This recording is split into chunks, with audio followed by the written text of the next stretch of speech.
Welcome to another exciting, explosive edition of the Voice of the College Nation radio show. Welcome. I am your chief host, the College Genesis, guiding you through the next few hours of some interesting conversation, education, stimulating debate and discussions. And we are continuing with Black History Month tonight, and we have an explosive show. Folks, I need you to like, share, and subscribe. Hit that like button. I need you to subscribe. I need you to tell people to subscribe. Hit that like button. We got to get the algorithm up. We got to make this show pop, folks. You know it's the right thing to do. You know you want to do it. So stop what you're doing. Like, share, and subscribe. Get some peanuts and popcorn and some soda, whatever you got to do to get yourself relaxed and whatnot.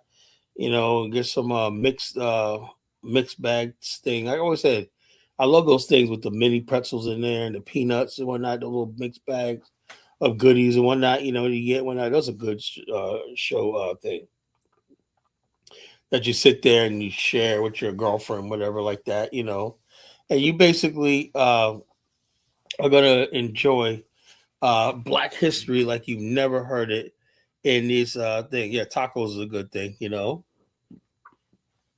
I also said the other night, man, try people don't understand this snack. Peanut butter and jelly, right?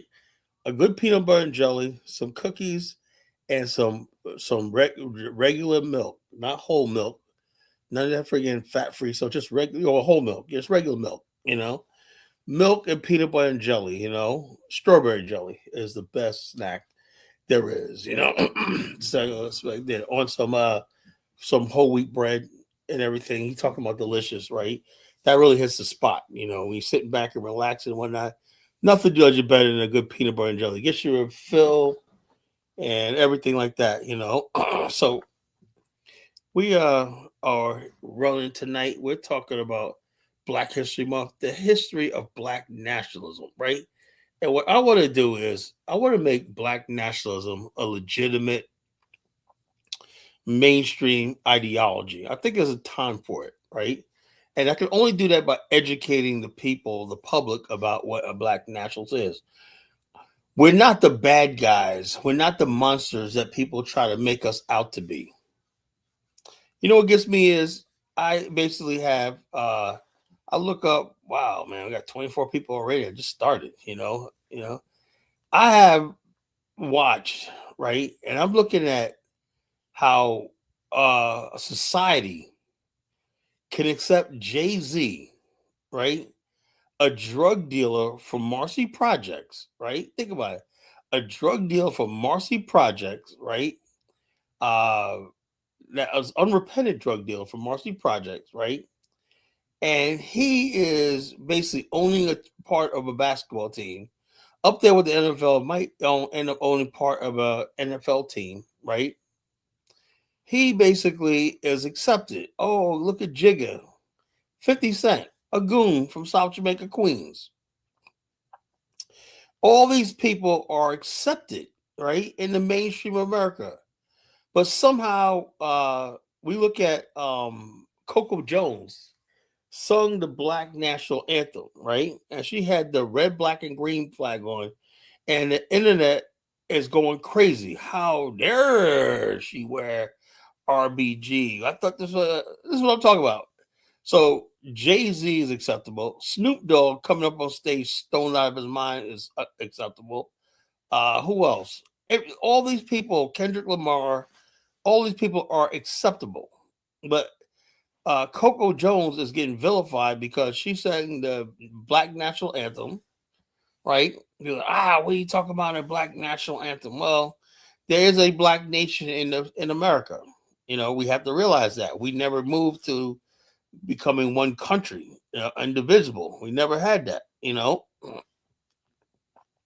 So we never had the privilege of becoming amalgam. We tried last 81 years, right? Since 1945, black people said we're going to give America a chance. We did, right? We put the black nationalist movement on hold, on pause, not hold, but hold, pause for America. We said we're going to be patriotic Americans. We're going to do all stuff like that to do all the things that we could basically do to become good American citizens. Blah blah blah blah blah blah. But here comes now we have a country that is falling apart and becoming balkanized. Everybody's in their own racial categories. White people just doing their own thing. They're going their own way. Hispanics are going their own way. Black immigrants are going their own way. Asians are doing their own damn thing. Nobody cares about the collective called America anymore, right?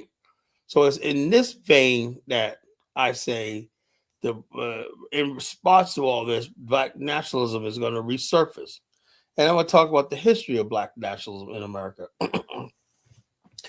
Let me tell you something. Black nationalism just means black people see themselves as a nation, a people with a common destiny, a common story, a common origin, right? And a common destiny. Destiny could be just building ourselves up in America, staying building institutions, or it could mean us leaving America, building a nation by ourselves someplace else. Or some black nationalists wanted some territory or one or two states in America or whatever like that.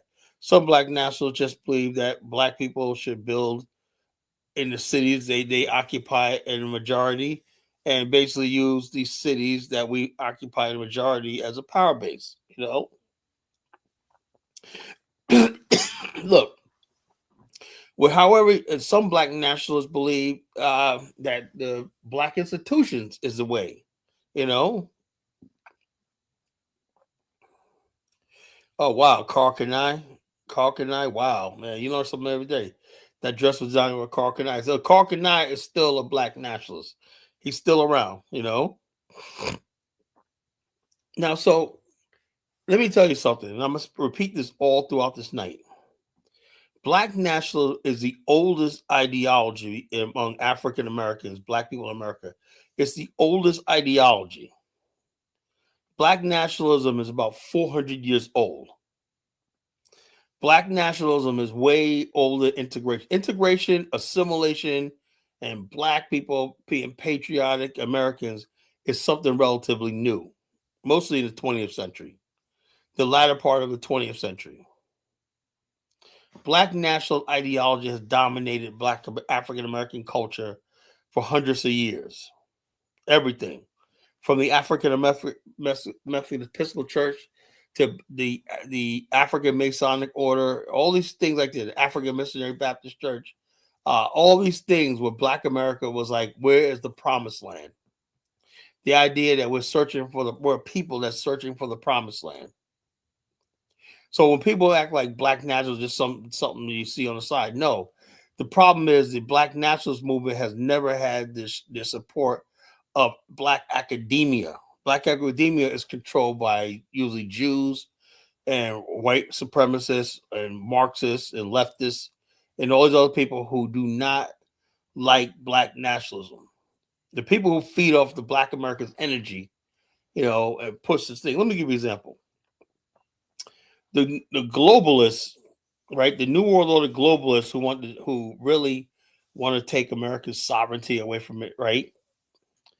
They needed a way how to get into the mainstream of the world thing. So they rode in on the black struggle. What was the black struggle? Well, we were convinced that we had to change America and stuff like that. But look what change happened, right? In the 60s, right? You had the anti-war protests, right? First time in American history where people thought it was all right to protest their government as far as like foreign policy. That's never happened before. The sex revolution, the drug revolution, all these things happened in the 60s, So how did all these things? You ask yourself, how did the sexual revolution, the anti-war thing, the immigration, and all these things, how did they get so far? The gay rights and all stuff like that. How did they get so far? They rode in on the backs of something they knew was legitimate. Was the legitimate grievance of Black America? They rode in. They packaged all this as civil rights to the point where Black people don't even realize that.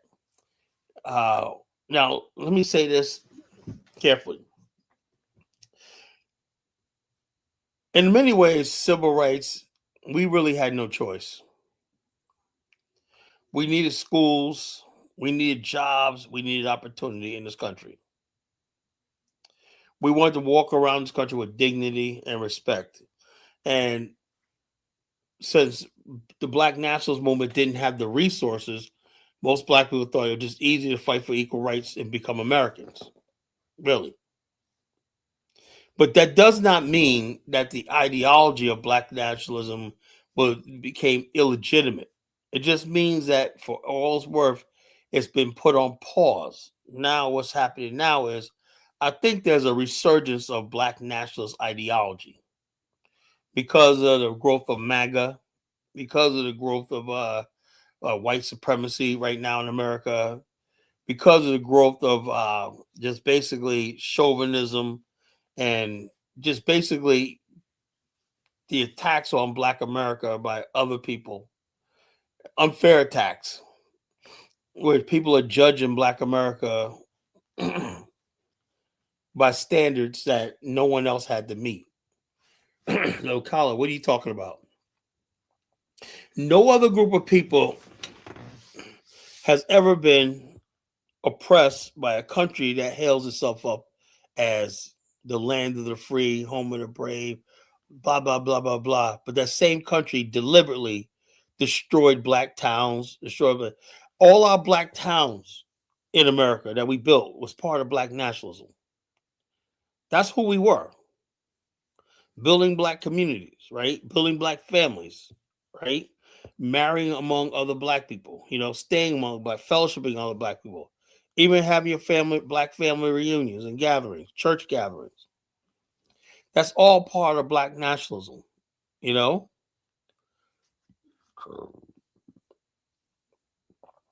Yeah, they're blaming us for everything. We're the cause of everything that's wrong with America. Yeah, no, I would like for if you come up here, Dave, you would like to send me some of that. I'd like to read some of these things that you on X. I want to read some of this stuff, see what it's talking about. See, Black nationalists are going to be the main target in the future. Now, what gets me is what happened to FBA? No one's even mentioned FBA anymore, right?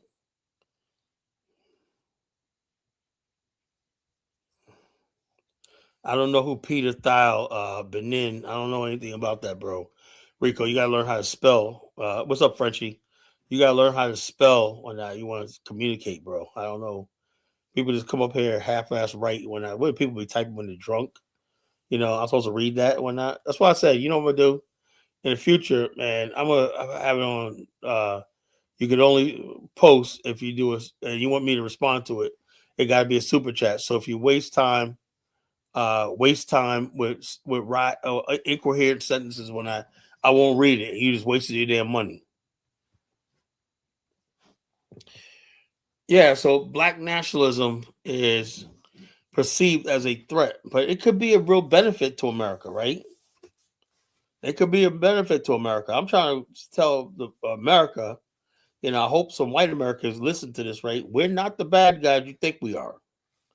We're not, we're the good guys all along.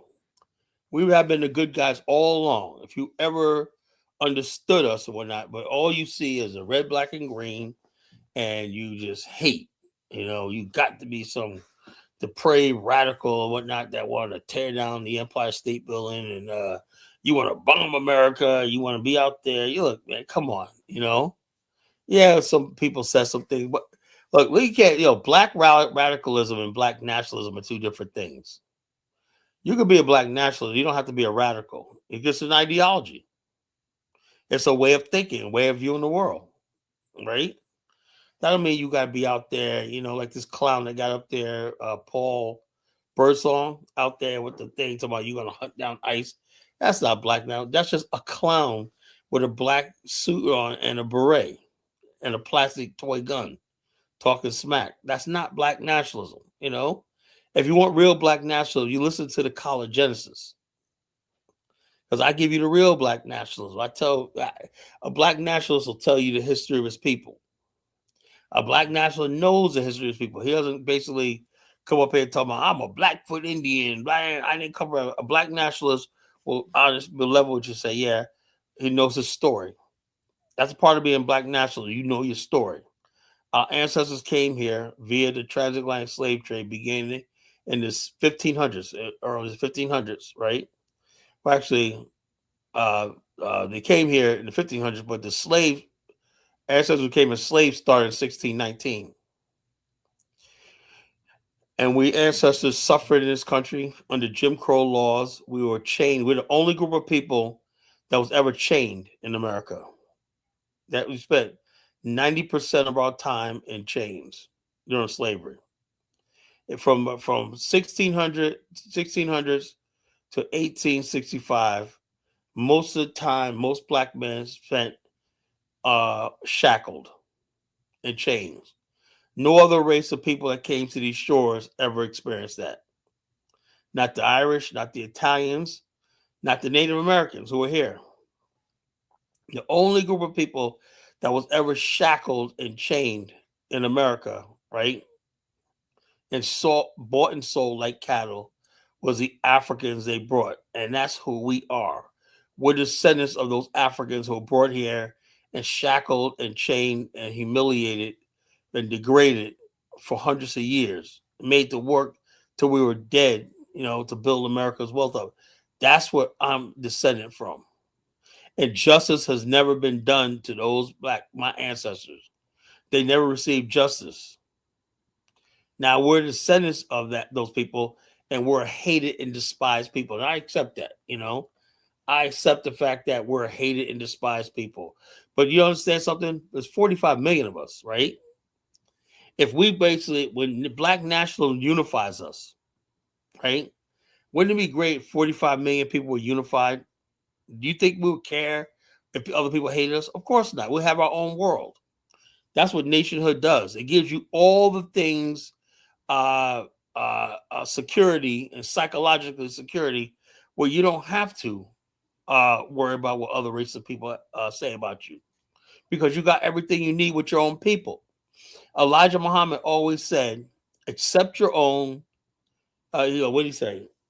Do for self and accept your own and be yourself. That's it.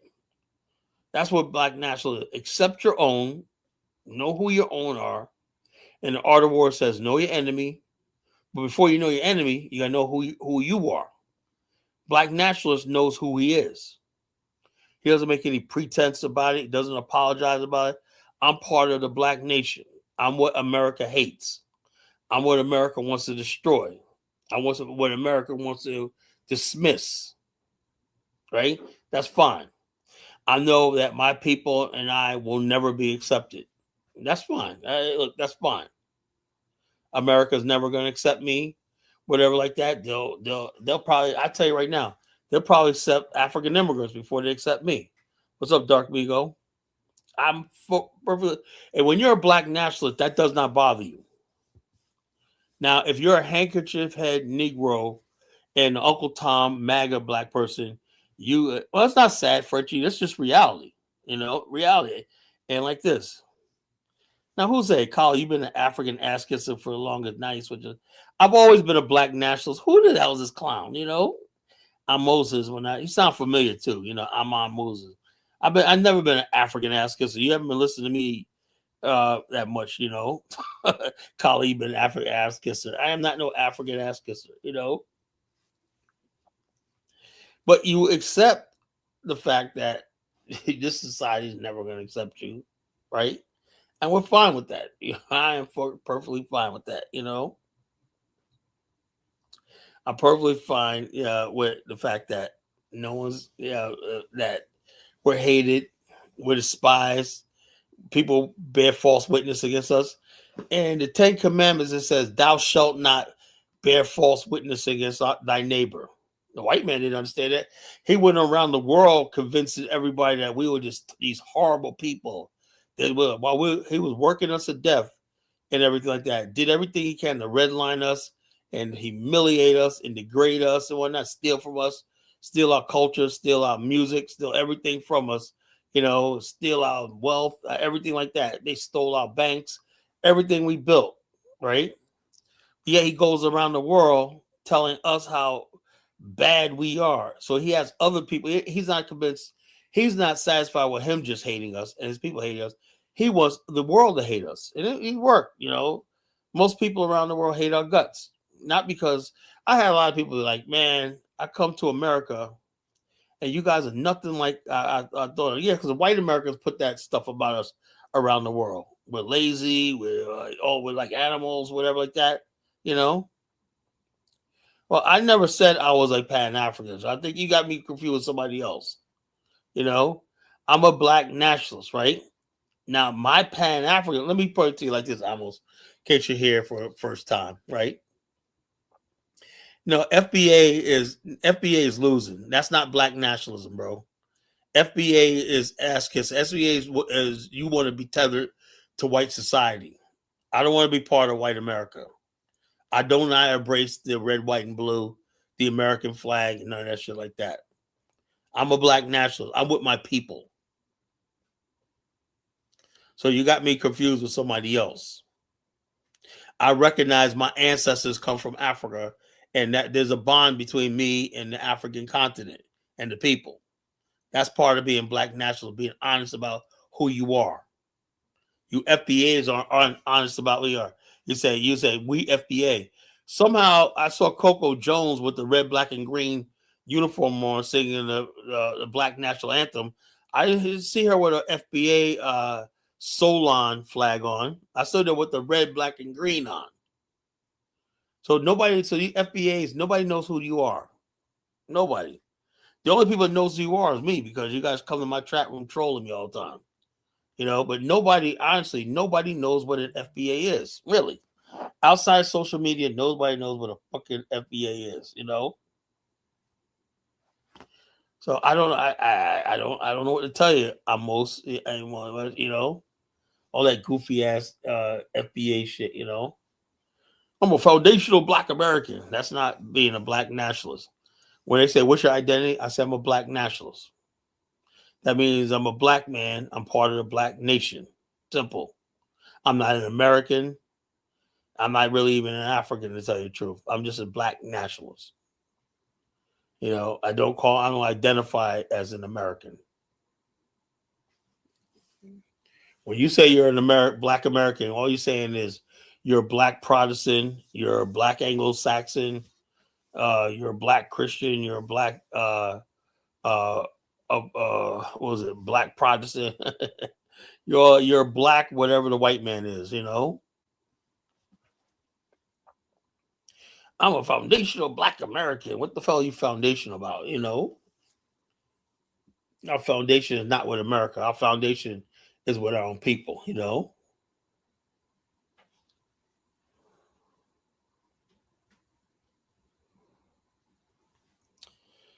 But yeah, so the history of black nationalism, right? Like I said, the idea that black people are a nation and a people and that a nation state or government of our own is on the table, it's always been on the table, that's 400 years old. And what we're doing is we're dusting those off and bringing it back to the surface. For 400 years ago, our ancestors dreamed what it was like to build a nation of our own somewhere in the world. The ideal place was to build it on the African shore continent and civilize and colonize a piece of Africa for our people to return to.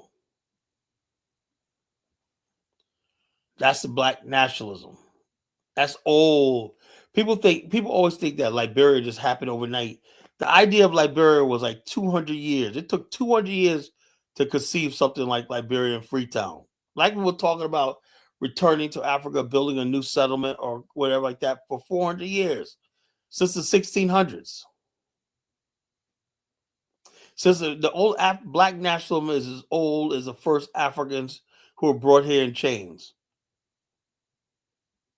The first Africans brought here in chains thought about leaving this godforsaken land and building a nation for their own on the continent of Ransom. That's 400 years old, and that idea sparked the Garvey movement and all the stuff like that. Black Knight, the Nation of Islam, all these other groups. And the idea of integrating and becoming fully assimilated to America is something very new. And it has not tried yet because it seems like you're pushing against people who don't want to be with you. That's why we're in the situation we're in right now. The idea of black nationalism is the oldest ideology among Black America. The oldest. You ever know civil rights or integration, civil rights integration 200 years ago, but they were black nationalists. So people have to understand that black nationalism has stood the test of time. The Black Wall Street is a product of black nationalism. The black churches, the black HBCUs, all that is part of black nationalism. The idea we should do for self.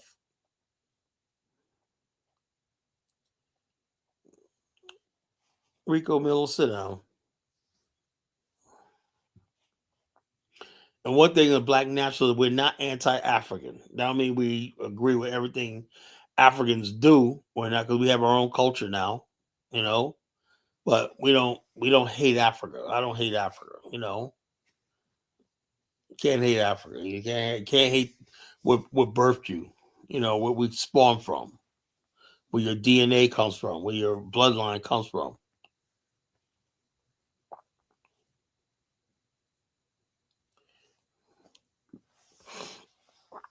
So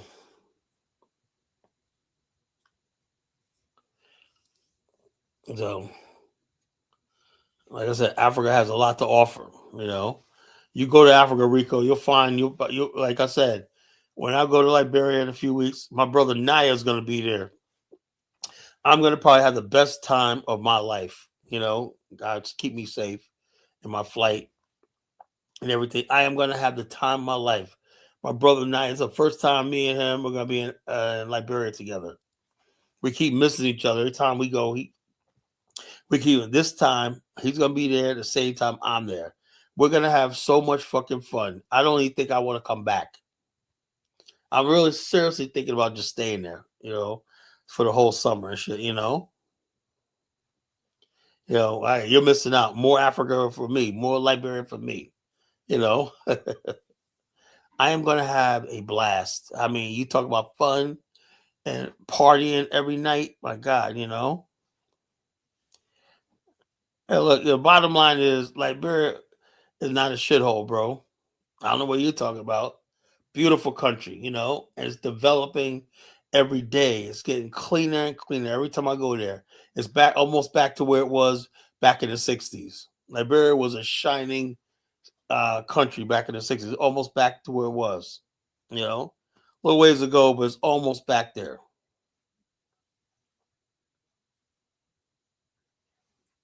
So I don't know what Amon Moses says. I don't know. I don't know what that dude's saying. I don't know. He's not saying a whole lot. No, beaches aren't filthy. I'll show you some beaches of Liberia. You know. The bottom line is this. Yeah, maybe during the war, but everything is cleaned up. All the beachfront properties got hotels on them and everything, like resorts and everything. There's so many resorts in Liberia. I can't even keep up. You know.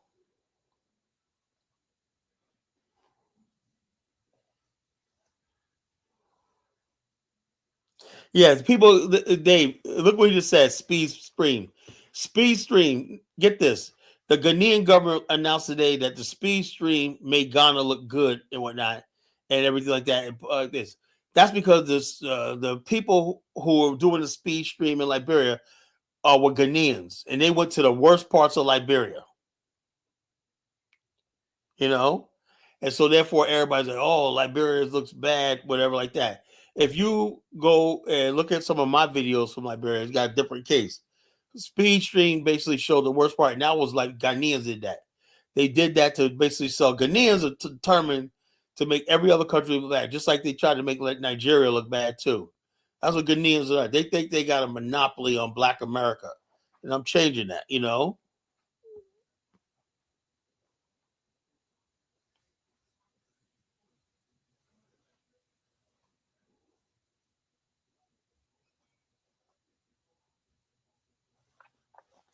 Yeah, look, Rico, look.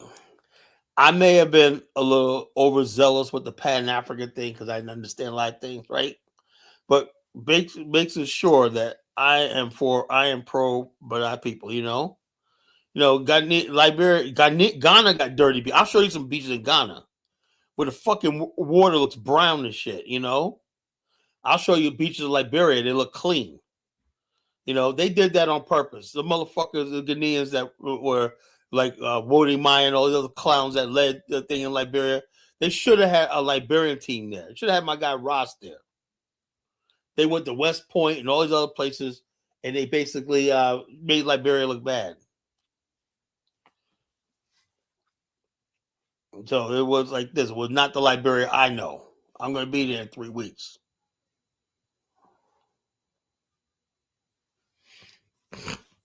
The Ghanaians that led ISO Speed's tour, they went around just trying to make other countries look bad or whatever like that, so they could.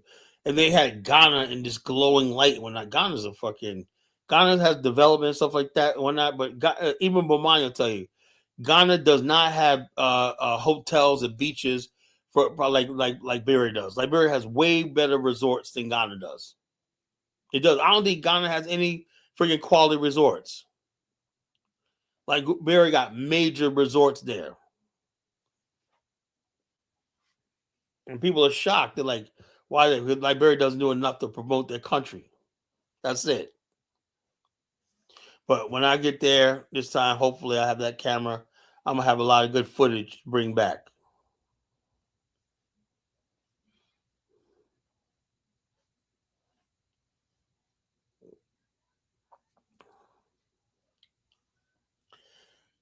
But yeah, so folks, Black nationalism is the oldest ideology in America, in Black America. The oldest ideology.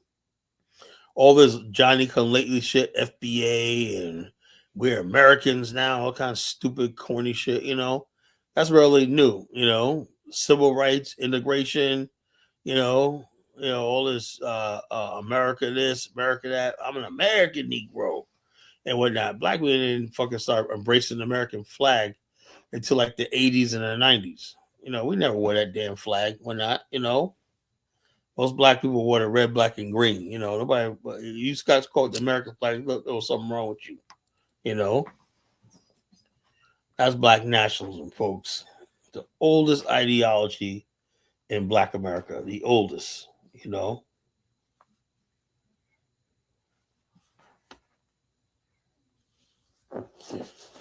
So you take that to the bank. The oldest ideology in Black America is black nationalism.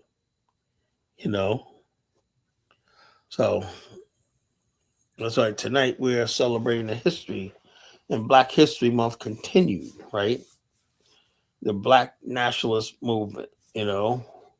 Everything you see successful in America could be Black America is tied to the ideology of Black nationalism, not civil rights, not integration, not assimilation. Assimilation and integration are relatively new.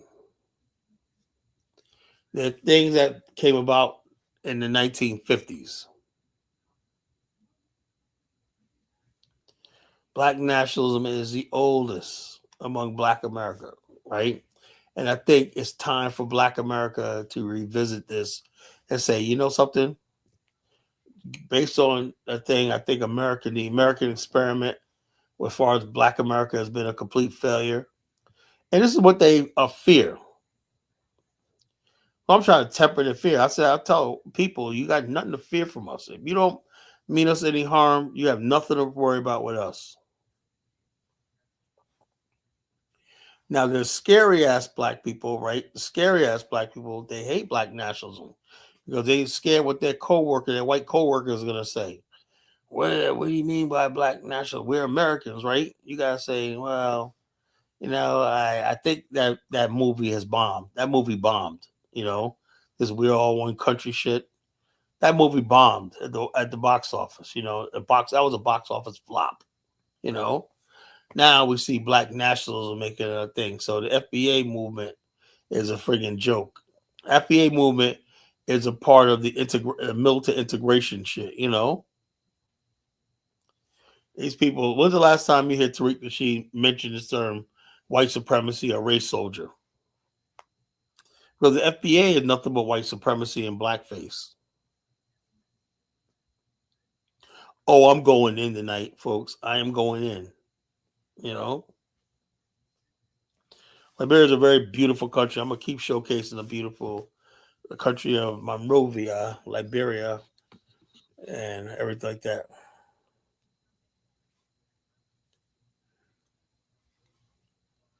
Who's Peter Thief? I don't know anything about that. You know. Bottom line is this: nobody's gonna go to wherever it is. If the college Genesis doesn't know anything about it, it's not gonna happen. I don't know who that is. Peter Thief. I don't know who that is.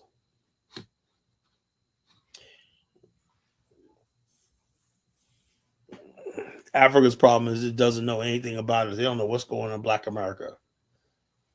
Is any random person go, what the hell Sierra got to do anything? Spike Lee. Wow, man. We got Spike Lee. We got Sierra. We got who was it? Jonathan Major, Jonathan Major, when all these fucking actors, you bring actors and actresses whatnot, you try to attract Black America, and you gonna go to actors and whatnot. That's what they think of. People think of us.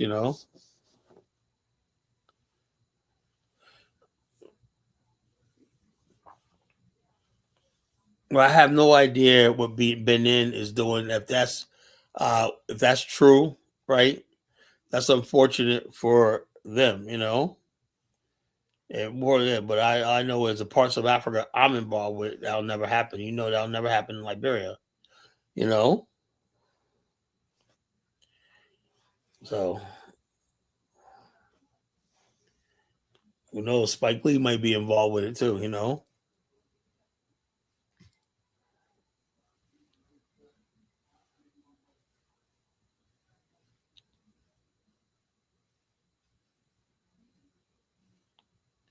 Liberia's not gonna sell out, bro. As long as I'm there, not gonna sell out. Liberia is different because it was never colonized. Liberia was not a colony. You know, Liberia didn't have its roots in the colonial system, so there's no structure in place that would accommodate foreigners, whites, and anything like that in Liberia. It's the only country in Africa, really, that's free. And white people cannot own land in Liberia. That's against the law. So sorry to disappoint you.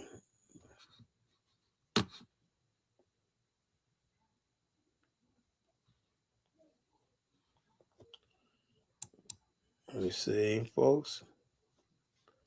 Let's play some videos.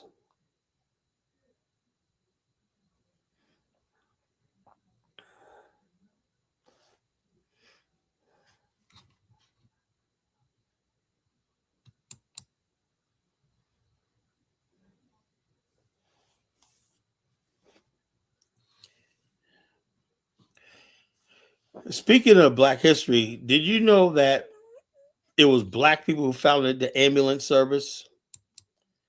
I bet people have a little history, though. No, Ethiopia is not more free than Liberia, bro. Ethiopia is a freaking monarchy and whatnot. Ethiopia is not a free country. It's a fucking monarchy and shit. It's an oppressive thing. Ask the Oromo people about the freedom and Tigray people about the freedom. Ethiopia is a fucking war zone. And Black people founded the ambulance services that we know today. Because at the time, black people could not get to a hospital, and so if you want to get a hospital, you got to get in the ride of a back of a police car. So black people found this thing where you would pick up sick people and rush them to the hospital. That's began the modern ambulatory system. I used to own an ambulance company. So we're not giving credit for that. How many people knew that? The black people founded the ambulance business, I'll play a video for you guys.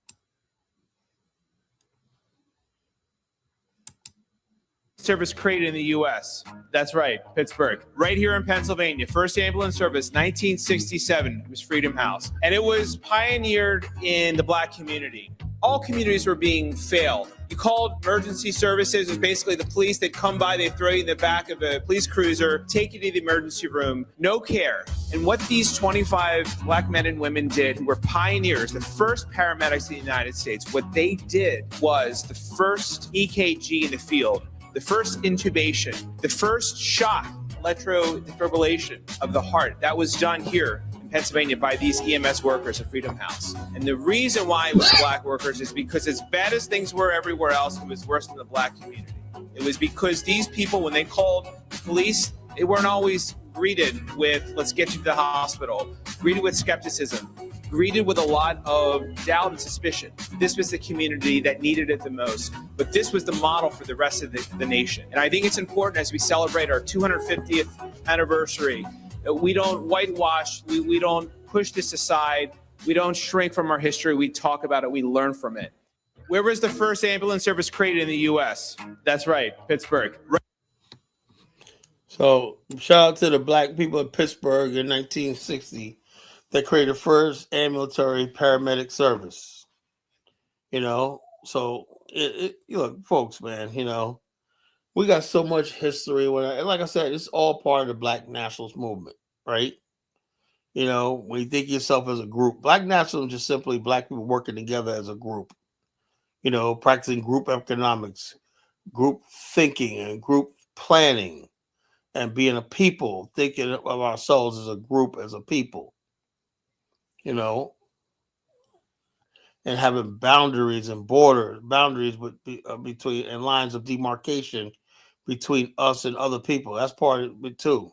Having lines of demarcation, basically separating us and the other people. Doesn't mean that we can't work with other people on certain things, right?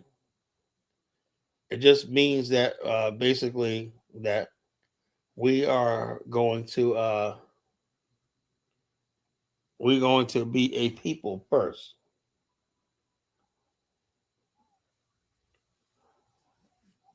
So this is what we're talking about as far as like black nationalism. Black nationalism has never failed us. When we did it, we did many things. We built cities like Rosewood. We built towns like Tulsa, the Greenwood Orchard Pritchard. That was black nationalism. A black man purchased 40 acres of land in Tulsa off oil money he inherited, right? And he basically built a place where black people would come and commerce, everything. That was called Black Wall Street, Tulsa, Greenwood, Orchard, and Pritchard, and Tulsa, Oklahoma, the district of Greenwood, Orchard, and Pritchard. That was black nationalism, all the black towns we built. We were always people that was self-sufficient and do for ourselves. Don't let anybody tell you. This idea that we needed white people, white America, and everything like that. Like these people were talking about, these white people talking about, oh, we're going to build our own town and whatnot. Black people don't like it. We don't give a shit. I mean, how much I can communicate with these white people? We don't give a fuck. Go build your fucking rusty ass town in Arkansas and don't invite us there. We don't want to come there. You know, it's like, damn, you guys, these people are so full of themselves. When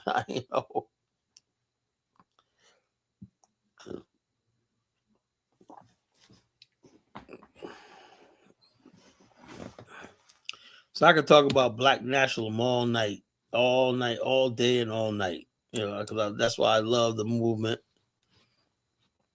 And when you have a love for your people, you want to talk about the best your people have to offer. You know, I am pro Black America. You know, now here's this thing, um, YouTube thing. You know, Donald Trump is thinking about ending dual citizenship, and this is really aimed at the Black community that's living in Ghana, places like that.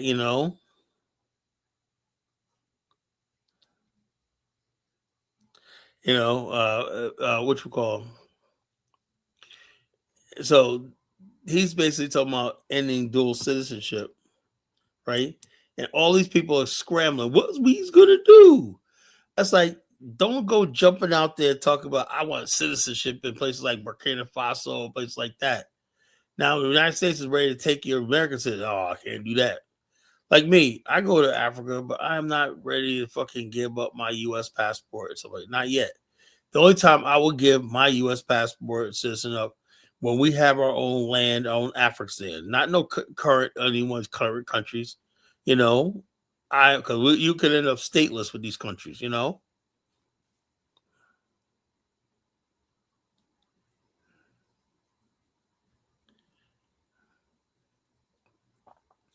No, it's all psychological, Rico. I disagree.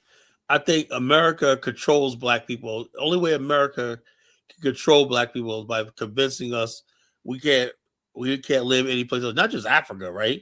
You got large numbers of African Americans who are now living in Portugal, Spain, Germany, Thailand, Belize. You got black Americans and Americans living all over the world, right? Taking up dual nationality. And Trump is like, wait a minute, we got all these people, millions of people now, millions of Americans leaving America, whatever like that. And so it does not go well to the country. What happens if 10% of the U.S. population leaves? America will collapse. Its prestige will collapse.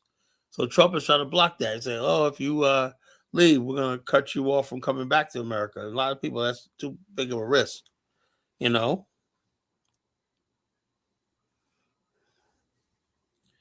Well, shut up, bro. I saw a video where 19 black Americans joined a plant. Yo, yeah, they said that flopped, though. That flopped, Eddie. The guy took the money and about it. But look who he had in there.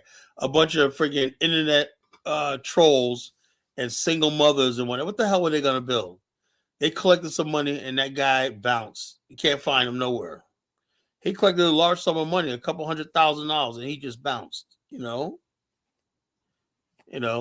like I said, people ask me at the time. I said, man, this is a scam, right? Was I right? Yes. I hate being right. You know.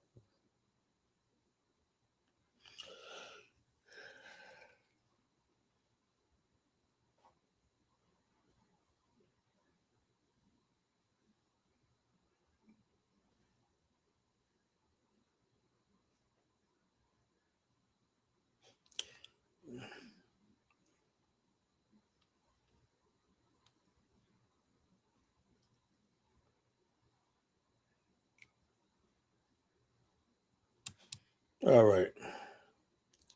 So let's play this video.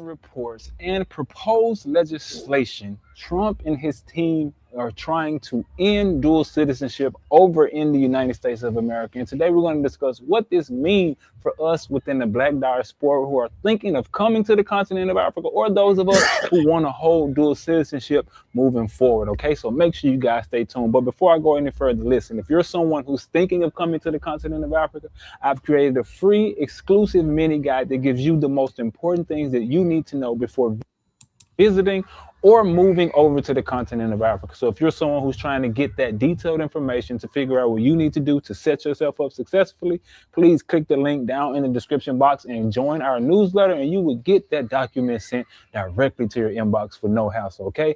Click the link if you're serious. But yeah, let me get to the point. So guys, this act that they are trying to bring into place is called the Exclusive Citizenship Act of 2025. Now, if this comes into place, they will basically give all of the people who hold dual citizenship 1 year to choose if they want to go with their home country or if they want to be an American citizen. So they are trying to change the law that says, hey, you cannot be a dual citizen over here in the United States of America. Now, let's just say you already live over there and you decide to then denounce your American citizenship and keep your citizenship to your mother country. Then you will be reclassified as a non-citizen, potentially losing all of the rights that you have, and then potentially you lose the right to vote and many of the perks that come with having a citizenship over in the United States of America. But what this means for us moving forward, this is targeted towards us at the end of the day. I don't know if you guys see it or not. We know what's going on. If you don't, I'm introducing it to you now. This is targeted towards us to make a decision. A lot of our people have went over to America willingly to get dual citizenship, not just for a piece of paper, but for power. Having dual citizenship helps a lot of people facilitate travel, maintain property, and keep familial ties to their home nation. So a lot of our people have used this as leverage in order for them to build wealth. For example, Nigeria collects a lot of money from Nigerian Americans that are sending their money back into Nigeria to help develop. That's the biggest country on the continent of Africa that have their people over in America that's sending money back. So these type of things will be affected. They make people choose one or the other. And on top of that, many dual citizens actually own land, businesses, and many other things in their home country. So they use what they're doing over in America, send money back to their home country to help those countries develop. Now, if they have to renounce their citizenship, it can make it more difficult and a lot more expensive for them to build back home and conduct their business abroad. Then we've had a lot of our people recently go over to Ghana and take advantage of the Right of Abode Act that they have over there. And now they will have to choose, do you really want to be Ghanaian? Or do you want to stay an American if this comes into place? Now, this is something that is potentially coming into place, but they are facing a lot of legal hurdles to bring this to life. But this is something that's on their mind. This is something that they are trying to put down the pipeline. So we have to start thinking more strategically if we haven't already, because if this does come down the pipeline, then what will we do? How will we move? Will we be in a place to say, okay, I can do this, I can move accordingly, I have my things set up in other countries, so it really won't hurt me?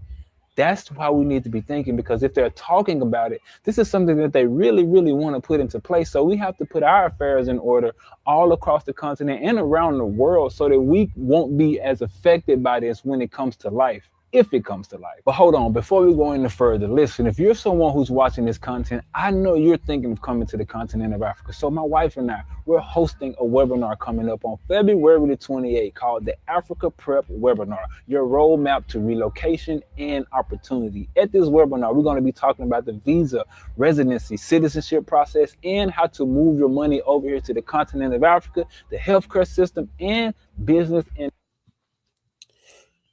Yeah, I mean, I like this guy 23, T23. But, look, come on, man. Listen to these goofballs and whatnot. When you talk about moving to a continent, right? I'll say if you want to live in another country to get somewhere, just go over there. And they always pick countries that's difficult. In other words, basically, like I said, if I go to Liberia, I can do everything in Liberia, own property, whatever like that, do what I got to do, right? I don't have to get a citizenship. In fact, I got more privilege in Liberia with a U.S. passport than I would if I had a Liberian passport. So what the hell I need with a Liberian passport for? These guys, all they do is collect passports. Yeah, I got a passport. I can leave anytime I want to and whatnot. Donald Trump is saying, okay, look, he said, okay, now choose between this country and that country. He's pulling people's cards. You're gonna pretty soon if that happens, man. You're gonna see a lot of people on the continent coming back, man. You're gonna see Cambone coming back. You're gonna see Professor Smalls. He ain't gonna be going there trying to get no citizenship. You're gonna see Dinah Samir. All these other people gonna be like, "Funk that." Dinah want to lose everything he got in America, that house he got in Georgia, and all that shit like that for Africa. No, let's be real with this shit. Until there's like something like an Afghanistan where it's equal to the United States and whatnot, it won't happen.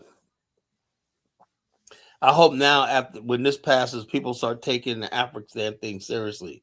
Before it was like, no, I don't need no Afghanistan card. I just get a dual citizenship someplace else. Now, once they get rid of that dual citizenship, and you really want to leave America for long term, you're gonna have to look into something like the Afghanistan movement. I'm trying to build. So that's what we're talking about tonight. That's all right. I would play a whole video.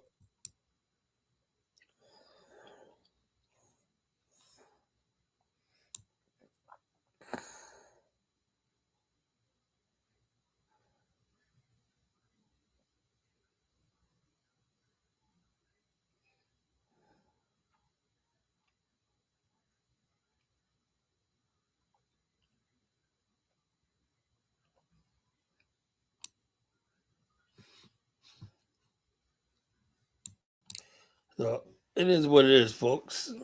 It is what it is. Later on, I'll play some more videos, Liberian. We'll get a passport. Weak country where you get extradite back to America. It's not. Yeah, like I said, DK. Maybe you know something I don't. Maybe people know something I don't know.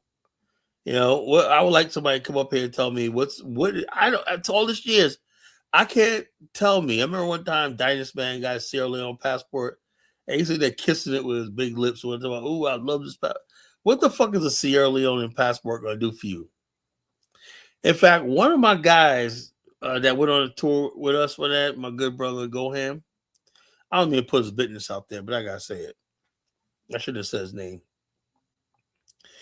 Anyway, Bomani had a tour to Egypt, right? His wife is from Sierra Leone. He had bought the tour and everything for him and his wife to go to Egypt. The Egyptian government rejected his wife's passport because she's Sierra Leonean. He's coming from the U.S., right? He got him fined, Egypt, whatever like that, visa. They denied her a visa because it was from Sierra Leone.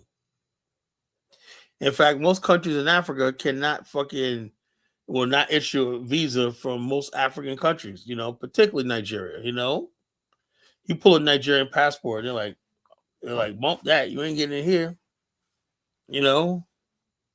Sierra Leone, forget about it, because these people in countries, citizens go and they never come back. They never come back. So they stop giving out passports to most African countries.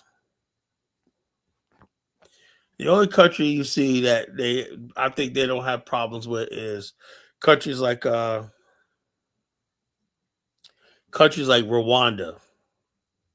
Botswana, maybe Namibia, Zambia, South Africa, right? Countries like that, the passport is actually pretty good. But anywhere in West Africa, just forget about it. Nobody accepting your passport. You can't. It's hard to travel, hard to get visas with passports. Like they'll deny visas. One thing about a U.S. passport, I can travel anywhere in the world and don't have to worry about because every country in the world will accept the U.S. visa, accept the U.S. passport. Excuse me. So a lot of these people basically went over there. They thought Pan African was Pan passportism. Let's have a Pan passport. How did Pan Africa become about collecting passports? I don't know. Pan passportism. That's a good one. Pan passportism. Man, I got like 6 passports, man. Yeah, man. I got a Nigerian passport. I got say like Sierra Leone passport. I got a Senegal passport, man. Man, I got a passport for the Gambia. Well, we're gonna be proud of that. I got ECOWAS pass. ECOWAS. That means I can travel anywhere in ECOWAS country. Woo, man. Man, that's like traveling around Europe, man. All around ECOWAS countries. Woo, man. You're going someplace. I'm sure that's in hot demand, right? ECOWAS countries travel. Oh my God. Like I said, I got a PhD in Negroology. You know, look, if you love Africa, that's fine, man. Just go over there, get your visa, go over there, visit, and come back the fuck home and shut the fuck up, you know? But like I said, Black History Month tonight, the history of black nationalism. And I'm ready to debate anybody who wants to question the legitimacy of black nationalism. You know, it's the only thing that really, the ideology of black nationalism is done mostly consciously and subconsciously. Subconsciously, right? Black people go to this day, they move the areas. The first thing we look for is are there other black people, people look like me there? That's the first thing. Because you recognize those fellow black people are part of the black nation. I mean, they got the same struggle you have. You be like this. A perfect example I'll talk about 5 years ago. I just got back from Liberia, right? Never forget. I tell a story all the time. I went to this restaurant called 21 First Street Seafood, right? Down in Virginia Beach Oceanfront, right? I heard the seafood was there. I heard they had this Cajun pasta, this Cajun pasta fettuccine with chicken, crab meat, and shrimp. I said, man, it sounds delicious. I heard about it, right? So I wanted to go and try it, right? But I went there like, man, you know something? You know, the person who told me about it was white. I was like, oh man, I forgot to ask him. Is there white people, black people cool in there? You know, are we good? So I don't ask him. So I went down there as a real or black person in America that grew up in this culture, right? I sat outside and waited to see who was coming out. Then I seen a black couple. And I said, "Oh, it's good in there. Oh yeah, man, go enjoy yourself." So I went in. And people were real nice. It served me and everything like that. I had a good time. I had a good food, everything like that. I come outside, right? There was a brother sitting in his car, and bro was like, "Yo, bro, we good in there?" Now you have to be African American to understand what I just said. You know, he said, "Yo, we good in there?" That means if you go in there, is the music gonna stop? Everybody gonna stare at you like, "What the fuck you doing there?" Are you gonna get that nigga get the fuck out of here? Get look in their faces. I said, "Nah, man, I had a good time." Bro was like, "Word, man." He went in there and ate. But that's how we navigate, you know, in this country. Like we had the Green Book, you know. Black people tend to avoid places where they're going to be humiliated, despite what people always think that we were out there searching for white people to integrate with them and stuff like that. You know, that's not the case. Black people, for the most part, avoided places. Like my brother was talking about, he went to the Smithsonian African American Museum. He said the one part that really bothered him was the part where they were showing the lunch counter protest. I mean, yeah, that's good. But I said if it was back then and white people said they don't want me in their lunch counter, I'm not gonna let these motherfuckers make my damn food. They ain't gonna make my damn food when not, you know, and you don't want me in your restaurant. Get the fuck out of here. But who told these kids they gotta sit at a white lunch counter, you know? That was not black nationals. Most black nationals back then were like, man, we got our own lunch counters. Let's build our own shit. In other words, basically, do we try to integrate and give the white man all our goddamn money? You know, let them spit on us so we can give them our money? Or we say, yo, fuck it. Let's just build our own and give the black man who has that diner on the corner our business.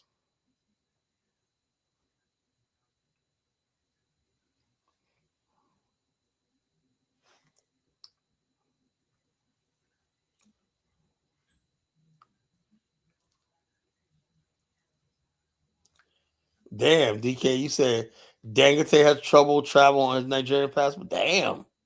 If you're a so-called billionaire, right, and you can't travel, man, that's fucked up, man.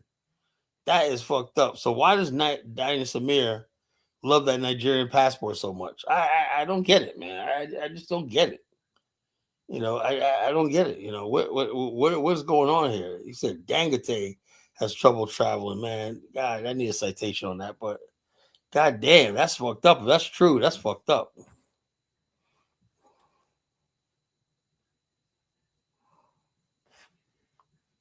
Mr. Sandman, bring me your dream. Boom, boom, boom, boom. You are the hero that I ever seen. Boom, boom, boom, boom. Mr. Sandman. Let's see if I can find that song. Powering on. Welcome to Alltech Lansing. Let's see if I can find that song. Mr. Sandman. Hold on.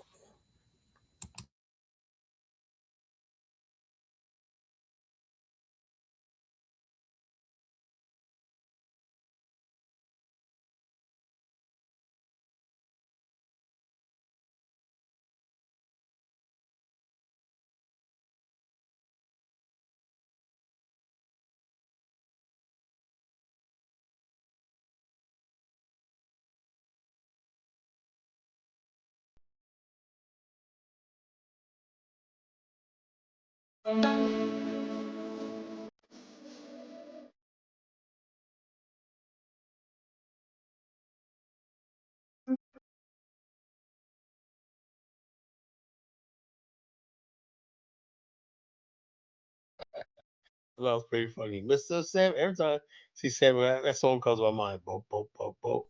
Mr. Sandman, bring me a dream. That's pretty funny. I only played a few seconds of it, I didn't play the whole song. I only played a little seconds of it. The other night I played the clip from that movie Hotel Rwanda, Kid All Hate It, right? Man, YouTube made me erase that shit, man. That's fucked up, ain't it? It's a copyright Hotel Rwanda, like goddamn, man. You can't play nothing on YouTube. That's an old song though, Rico. That's an old song from like the 50s. I doubt if it's copyrighted still, whatever.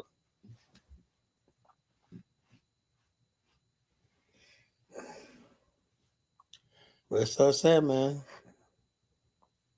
Bring me your dream. Boom, boom, boom, boom.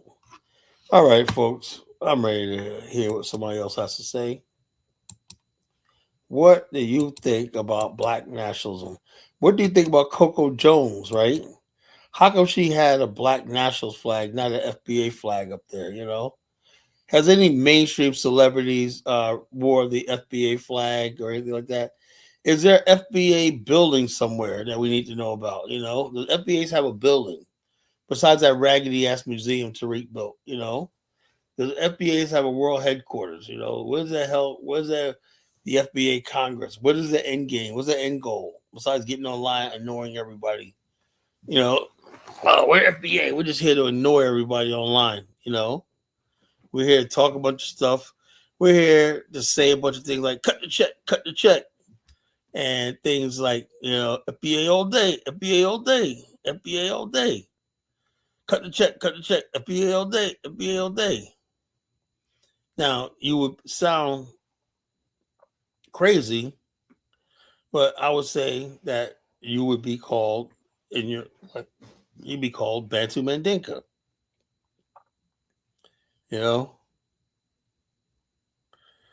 Well, actually, Bantu Mandinka had a flag.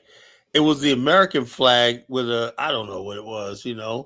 Maybe Bantu can get up here and show us his flag, whatever like that. And then you got the Sulan flag, so gay. The guy who did the Sulan, right, is an open homosexual. So all these things. Now, Coco Jones didn't have the Sulan flag, right? Nor did she have the any FBA flag. I mean, they got to do something, man. The FBA got to do something, man, because nobody knows who the fuck they are, man. They got to step it up. The Sulan flag and the damn FBA flag is non-existent. My sister, man, and Dave said that outfit she had was designed by Carl Kanai. So Carl Kanai must be making moves to come back, man. Time we need him, you know. We need black nationalism to come back. We need FUBU to come back. We need black brands to come back. We need to be black again. Black, we got to start buying black clothing lines, black supporting black businesses again, you know. Give up this FBA fucking nonsense, you know. That race trader nonsense.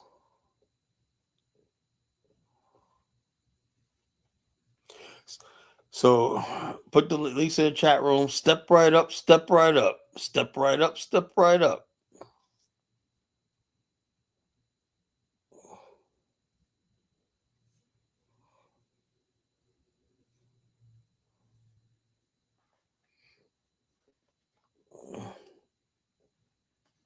FBA all day, FBA all day, FBA all day.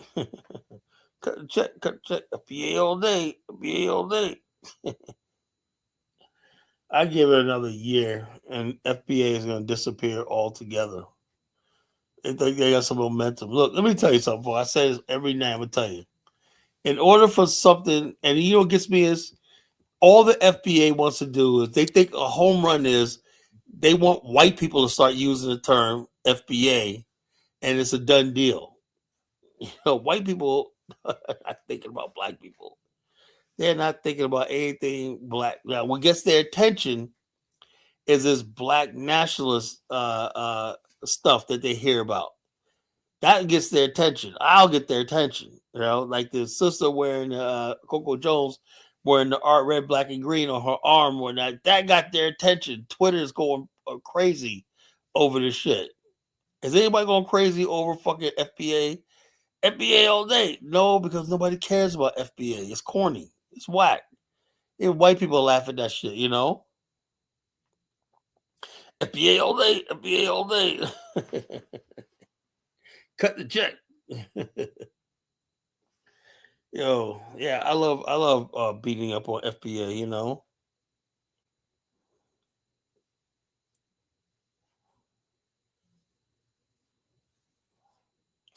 Mr. Sandman says, how can anyone argue in favor of FBA? Anyone with half a brain would destroy you. Yeah, I know. It's a fucking joke.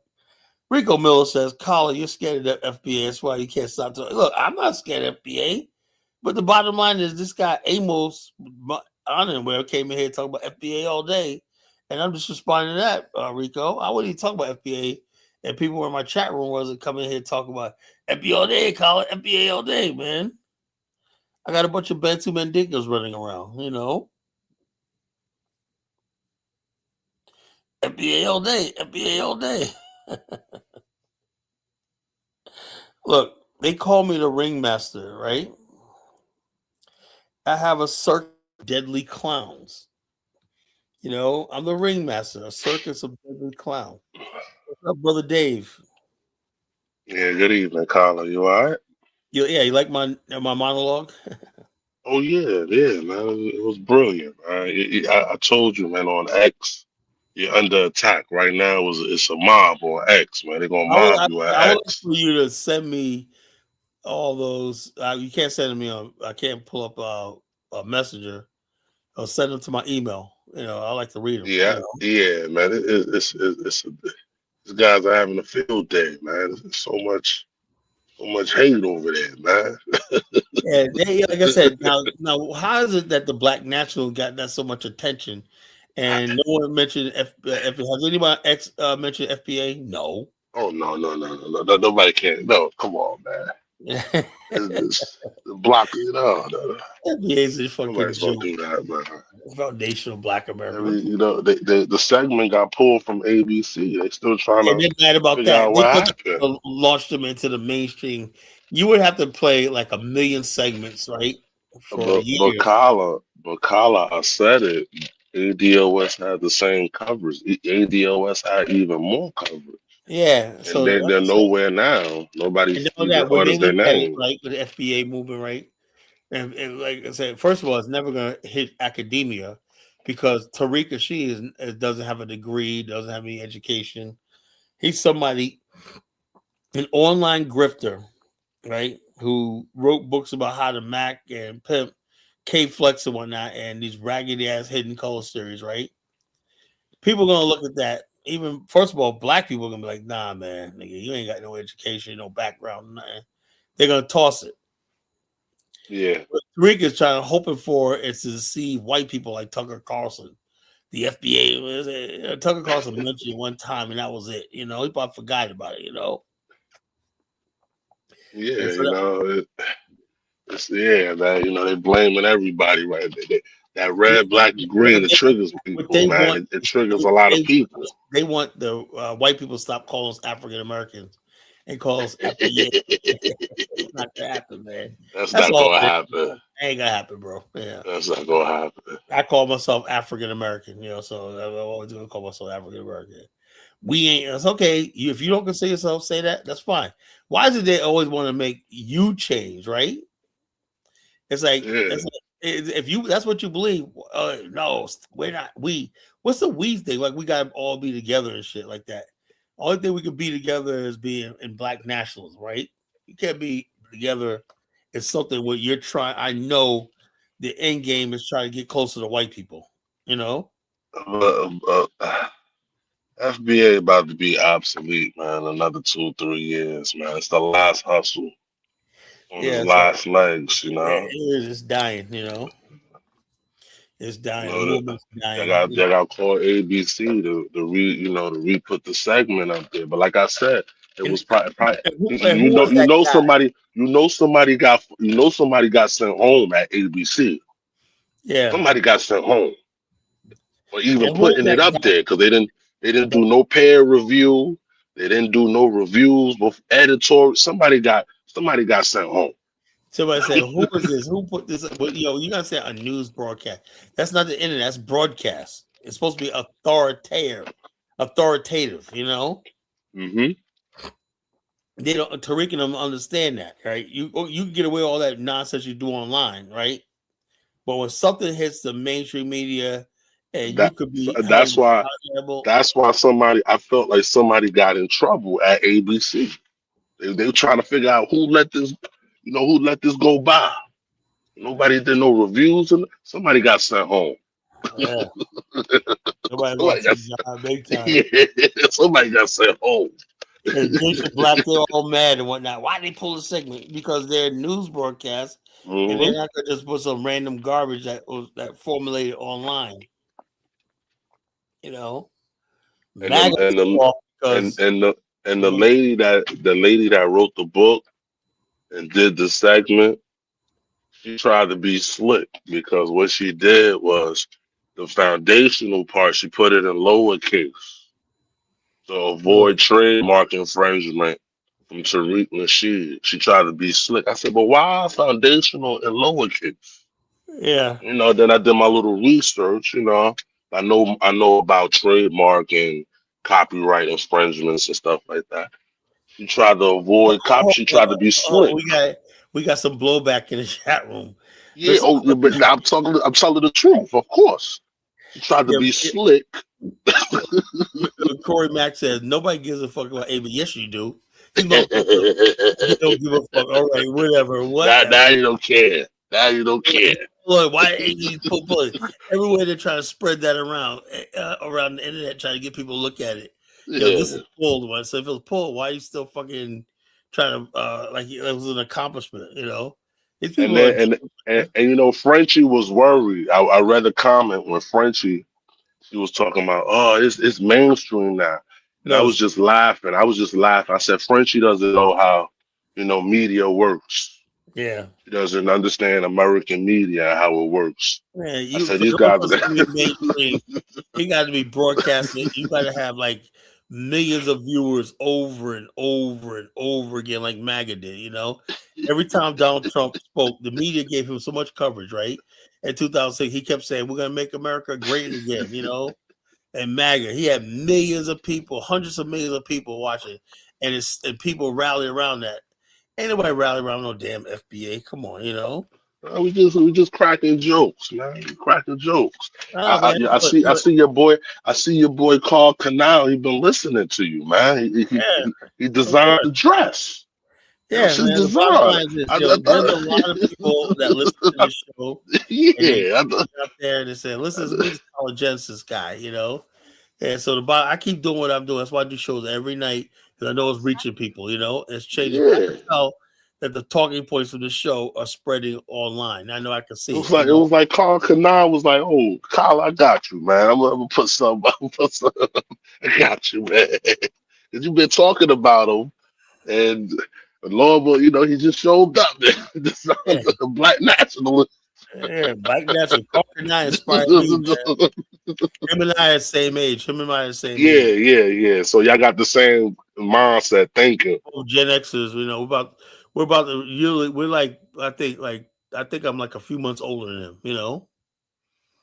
But he inspired me because back in the if I was in the clothing, I could have got rich too. I was trying to find my way back in the days, and he inspired me, man. Because at the age of 27, right, they formed 25 actually. He was cross colors, And they did Yeah, they got a warehouse, got the materials, how they got all that machinery there. They started making clothes, right? And they had a brilliant marketing scheme, right? They went man. to rappers like Tupac and Digital Underground on that, say, wear this shit, they told them, wear it here, you know. And next thing you know, what happened was all the stores, retailers start saying, because they start, do you got this cross colors, right? And so they had to freaking like this, they had to respond by ordering him. He put a 1-800 number up. All these people start ordering from him nationwide, start shipping stuff nationwide, and they grossed the first year, they grossed $45 million. That's when I knew it was possible for black people to do anything with fucking what? A clothing line. And I was, be honest with you, I was also impressed by Bad Boy Records back then, Yeah, I was impressed by Bad Boy Records back then. The sales. I was like, man, look what this. Anything is possible. I'm here right now because I was inspired by people like Master P, Carl Kanai, the people at Fubu and stuff like that. And all these black young men that were making millions of dollars. I said, man, so that's what part of black nationalism is building black big business.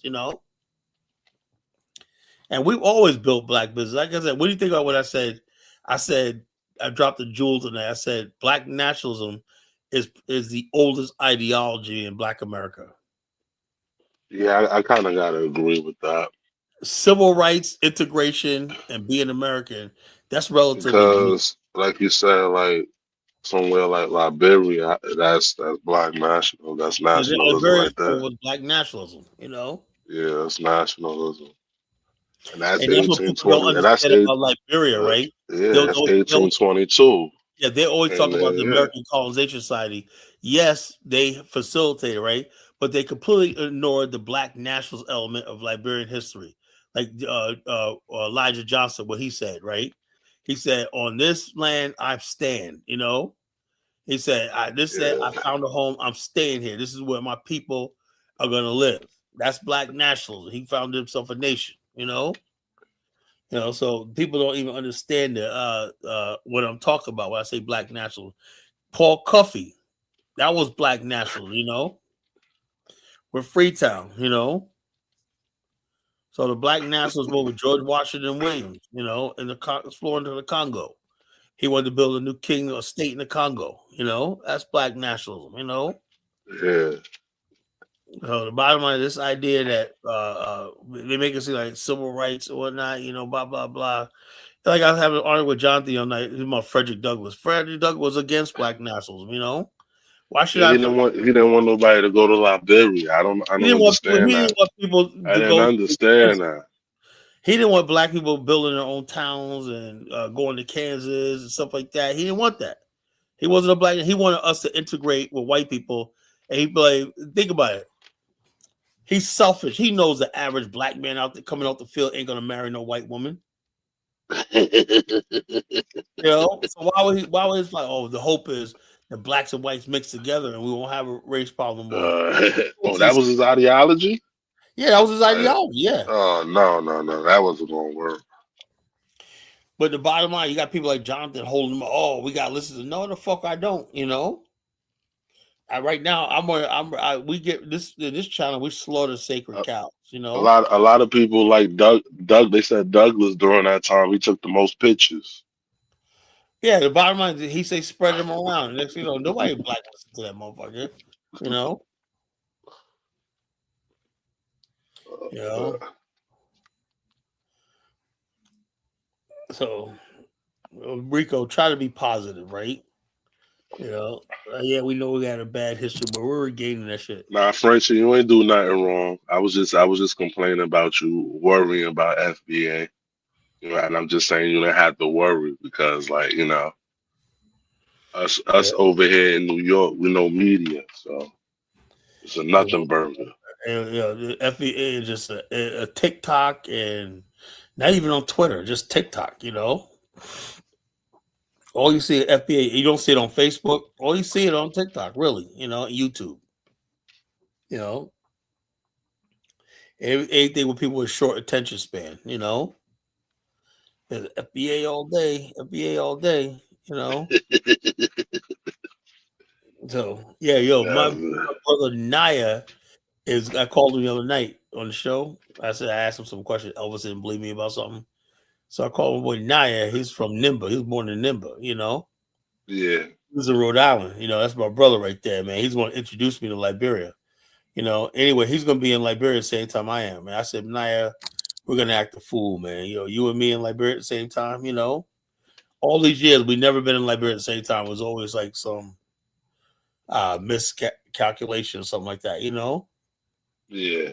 But I will be there with him, man. I said, Naya, we're going to have every night. Every friggin' night, man. Come get me, whatever. Like, I'll come get you. We're gonna fucking party and we're gonna have a good time every fucking night, man. I can't wait, man. It's gonna be great. It's gonna be the best trip I ever had. Knock on wood, It's gonna be the best trip. Yeah. It's gonna be the best time I ever had in Liberia. I can't wait. I'm definitely gonna go up to Nimba. He would tell me, man, Colin, you gotta work on my farm. Now I'm hearing that you got fucking deadly snakes up there, No, I gotta be. You gotta be careful in the rural what I'm areas. gonna do? I'm gonna get me those long boots, those long rain boots. Go up to your ankle. I wear those long rubber boots. Yeah, where do you get those from? Can you buy them? You can get them online. Yeah, well, if I get them online, probably won't be here in time because I don't have enough space. Can I buy them in Liberia? Yeah, you can get them in Liberia.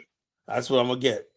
Put those shit all the way up to my ankle, so any snake, whatever like that. Also, because I went to Great African's farm, right, and a dog sitting there shivering. Right, I said, "What's wrong with him?"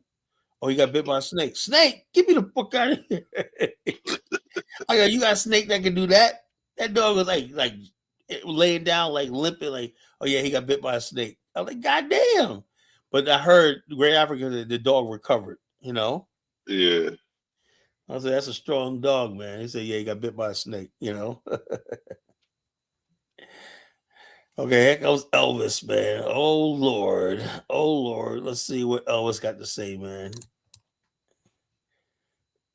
All right, Elvis.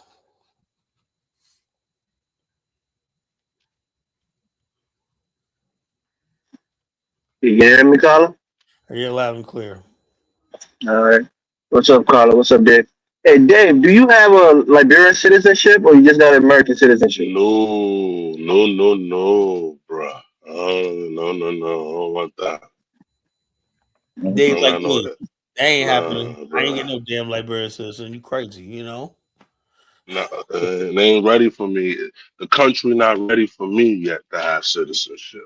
That's because how I look at it. Trump is having a thing where ready for me. He's gonna cut off that dual citizenship shit, So people gotta make a choice.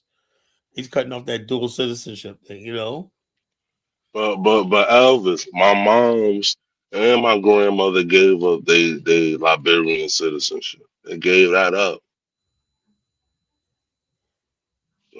Why will I go get it? they gave it up for American citizenship. So, And to be honest with you, don't you got more privilege in Liberia with American citizenship than yeah, Liberia? you actually do. Yeah, you're right, You Colin. have You way got more more. It's privilege. like you got more rights. You have more rights, more privilege in Liberia with that U.S. passport. Really. Yeah, I leave that to It's sad to Liberia. say. Like I said, even with the right to vote and everything, you're still part of a privileged class when you go there. So, like I let them have the citizenship.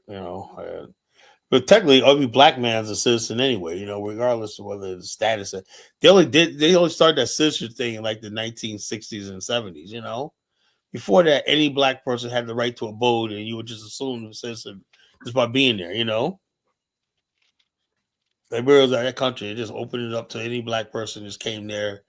And, it wasn't until the 70s when people started saying, man, we got so many foreign born people trying to run for office and shit. They started putting Citizen Naturalization Act. That law is really anti-Liberian Constitution, Dave.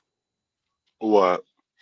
Trying to restrict somebody to citizenship. But the whole idea, Liberian Constitution didn't even mention what a Liberian was. So there's no Liberians. That anybody makes it to Liberia and wants to become part of the republic is a Liberian, right? It had nothing to do Yeah. with tribe or birth, where you were born at, or whatever like that. So these people basically No, now, it's not. It's not that you want to become part of the country. It's that you have to go through the process. If you were born, hold on, Colin. Let me explain the process. If you're born in Liberia, naturally to a Negro father, you inherit his citizenship. But for the longest time, you couldn't inherit your mother's citizenship if you were born to a non-Liberian. You had to declare your citizenship once you turn 18. So let's say you're born to a Nigerian father, but a Liberian mother. Once you turn 18, you keep your father's citizenship, but once you turn 18, then you can declare that you want to be a Liberian. That was the law. But then it changed. It okay, changed during the dual citizenship law, where you can now inherit your mother's citizenship. That you don't have to declare at 18. Those are the hold differences. on. C.B. King wasn't born in Liberia. He was actually born in Sierra Leone. He was a Creole from Sierra Leone. But at that time, when Liberia's early history, when the first founders like Edward Wilmot Blyden basically had citizenship in Sierra Leone and Liberia. It didn't really matter back then, because as long as you were black, it was like you were a citizen. It wasn't until Tubman got in office, right? And those people started seeing people coming from overseas as competition, right? And so some of that you had this quasi nationalism among some Liberians, to distinguish themselves from other.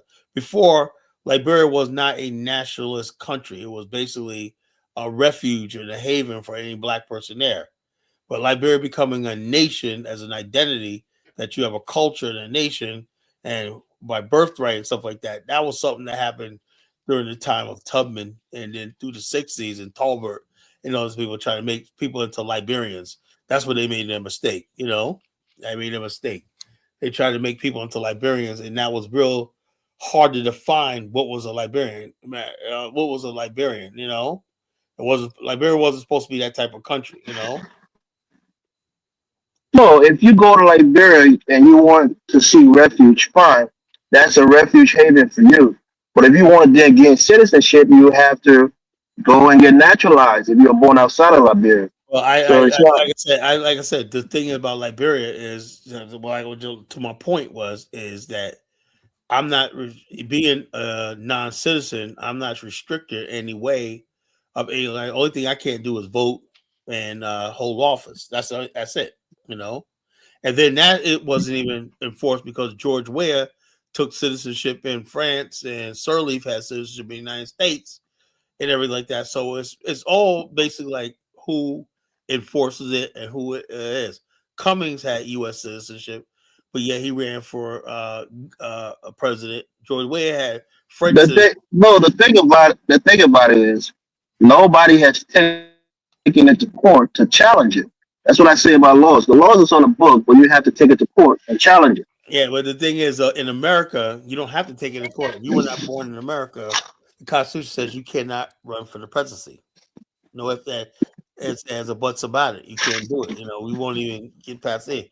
Like I said, this shows me that the Liberian framers of Liberia never intended for there to be any restrictions on any black person moving into that territory. Carla, it literally says it in the Constitution. So What? Let's say. it says that to get citizenship in the country, Wait, hold on. you have Did it ever mention the word citizenship yeah. in the original Constitution? Well, I mean, you talk about the original Constitution. I mean, there are amendments that's added to the Constitution. Well, yeah, like I said, over the years, since Tubman's time, they started amending the Constitution, right? I said the original framers of the Constitution did not basically talk about who was a citizenship or whatever like that. Anybody that was in Liberia that was black was considered part of the country, right? Let me give you another example. There's nothing in the Constitution that basically talks about political parties. Yet we got a two-party system.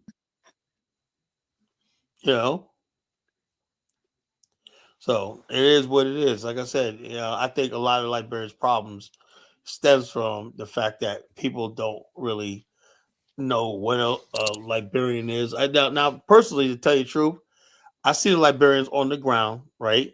They're definitely living a Liberian life. There's definitely now a colloquy and a culture, right? Now you can say, something, so long as you acknowledge where Liberia came from, right? It was a haven for black people, mainly slave descendants from the West, right? And then you go say but now it's changed into something else. We have a culture here now that basically has retained some of the history from America, and we have indigenous culture, right? And we speak English for the most part. We're mostly Christian, whatever. We have a colloquy. We have different types of foods and everything. Now you have the basis of building a nationalist type country. Now I'm all for that right now, but I'm talking about historically. Liberia was never a nationalist country. In fact, had Liberia been a nationalist country, it wouldn't have spent so much time wasting time building things like the OAU and all this African Development Bank. Liberia spent so much time trying to develop Africa and Pan-Africanism that it didn't really pay attention to its problems at home. Hey, Dave, you understand what I'm saying? Yeah, I understand it. Liberia was brokering peace in the Congo. They were brokers of peace in the Mau Mau situation. They were all over the place, Yeah, it was all over the place. all over the place. So there was no real weird Liberia. It was just a refuge. Nelson Mandela lived there. Kenneth Kwame lived there. Kwame Nkrumah lived there, and stuff like that. It was not any where Liberians went. It wasn't until Tubman got in power, and basically he started to define Liberians as people came from the West as 16 tribes, indigenous tribes. That's what he defined as Liberia. Before that, it was very vague and abstract what a Liberia was. Nobody cared about what a Liberia was. Liberia was just it wasn't America. It was like a refuge, people fighting refuge and fighting colonialism and fighting racism. That's what Liberia was founded for. But later in years, when Tubman got in there, they started basically doing Pan Africanism, and also I think they forgot during Tubman's time, they forgot why Liberia was founded as a safe haven for black people in the West. Come there. I was a very part of Liberia history, right? And Tubman and them didn't hear to that. Tolbert and all of them didn't hear that, and they just thought that just we're all Liberians now and like that. And the bottom line, they didn't take into account that these indigenous people didn't really assimilate into your idea of Liberia. That would have taken another 100 years, and that's why the country collapsed. You can't just tell somebody you're Liberian now and they haven't been assimilated or they've been educated to understand what that really meant, because you really don't know what that really means. No one really did. It was an experiment, to see how it turns out. But it just went left because no one could define what the country stood for anymore. By the 70s, like, who are we? Are we Americans transplanted in Africa? Are we Africans or what? No one knew what the hell they were, And that's why people could come in there to this day and divide the people and cause friction and stuff. Trump claims Bachman was born in the Philippines. You'll never know. He completely lost his African accent. I would not thought his name was Joe Louis, not Nelson Mandela. You know, you talking about Mandela? I don't know. But yeah, so about the topic, black nationalism, the history of black nationalism. It's the oldest ideology in Black America. The oldest, you know. It predates everything. The only thing that was probably the same old thing is the Black Christian Church, which I think Black nationalism is what was born out of the Black Church. You know, I think Black nationalism. I don't know what came first, Black nationalism or the Black Church. Then again, it could be Black nationalism first because Black people will refuse entry into white churches, so they built their own. That's nationalism. You know. So Black nationalism is basically the basis of Black nationalism was the Black church. You know, Black people, that was a gathering point for Black people around the community, you know, the Black Christian church, you know, Black Christian church. But it's the oldest ideology in Black America, right? The oldest ideology. It's older than civil rights, it's older than integration, older than assimilation, it's older than ADOS FBA. It's the oldest ideology in Black America, right? And I do think it's making a comeback. And Dave, tell us some more about some of these comments. You want to read some of them? No, I could send them to you, Colin. Let me send them to you. Yeah, send them to me. You got my email? Yeah, no, yeah, I should You send it to do. your You email or do. your Facebook. Well, no, I can't pull up Messenger on this. Oh, okay. You want me to send it? Screenshot All them and right, hold send on. them to me my email. I think I got your email. Hold up. You know, what's your email, Dave?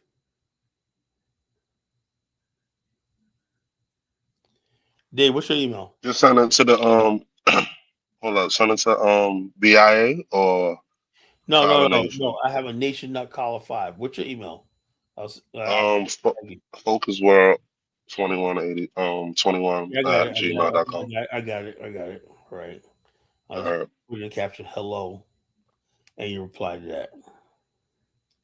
And Okay. your my email should be getting my email in a second. Yeah, I'm about to send you these screenshots, man. It's crazy, man. I want to read these things, you know. These Uh, people are going crazy. I knew lurking in the background this was all gonna come out, you know. Because they've been probably looking at these YouTube channels and whatnot, saying, "Man, they when it hits them, white people it don't hit them till you invade their space." At the Super Bowl, you're wearing a red, black, and green. Yo, yo, that was something else, man. Coco Jones, man. I didn't know who she was. I never heard of her. I don't know who most of these people are in the entertainment until they do something. Now, Coco Jones didn't come out with a Solon flag, Dave, did she? Did she come out with an FBA flag? No, She came out with a red, black, and green band on her arm, man. They are going crazy. You know, what the hell is this? They thought they were gonna race our heritage and everything like that. They thought we were gonna just roll over and go away. Are they crazy? Yeah, black nationalism is on the rise. It's something they got to deal with. Black nationalism is on the rise, and I'm proud. You send those pictures in the streets out here, Dave?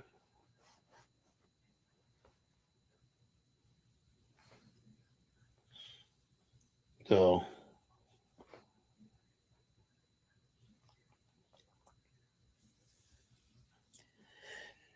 I got a video of George Ware dancing and whatnot.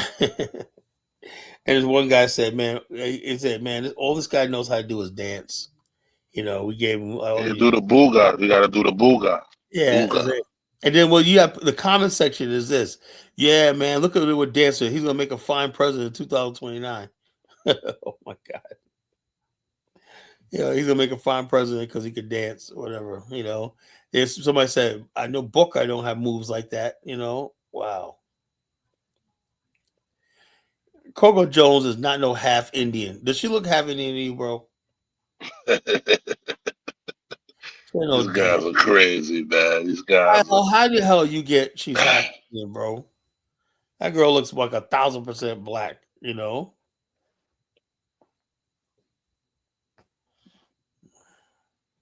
But whatever it is, Rico Miller, she didn't have a FBA flag up there. She'll say, I'm a foundational Black American. You know, she sung Lift Very Voices Sing with the red, black, and green, man. She represent, you know. I never heard of her, you know. Be honest with you, I never heard of her. Never. Her dad's Indian. I don't know, but she looks like a black woman to me. You know, if her dad's Indian, how did she got a name like Jones? Y'all make any sense? You know, how she got a name like Jones?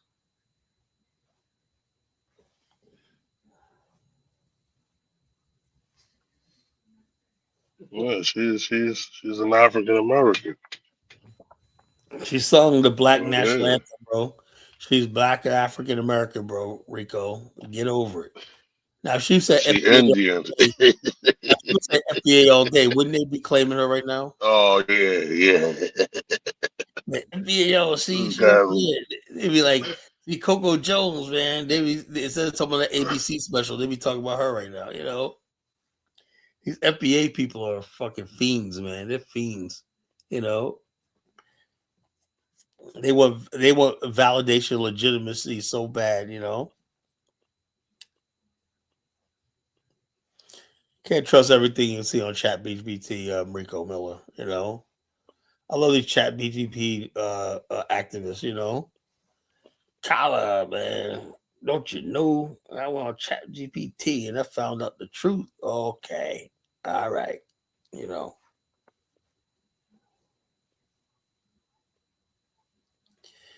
You send that stuff, Dave? yeah, I'm about to say it. This stuff is crazy, man. These comments, man. This is nuts. Chat GPT. I said Chat GPT. I didn't say BBT. I said GPT. Marsha, her dad's not oh wow, Rico. See, you gotta get your Chat GPT up. He said her Amari Shai, who I trust, right, would never lie to me, right? Her dad is not Indian. Her dad is Mike Jones, a former NFL player. Goddamn. See how you say? No, most of my information don't come. Most of my information comes from me knowing shit already. You know, I may go once in a while and check something out on Chat BGB, but you know, you can't do a show like this unless you have some real knowledge. You know, Marsha said both her parents are black. I thought so. You know.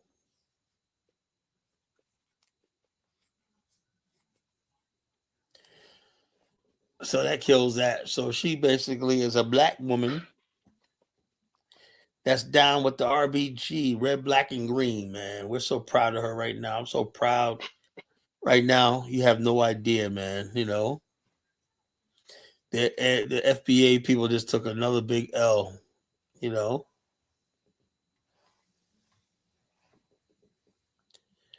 I wonder what Bantu Mandinka got to say about all this, you know. FBA all day, FBA all day. Cut the check, cut the check. I want my check, you know. Like I said, I wish black people, some of y'all black people, I want y'all to get reparations, you know. I want y'all to get reparations. I know times are tough, man. I want that y'all to go to that mailbox one day and say, it came. Lord by hell, the reparations came or not. I'd often dream about it. That you black people will get what you want and deserve, which is reparations, right? But I know, and you should know, right? Hell has not frozen over yet. Really. Hell has not frozen over yet. Right? It's still hot down there in hell. It didn't freeze over yet. So since hell didn't freeze over yet, you cannot get your reparations check. You know, I would like to tell y'all some good news that the reparations. You have people out there that basically would listen to Vet Carnell. They was basically thought that the reparations check was on their way. They saw her all professional, and then when she sat down with that white dude and whatnot, oh man, it's really gonna happen. She's sitting down talking about talking to the white man and whatnot, you know. All right, let's see, you know. All right, let's read what you got, Dave. Wow. you see this? Yeah. This is nuts, man. Somebody, the first one, this is what I saw before.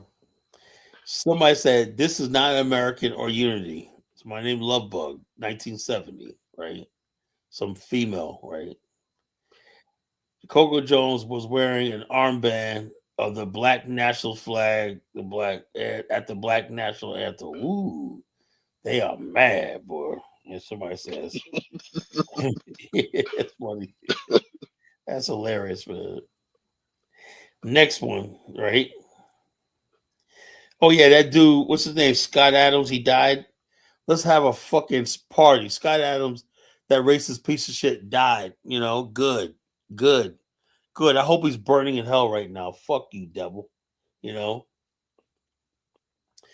Okay, anthem singer wearing a white supremacist. Why are they gonna how are they gonna compare the RBG flag to a white supremacist armband?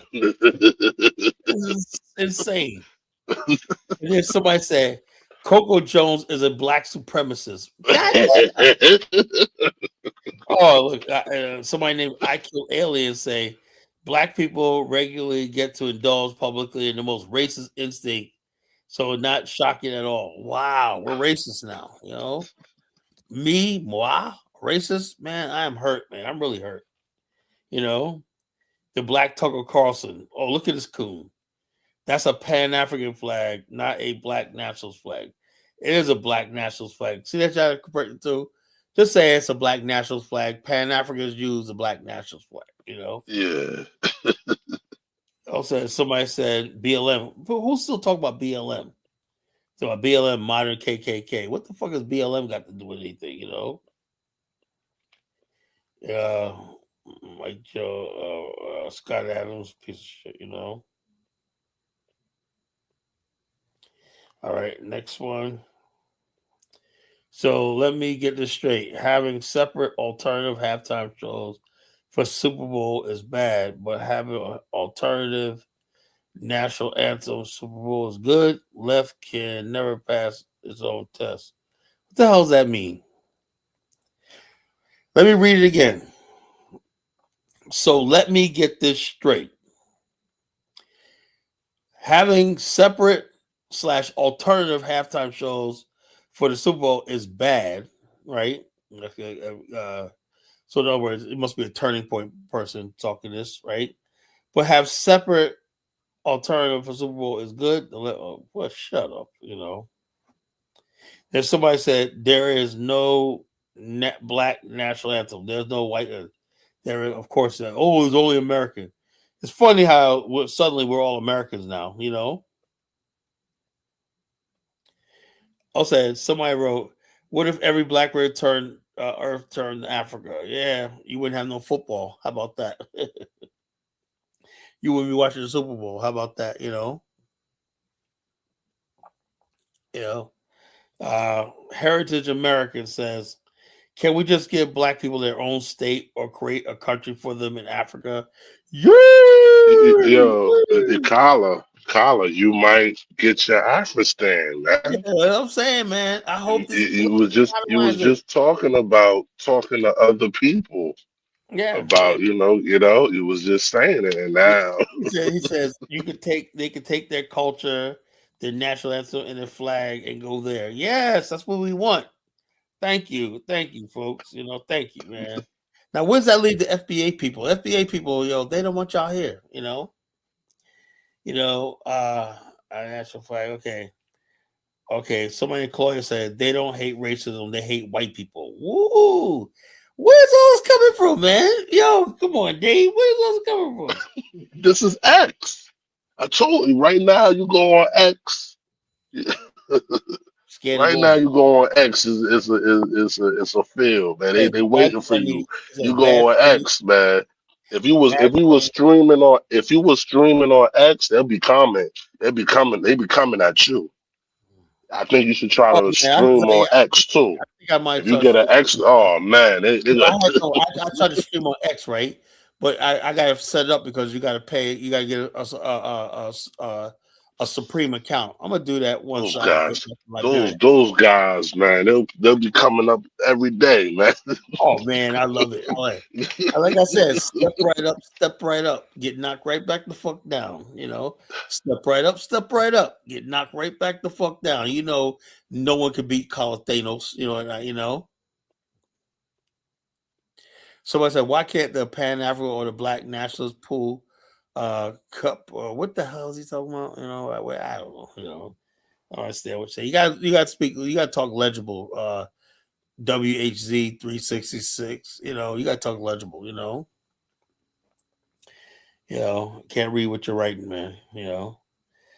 Bad Bunny ended his show saying, urging people to show love to all foreign countries as spoken Spanish. Meanwhile, Kid Rock urged everyone to give their lives to Jesus. I'm about to show you some stuff from the last hour. All right, keep sending them. Yeah, man, some stuff from the last hour, man. It's madness over here on X, man. Ronald put the red, black, and green flag up. I can't believe this, man. It's coming back, man. They don't know what they just did, man. Now I see all these red, black, and green. We got to get back to the basics, man. Fuck the Solon flag. Fuck the FBA flag. It's the red, black, the fucking green, folks. This is a black nationalist time period, bro. Let me do something. Let me do something right now. Dave. Yeah, let me do something right now. Well, we got more, Marshai. Dave's gonna send me some more. We're gonna have fun tonight, Yeah, it's crazy. It's a cesspool over here, Collar. Yeah, man. I'm man. ready. These guys I gotta get losing their minds. In order for me to stream on X, I gotta get a premium account. They're losing their minds over here. I've been going back and forth with them today. So yeah, keep up the war. All my black nationalist warriors, man. Take it to these motherfuckers, man. Social media. They lost their mind, man, from the Super Bowl and just the Super Bowl. It's very simple. The red means the blood we will shed. We will have to shed, right, for our freedom because we have to spill blood. Black meaning us, the people. Land meaning the territory of the African, where we're gonna have a final resting place, a new life in a new land. And the green means the best place for us to build this new reality is on the mother continent of our ancestors. So if you're down with the red, black, and green, that means you want a nation of your own. This is where you want to tune into. Where's King Good, man? I want him up here, man. That brother's deep, man. I saw him on Dynasty's chat room, man. I must do shows too late for him. That's a good young brother, man. Hey, you and him, Dave. Guys like y'all give me hope, man. So why are people in the alt-right obsessed with black people and Jews? I have no idea. All I know is I wish they would go away. Go far away. Go away. Go far away. We don't give a fuck, Biafra flag has a sun in the middle, whatever like that. But this plain red, black, and green flag is very simple and basic. That's the flag of the African. Make no mistake about it. When we have a nation, when we get to base camp, that flag is gonna fly high over the base camp. So people know what the fuck when they come to those gates and whatnot with armed guards and whatnot, they know what the fuck it is. This is a black nationalist territory. Yo, Dave, you know what I found out? Guess how much land? Guess how much land the Catholic Church owns? How much land? They own 177 million acres of land throughout the world. Now, if the Catholic Church is not even a government, right? They said they own so many banks, businesses, everything throughout the world, right? The Catholic Church has so much wealth. They own gold. They have tons of gold stashed away everywhere all over the world, right? And I'm saying to myself, you tell me, what does a black man in America collectively have? Not a goddamn thing, Not a thing, man. And so the bottom line is, when people tell me, Kala, you can't look, we're going to fucking take. If we have to join force with the Lebanese and Iberia and Lebanese in Africa. You know, I had motherfuckers tell me. I told that on a group chat. I said, "Yeah, we're gonna have to fucking get with the Lebanese, whatever, because they might have to." They got mad with you. Yeah, motherfuckers are mad. They got mad with you. Several Africans said, "Colin, you're a traitor, man." Blah blah blah. I said, "You sit here the But whole Colin, you just read the comments I showed you. Is white nationalists telling you to go? They want to help you get a country. That's what I'm saying. So we're gonna try, These so guys are talking about helping you get a country. So I don't know, man. I this is don't know. time for black nationalists to rise again. This is a black nationalist movement, folks. Hold up, Dave. I plug my computer in before it goes dead.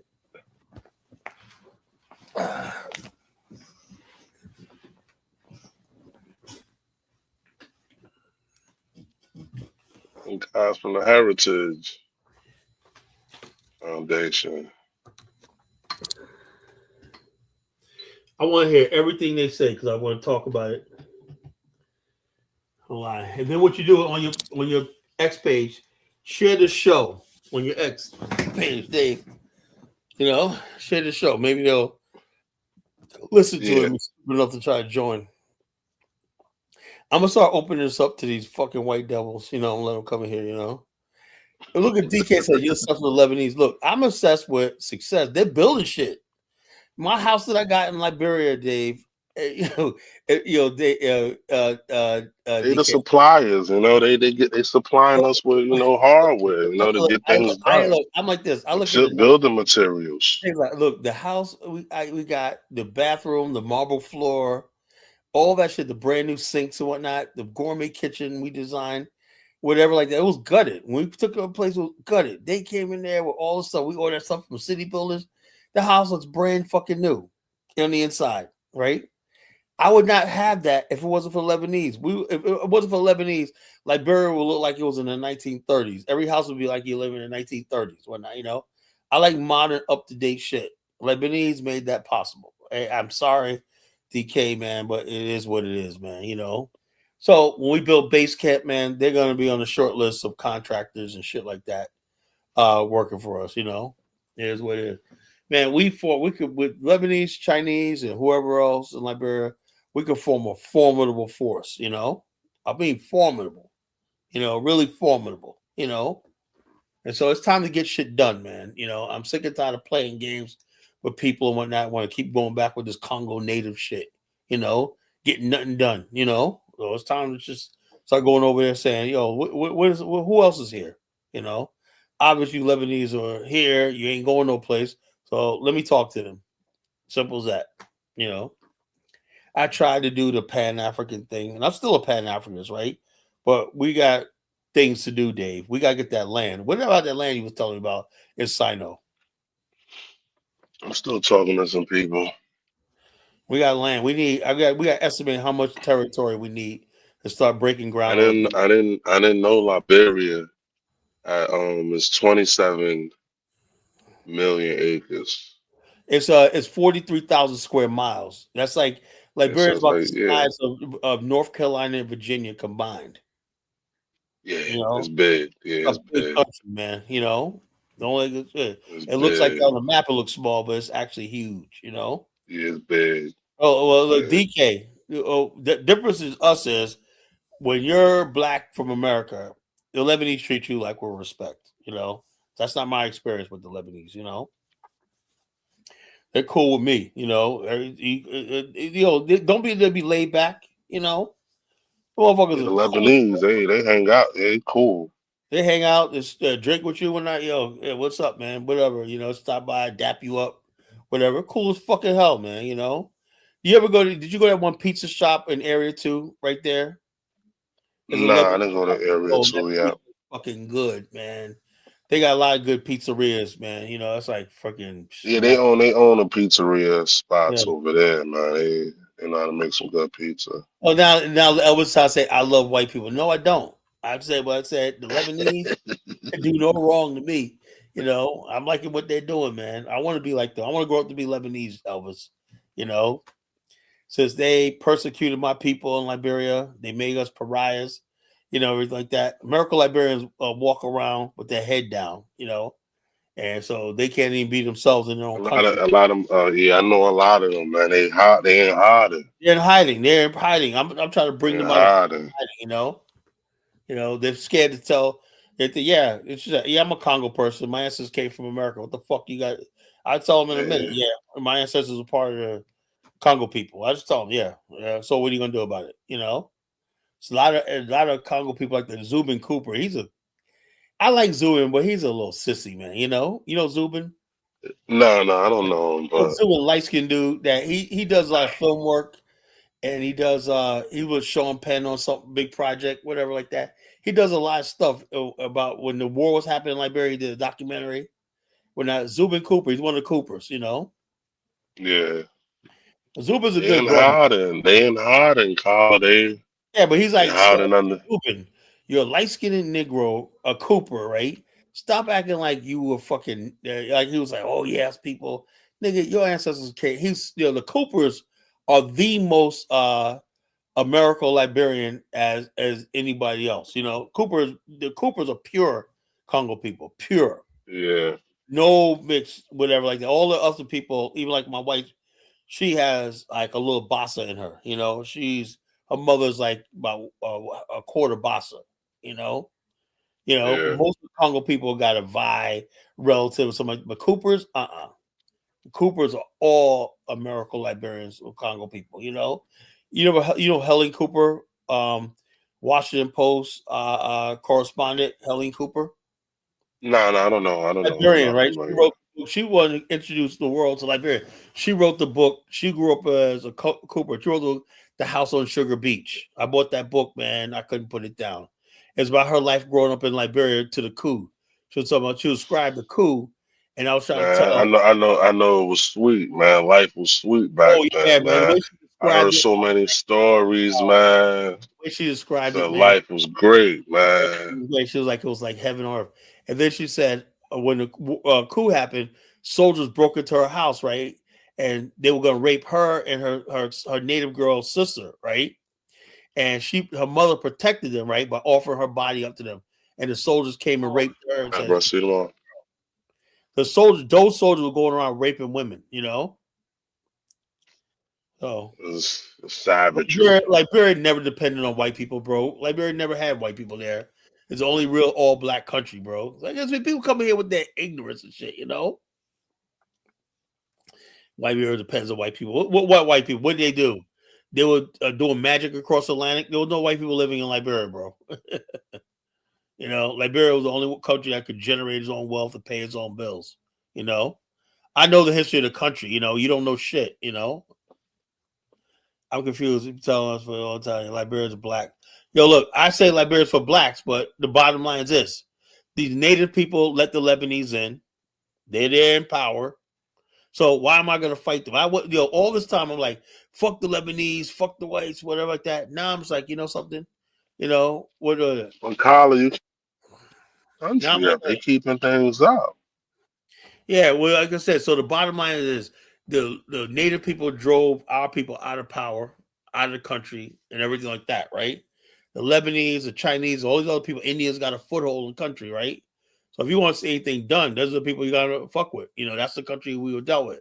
So when we do build an Afghanistan, it's gonna be like this. Yeah, but the Lebanese didn't really have any power before the coup. They weren't like there is right now. Everybody will tell you. They said, look, they didn't really get power. And what gets me is while the country was in a war zone, these motherfuckers were still coming in. Yeah, And then when you look at Beirut, right? Beirut, Firestone was just like there was like about 20 white people, bro, in Firestone. yeah. Yeah, it was Beirut. Beirut's a war zone. You know that? Lebanon's a war-torn country. How are you gonna be a war-torn country and go around the world colonizing people? And, They still don't and I run like and that. I'll tell my brothers too in Liberia, like, look, man, y'all more than these Lebanese guys. But They won't Liberians have even low believe me. self-esteem. They got low self-esteem. That's what it is. They got low self-esteem. That's why when I Uh, come there with my confidence and whatnot, I pick them up a little bit. Their spirits up a little bit. You know, because they're like, oh man, you got this Black American guy. He's like, he's an equal to these Lebanese. The way I talk to them and stuff like that, He's like, so they're like, wow, man, we need poor people. But most Liberians are on our side. Most Liberians on the ground are on our side. They want us to come back and build.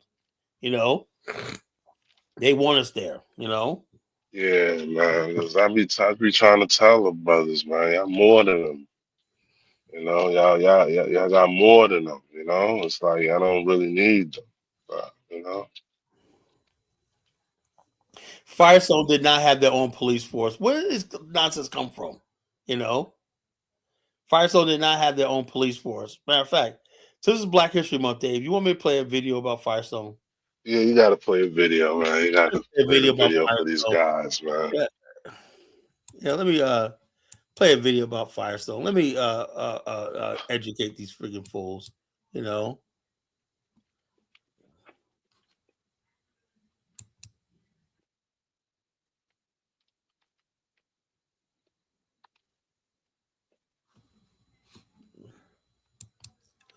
All right.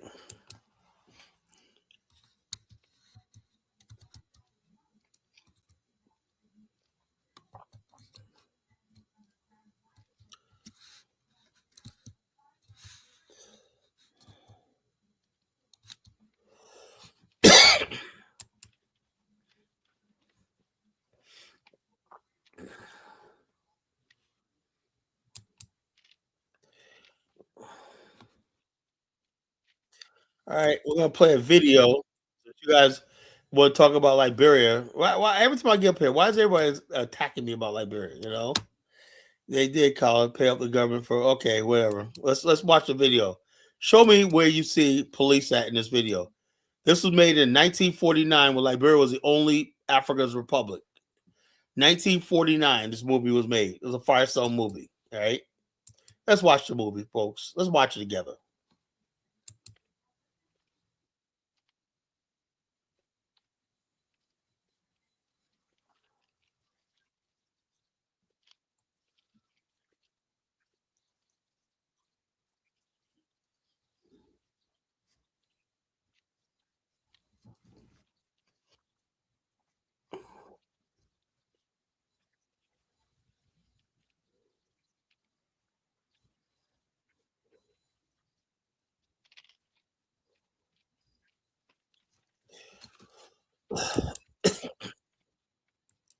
Yeah, of course. If you're operating, you got your own security. But they what you call they had their own security on it. It's not like you think it was. They had the power to arrest or whatnot. Everything was overseen by the Liberian police force. And most of the police there were actually Liberians. So and so they worked for Firestone. They got extra pay. It was actually Liberian police on the campus.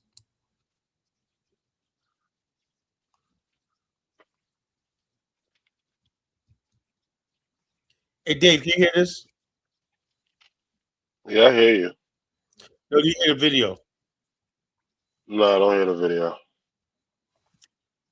Hold up. Can you hear anything? No, I don't hear the video. All right, I let just me hear you. I just hear you talking. okay, let me find another video. Let me find another one. Let me see. Let me find another copy. I think I got another copy of it. Liberia. 19.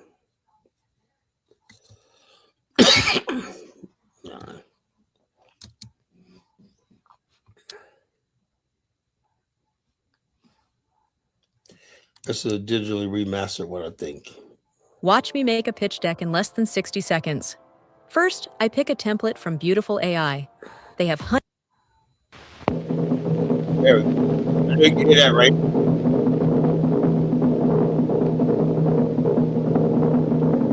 Can you hear it, Dave?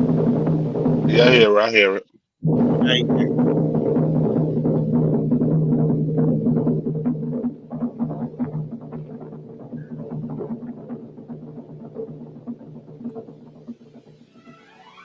This is the story of Liberia, Africa's only republic. It is a story of many chapters and moods, a story of people and the land that sustains them. It is also a story of American enterprise in the lush tropical jungles of West Africa.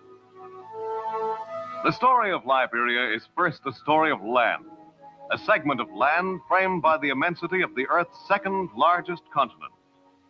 In 1822, a group of free American Negroes set out to colonize this land. It was not easy. In 1847, after a quarter century of struggle, sacrifice, and hardship, these colonizers and their children founded a new nation for free men. Its name, Liberia, means liberty. It did not take the colonizers long to discover that the land which they had chosen to settle was abundantly fertile. Plentiful sunlight and rainfall combined to create a climate that encourages growth. Food crops, timber, fibers, luscious fruits, and dense tropical vegetation. Another testament to the rich soil is the abundant floral growth. Bougainvillea, African moonflower, poinsettias, hibiscus, and a host of others. The story of Liberia is also a story of people, including 23 long-established tribes. This video was made in 1949. Most of Liberia's tribespeople live in villages which are centers of community-owned farms. Self-sufficiency remains the keynote of tribal living, which is a way of life as well as a means of livelihood. Scenes like this housewife pounding and winnowing rice are everyday occurrences. Rice is the basic grain of the Liberian diet.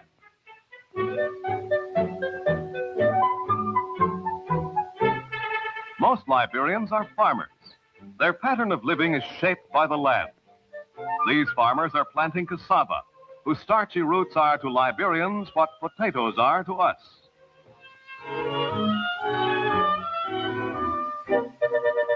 The African oil palm, one of the most important crops in the world today, supplies fats and gravy for the native diet and provides a valuable export.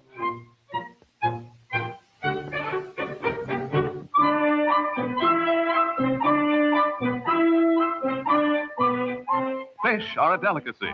They abound in the coastal waters, and the tribal fishermen who catch them enjoy considerable prestige.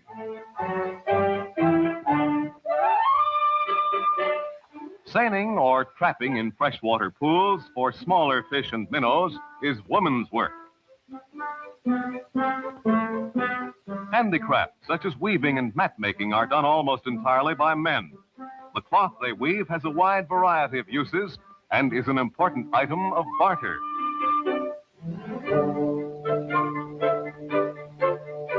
Mat makers find the jungle an inexhaustible source of raffia and other fibers.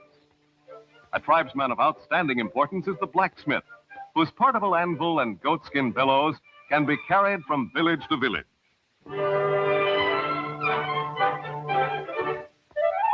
A highly necessary application of native skills is house building. This is a community project with many villagers lending a hand. The materials for these circular huts, small logs, vines, mud thatch, are plentiful. The single all-purpose building tool is the cutlass. With the family and neighbors helping, these houses can be built in a single day at a cost of as little as $5. And now this house built in a day becomes a home. Carrying their possessions with them, the family moves in. And moving is very simple. You just walk in, put your belongings down, come out, act natural, and immediately feel very much at home.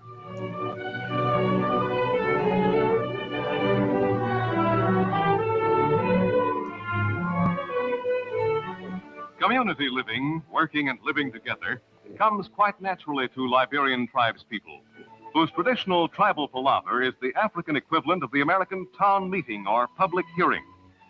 Strong young men are first-hand bearers of gifts and friendly commerce. Here, tribespeople have long realized that little can be accomplished unless one is able to get along with his neighbors and to share their problems and interests. This elemental spirit of democracy is colorfully in evidence at the native market, where daily many of the tribe's people gather to gossip, exchange news, and sell the products of their farms, looms, and workbenches. An attractive array of African peppers.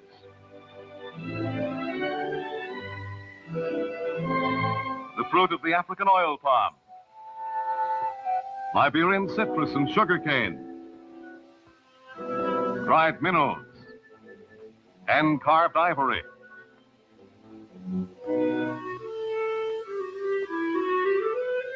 And the golden leopard pelt. Displays at the native market are skillfully arranged to present such typical native products as country cloth, home woven of wool or cotton, and used for clothing, bedding, and draperies. Next door to this market is the U.S. Trading Company, operated by Firestone to supply American-made products and brands at prices well below United States averages.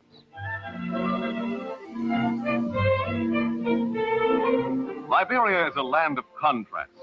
Only a few miles from the native market is a scene as modern as tomorrow. A mighty airliner is landing at Roberts Field. Built by Firestone during World War II, this is one of the largest, most strategic land plane bases in the world. It is within 30 flight hours of New York. That was a mistake. Firestone didn't build an airport. The United States government did, Dave. You know, they built that under Lend-Lease law in the United States. They built Lend-Lease laws allow money for the Roberts Airport and the Freeport of Monrovia. So that was a mistake. He said about that. You know.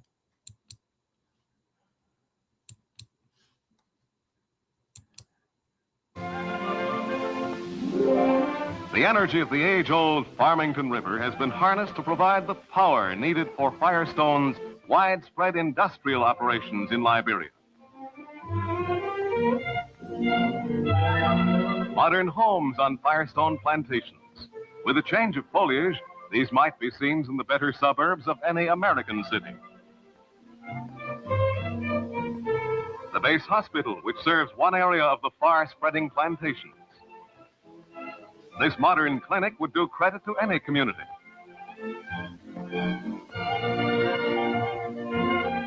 Almost within earshot of messages being sent by jungle drums are these Firestone radio towers beamed for North America. So you're already using ChatGPT, and while that's awesome, there is one little problem. This Firestone golf course is enjoyed alike by the plantation staff and travelers and servicemen. But recreation must consider all tastes. Native rugby teams play a spirited game on a plantation's playfield. In workers' villages on the plantations, native music, games, and dances hold sway. A Liberian stilt dance. This is one of the more interesting of the acrobatic dances inherent to a great continent that is peopled with great dancers. Rhythm, balance, and poise are superbly proved. This traditional warrior's dance is another of Liberia's ever colorful folk arts. It is an arduous recreation dedicated to the enjoyment of all, regardless of ages or skills. And it is as African as Africa itself. Here, as elsewhere, good recreation is companion to good work. Liberian workers in many fields are convincing proof of how far the nation has advanced.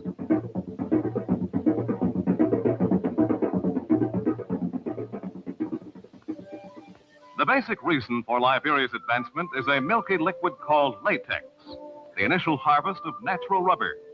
By means of this white liquid, Liberia has achieved a significant place in world commerce.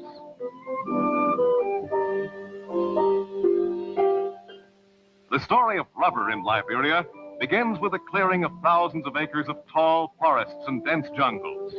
To fell these giant trees requires an army of men with axes. The jungle's cry of surrender is the deep-throated rumbling of big trees crashing to earth. By the thousands, the forest giants fall so that space may be provided for valuable and orderly forests of rubber trees. Elsewhere, men with strong arms and sharp cutlasses are forcing the dense, wiry, matted undergrowth to give up its long hold on the land.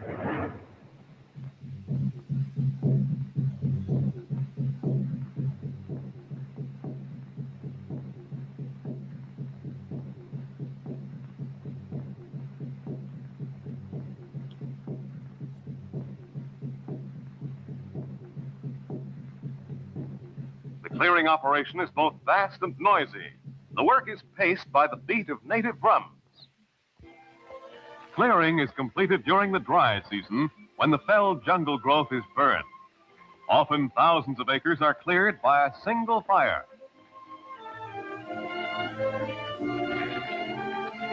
Armed with long bamboo torches, workmen set the fire systematically.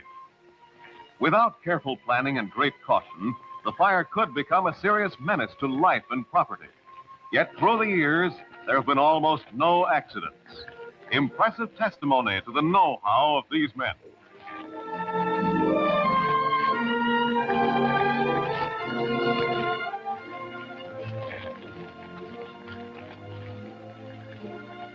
Smoke in the tropic sky comes to mean more land being made ready for more rubber.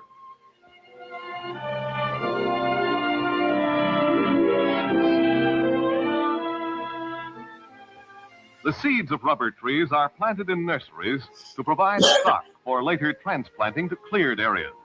There's one nursery for each rubber growing division. Within a few months, the seeds become young trees. In the nurseries, the seedlings are changed to high-yielding rubber trees by means of a scientific process called bud grafting. This means grafting the living bud of a high-yielding strain of rubber onto the root system of a hardy seedling. Successful bud grafting requires outstanding manual skill. First, a window or opening is cut in the bark of the seedling.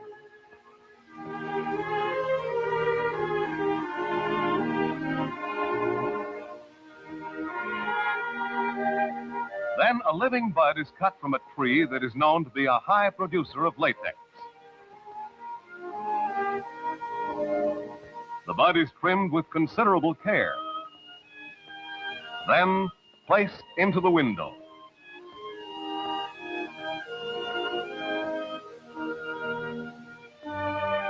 Then it is bound securely.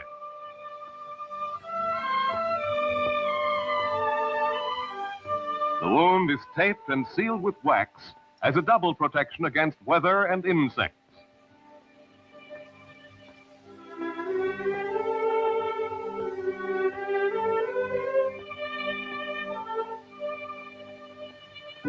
Several weeks later, after it has been determined that the bud graft is successful, the seedling top is cut away. In time, the grafted shoot from the new bud becomes the trunk and top of a superior rubber tree that grows from healthy roots. In the newly cleared areas, workers are busy lining and holing. Aligning the rows and digging the holes that will anchor the young trees in permanent and symmetrical groves. A Liberian technician uses a transit to make certain that the rows are straight and evenly spaced. The tree locations are carefully measured and marked with stakes. Most of the soil is a rich red clay loam or laterite. It is deep and fertile.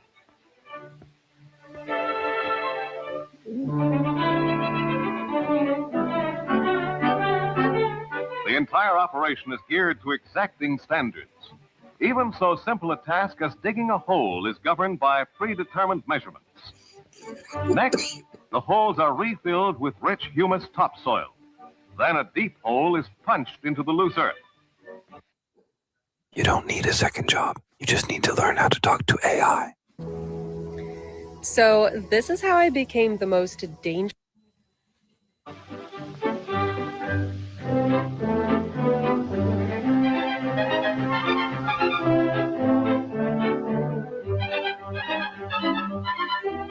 Then the bud-grafted rubber tree, after being severely pruned, is transplanted from the nursery and painstakingly anchored with all the care exercised by an experienced orchardist in planting a young fruit tree.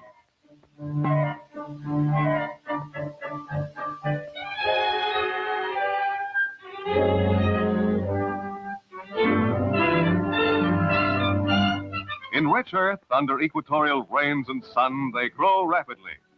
This one is 15 months old, these 2 years old, and these 3 years.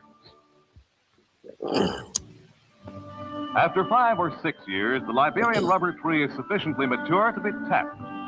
The first tapping cut is measured carefully. Opening the tapping panel requires a sharp knife and a trained and steady hand. And there begins to ooze forth the first drops of the hundreds of gallons of latex that the tree will produce during its long life. Rubber tapping begins with the day itself. First dawn at the villages that dot the plantations sees long lines of tappers setting forth. Liberia's millions of rubber trees now require the services of more than 30,000 workers. All these men are tribe members, and all are Liberians.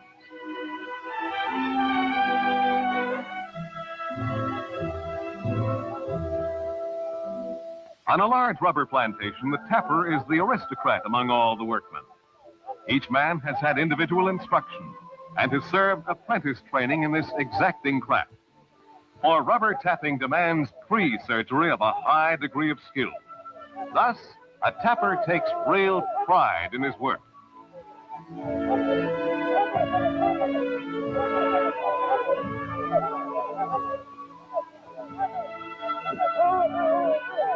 Each tapper is assigned to about 250 trees and is equipped with a specially designed tapping knife, 2 latex buckets that hold a total of 12 gallons, and a bottle of chemical, which delays the coagulation of the latex.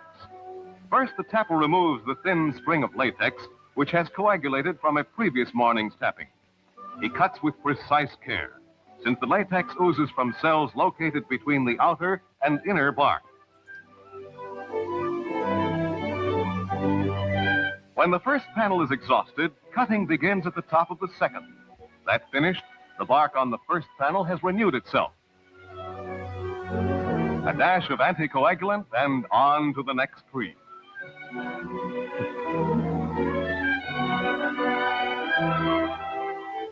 The desperate need for rubber during World War II prompted Firestone to introduce the harvest. I would say, Knack, at least they're in their own country doing this. You know, they're in somebody else's country making a living. They make an honest living in their own country, so I can't fall into that. Routine to increase the yield of a single tree. The usual one-level tapping was supplemented by a second tapping at a higher level. This intensive harvest, called high panel tapping, produced thousands of tons of rubber, which were of life or death importance to our fighting forces.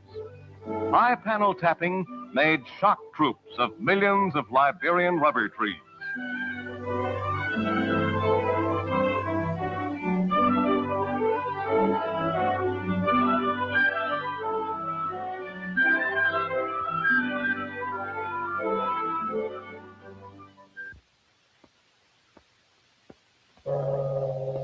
That gong means that it is time to collect the latex. Tapping is done in the early hours because the late morning heat slows the flow of latex. Roughly 1/3 of the weight of the latex that flows from the tree will be dry rubber. Rubber is in these buckets, thousands of pounds of rubber in these thousands of gallons of milky latex. Latex is an unstable compound.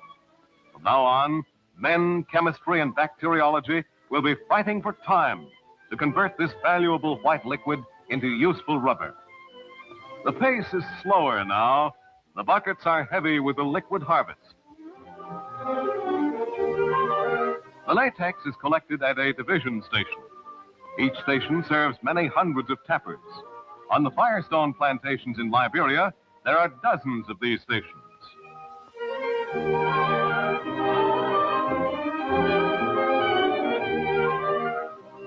Inside the division station, the crop of each tapper is weighed, recorded, and poured into a receiving tank.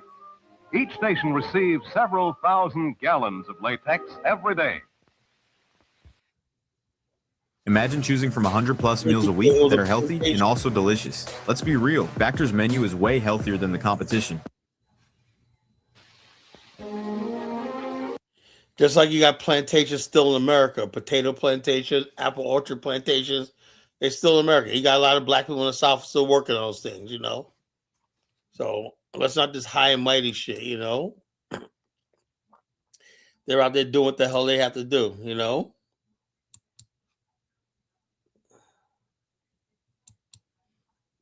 But Nak, you're on a plantation right now. You're in the Netherlands. You're on a plantation, Every black man's on a damn plantation, So a plantation, yeah. What do you think the Netherlands is? A plantation. Come on, man, Nak. From the Division Latex Station, the latex is hauled in 1,800-gallon tank trucks to the central processing factory, and there is emptied into a receiving tank. At the Firestone Processing Factory at Harville, the largest of its kind in the world, the fresh latex is converted into several commercial grades of rubber.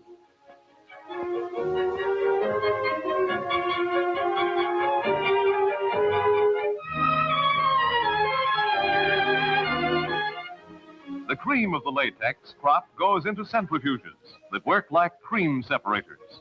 After centrifuging, the concentrated latex is shipped in bulk or in drums for making Fomex latex mattresses, elastic thread, surgical goods, and other valuable and specialized items. Other latex is processed as dry rubber. The addition of an acid helps it to coagulate in big vats.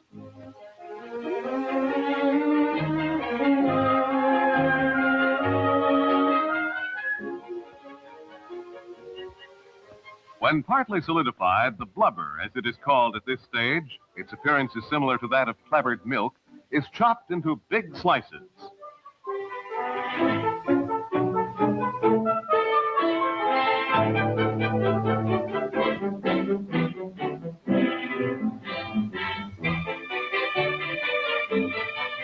These hunks of blubber are sent down chutes to a line of power-operated mangles and washers. The rollers squeeze out most of the water content and shape the rubber into white pads.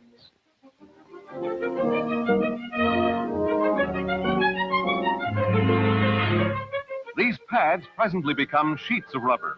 And hey, DK, you on? So what was Nigeria making, or what was their investments in 1949? Nigeria is a freaking British colony. Right, exactly. This was the only look. If you live in a world of white supremacy, this is the only country in the world that had any sort of progress whatsoever. Kala, I'm sorry, but Liberia is not 1949, bro. Every country in Africa was in darkness. No roads, no light, no electricity. This is not black nationalism. Hold on. I'm not saying it's black nationalism.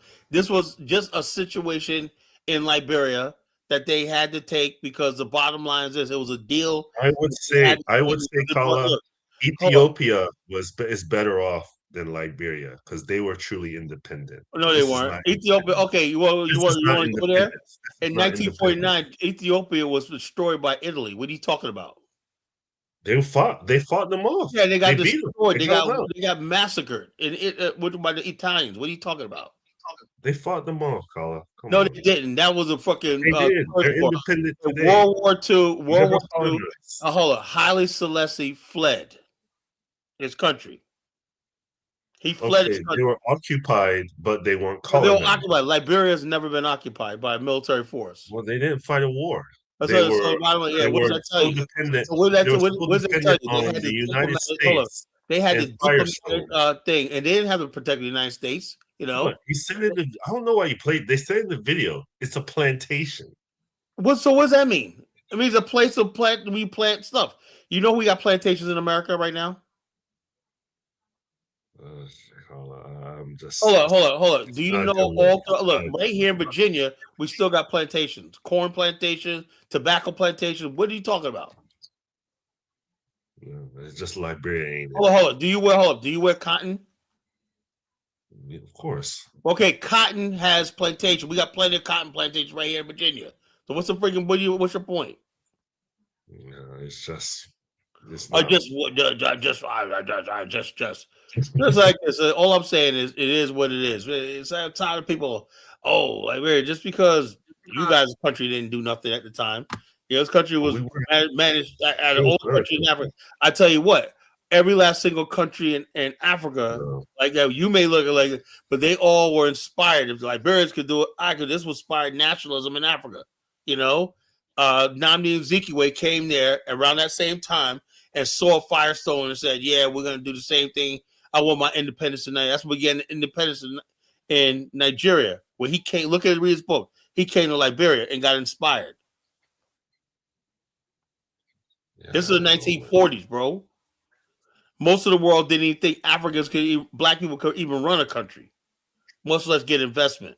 Well, in 1949, Ethiopia had already defeated. Ethiopia had no industries. The only thing Ethiopia had was you had a couple of black Americans that went there, John Robinson, that helped the Ethiopians train the first Ethiopia. Ethiopia had no industry. And nothing. Credit to John Robertson. Maybe the Liberians should have done the same. Maybe the Liberians should have done the same. Hold on. Invited Marcus Garvey. They would have been better off. Right now, I'm gonna tell you right now. What we're not gonna do is compare African countries against one or the other. That defeats the point. I wish Ethiopia the best of luck and whatnot. It's a fellow black country. So I'm not gonna say that and put one country down to make somebody else look good. You're not gonna do that on my platform, bro. I'm not doing that. Or you can uplift Ethiopia all you want. You don't have to put Liberia down just to praise somebody else. All right? I'm not gonna have that shit. So if you're gonna do that, man, you gotta go to somebody else's platform. Do that all day. But when I talk about Ghana, I praise Ghana. I talk about Nigeria, I praise Nigeria. Talk about South Africa. Each country has its own qualities and everything like that, and something to offer. There's good qualities in every last single African country. They made mistakes, yes. It wasn't the perfect, yes. But you gotta understand something. I put it in context. We're living in a global white supremacist, fucking white devil system or not. And this was a small country trying to survive. Can I ask you a question? Evidently, you don't believe that. Kala, can I ask you a question? Honestly, hold on. Do you believe that?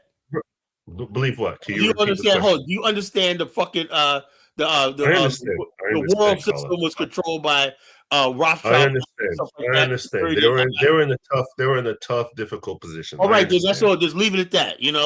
They had to do what the hell they had to do. Kala, can I ask you a question? What? Do you think they were better off if they went with Marcus Garvey in the UN? No, because Marcus Garvey. Look. I even not me to agree with that. I love Marcus Garvey and whatnot, but the UNIA, even the UNA I deal right now, they don't have anything. They're a bunch of the people in the UNIA. The problem with the UNIA is they didn't attract the educated black population in Black America in the West. It was just a bunch of roughnecks. Yeah, we're gonna Garvey. Garvey just sent a team of engineers, but they didn't have no expertise like on this level. This country was a country. They had to make decisions. We need a tax base. We need money. We need income. Liberia was flat fucking broke at the time before Firestone came there. They had no infrastructure. Garvey had no skilled professionals? Yeah, but no, not on this level. That's the reality. You got black people, 90% of black people living in abject poverty in America. That wasn't an option. The bottom line, Liberia was threatened. You bring Garvey here, you're going to lose Firestone, and we might invade the country. That's what they'll face with. But even the Garveyites, and you know something? A lot of Garveyites went there anyway, right? And they worked with the Liberian government, and that's how the OAU was formed. The OAU was formed by the Garveyites that were in Liberia. They met with Kwame Nkrumah. They were hosting a pan.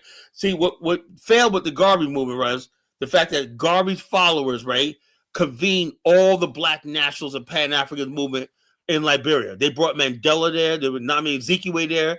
They brought Kenneth Kaunda there. They brought all these leaders from all over Africa and whatnot. And then basically they hosted Kwame Nkrumah.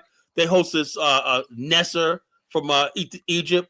They hosted all these people there, and they came up with an idea of the OAU right there in Liberia. OAU was formed in Liberia, So the bottom line, like Garvey didn't get the land, stuff like that, but they had a backup plan. They were going to freaking galvanize, and they thought it was more important. Liberia thought it was more important to free Africa than what they thought what the Garvey was doing. They said we couldn't do what we had to do, but the bottom line is this: they said we're going to make Africa. We're not going to be strong until Africa's strong. That's what Liberia said. We're going to make Africa strong. That's why Liberia started fighting for independence before it was even a country. Even during this time period, where it was barely a freaking republic, barely holding on. Liberia was arguing for independence in the Congo, independence in Zimbabwe, independence of Kenya, independence of Nigeria. It was advocating. It was a number one advocate for African independence on the continent. So give it credit. No, it wasn't perfect. So it's like so it is. 12 man said Liberia was America that played a crucial role in rescuing Liberia from financial. Yeah, Liberia was completely, absolutely broke. Had Firestone not came there at the time it did, the country would have dissolved and disappeared. That was just reality. Colin, why were they in such bad? Because the bottom line, look, you don't understand, DK. I'm getting tired of it. I don't know the history of Liberia, Colin. Tell us. We don't know the history. Hold up. The world was controlled by financial institutions of Wall Street. The bottom line is there was no black people that had money to put in Liberia, invest in Liberia. They didn't have that. Liberia didn't have a bank.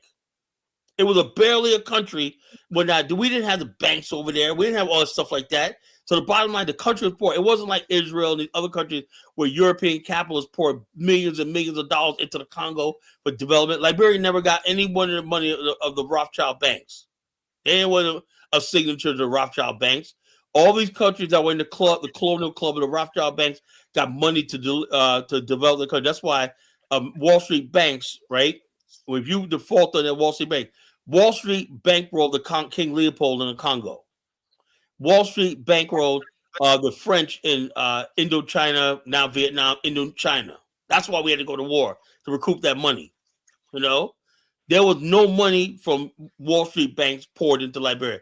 The only thing Liberia had was loans they took from the British, and the British, Liberia was so weak that it almost was colonized by the British because they couldn't pay back the loans. Firestone came in there, and the receivership thing stopped. It put back 12 years later, after World War II, the Bong Mines, the largest investment in Black Africa, came to Liberia. The first major investment in Black Africa was the Bong Mines. So they came there in 1960, and Liberia had a growth rate. Liberia, when you look at Liberia, you're only talking 35 years, from 1945 to 1980. Before 1945, Liberia was barely an existing republic because it had no money, no military, had nothing. It was barely a country hanging on. Then Firestone came in, then the Bomi mines and the Bong mines came in and went out, and Liberia was growing from then. Liberia had the highest growth rate in the world all the way up until the 1980s. So you got to put things in perspective. No, was it perfect? No. Yeah, I would love to talk about Garvey, black to the black power, Garvey, but that is not fucking reality. Until we have black-owned banks, black infrastructure, and stuff like that, all that stuff is bullshit. Black nationalism and Pan-Africa is bullshit. Because the Pan-Africans never have any goddamn money. They have no wealth. I said, look, the Vatican, the Catholic Church, has more wealth than the whole entire African continent combined. A church. We have never built an institution that had wealth like the Catholic Church and wealth like that. We don't have money. The Jews got millions of dollars from the World Jewish Congress, the Zionist Congress, right? They got $50 million to start Israel off. Liberia never got anything from Black America. We never pulled our money together to support this country. It was on its own the whole time. Would you agree that Firestone undermined Liberia's sovereignty? No, they didn't. No. It didn't lead to the 1980 coup. Hold on. Let me tell you something, right? That's people say that, right? The people I blame for that coup are the People's Redemption Council in Liberia, right? And I blame this some misguided people in the CIA, right? The bottom line is Firestone gained nothing from that coup. Hold up, Firestone gained nothing from that coup. What did they gain from the coup? They lost in that coup. Production went down. They lost in that coup. Because Samuel Doe and his people tried to extort Firestone for more money. They tried to extort Firestone, Lamco, the Bong Mines, all that. And then in 1989, Bong Mines ceased when the war broke out. Bong Mines, they abandoned ship and left the country. We call that blowback. That's blowback. Oh, no. I tell you what it is. The bottom line is this. You have people in Liberia, right? And like I said, me personally, what I would have done if I was a Liberian. CIA always does that. Looking back at history, I would, in 1945, I would just say, look, you know something? If I knew what was going to turn out, I would say, let's not do all this stuff. We know we got plans to build mines, bombing mines, let's build a country, whatnot. I would have just said, fuck that. Let's go back to the United States and just leave it alone. Yeah, and in Liberia, and I don't think Africa would probably have independence movie 100 years later. I find it odd that you would leave America, the plantations of America, go to Africa, found a country, which is great. Yeah, but the bottom line, but the way things turned out, if you were going to be the majority, if the black people in America, the only way, let me say this, the only way Liberia could have survived, right? And we were basically the government of the United States, like you say right now, like I was just reading now, if you read anything, right? The government of the United States, J. Edgar Hoover, and all these people were hostile towards Garvey. They were hostile. They were not going to let black people in America connect with a foreign state. That was not going to happen. That's why they supported Garvey. Why? Because they just don't want to. Because they feel that's a security risk. The only thing keeping black people in line is the fact that you got to deal with them all the time. If you have an alternative to America, you might challenge them. So it's all psychological. J. Edgar Hoover said black nationalism is the biggest threat to American existence. So wouldn't you even black people the way they are in down in America? They view the Americo-Liberian regime the same way? No, yeah, they hated the Americo-Liberian regime. What are you talking about? Of course. Yeah, look, when Americo-Liberians came to America, right? Even government officials, right? They faced the same Jim Crow and discrimination when they brought that back to Liberia. And there was let me give you an example. Let me tell you a story, right? So you people don't know. Let me tell you a story, right? The Sanimani and Worley affairs. This happened in the 1920s, right? These are two international incidents that happened between the United States and Liberia that set Liberia and America on a collision course, right? There was a Liberian, we call Americo-Liberian, named Sanimani. He was a descendant of some of the early settlers and whatnot. He was given a major general position in the interior. Well, anyway, he was at a post in the interior, I think somewhere in Lofa County, and he was basically accused of abusing the natives, overtaxing, and keeping government property, right? There was a guy in the country, a U.S. military attaché, diplomat, that the Liberian government was working on because at the time the United States had loaned Liberia African-American soldiers to help the frontier force in the interior. So this one white guy said that he's going to go up to the interior, investigate what happened, right? So what happened was he went up there to the interior, right? And he told Sanimani, you have to present yourself in Monrovia. And Sanimani refused. He says, I was told if you refuse, I have to chain you. So he chained Sanimani, a 12-day journey, and brought him back to Monrovia, right? What word of this got around Liberia that a white man, no matter what the hell it was, came to Liberia and chained the Liberian, especially somebody prominent, the whole country started rioting. The country went into a riot, right? And this guy, George, I think his name was George, right? The newspaper in Liberia said this guy is from Georgia. He's a racist, southerner, whatever. They call black people niggers in the state, right? And so anyway, a bunch of Liberians cornered him in the street and beat him and chased him to his residence, right? He was barricaded his residence. But the police, then the one Liberian said he assaulted me. I want him arrested. So the police went to his house to arrest him, right? And what happened was the government of Liberia called him persona non grata. That means we don't recognize your position here. You're gone.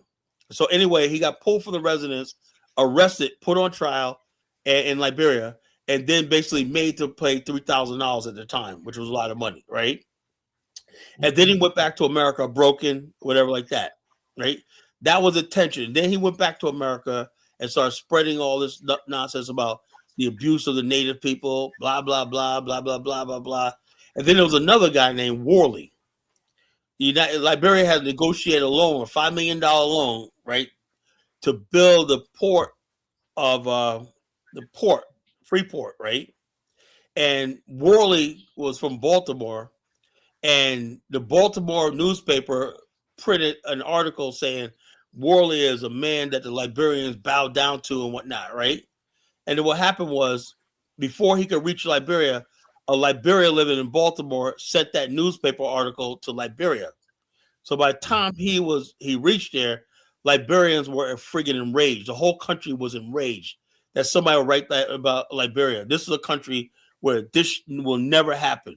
In other words, whatever black people go through in America will not happen in Liberia. So the idea in Liberia's head is if you let white Americans come here, they're going to bring the same Jim Crow stuff to Liberia. So when he came there, they arrested did come. They what? did. No, he didn't. They did come there. Firestone had their own police force. Hold on. Let me finish what I'm saying. Let me finish what I'm saying. So when he came to Liberia, right? He came to Liberia, he was arrested, and the Liberian government rejected his loan. And let me tell you about Firestone, right? Because maybe you're going to give us some insight. At the time, like I told you earlier, Liberia was flat broke, right? The British government went to the United States and says, what are you going to do about the Liberia? American government said, I think Calvin Coolidge said, we respect Liberia's sovereignty, blah, blah, blah. And we're not a colony. All of a sudden, the British and the French said, well, Liberia's causing a problem for us because its independence there is causing unrest in our colonies in the region. We need the United States to declare that it's the protectorate or colony of the United States, or we're going to invade the country. So by the time the 1930s rolled around, Firestone had already been in the country for like 10 years, right?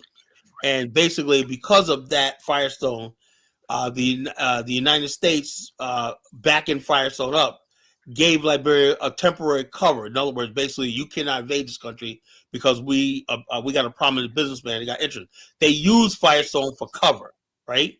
Then when Barkley went up there and said, "Look, I refuse. We're not going to. We don't need your protectorate status. Whatever. We're fine, right? We'll So they surrendered their sovereignty. Hold on. Do you understand how? Hold on. Do you know history? How do you think Venezuela, Colombia, all these countries became colonies? Okay, they weren't able to go into defend receivership. Hold up, Nigeria, even Nigeria's a colony. Hong Kong, all these places right there. What the British do is flood the country with goods and everything, and when you cannot pay back whatever like that, you have to go into receivership. And then they say, okay, receivership, we'll put you in protectorate status. Like Nigeria was a protectorate status, not a colony, but protectorate status. That's receivership, right? Liberia never went in receivership because it outmaneuvered the British, right? They used Firestone as a cover because the British would know the British were not going to invade them as long as Firestone was there. So they used Firestone, right? And then Firestone saw that they were being used, right? And went to President Calvin Coolidge, said, Liberians are stonewalling, right? We just need to take the country over. And Calvin Coolidge said, no, we're not going to use our military to take over a sovereign country, especially he said the United States is more interested in expanding in the Pacific. You know, these are things you know when you go to the library and actually read. You know, I would suggest you get a book, Liberia, America's Africa, by R. Earl Anderson. It's on Barnes and Noble. If you want to know the history of the country, when you want to discuss with me, you know. So Liberia was just using Firestone as cover. Then after, towards the end of World War II, it started producing rubber.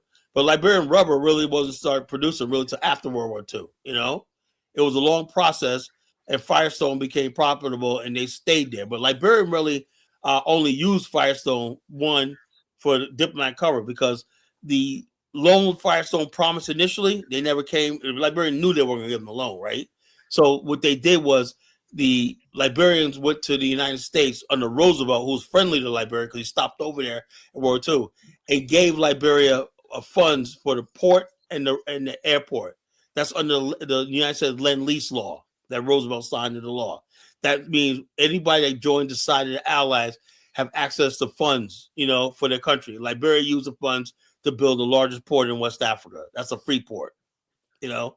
So Liberia is using political maneuvering all the time to keep its sovereignty. But they did all that, right? And then, like, at the post-World War II, Liberia was a boom. But like that, only really talking about 35 years, from 1945 to 1980.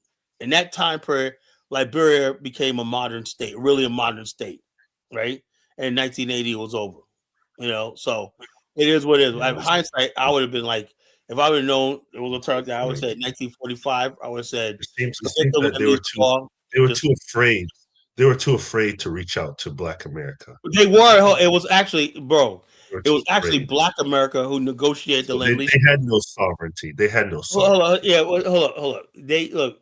The bottom line of this: your sovereignty is only relative. There was no troops in foreign troops in Liberia. Why did John Robertson not go to Liberia? Why did he have to go to Ethiopia? Who? I don't even know who that is. Oh, the thing, because what you call Ethiopia was a was a war zone.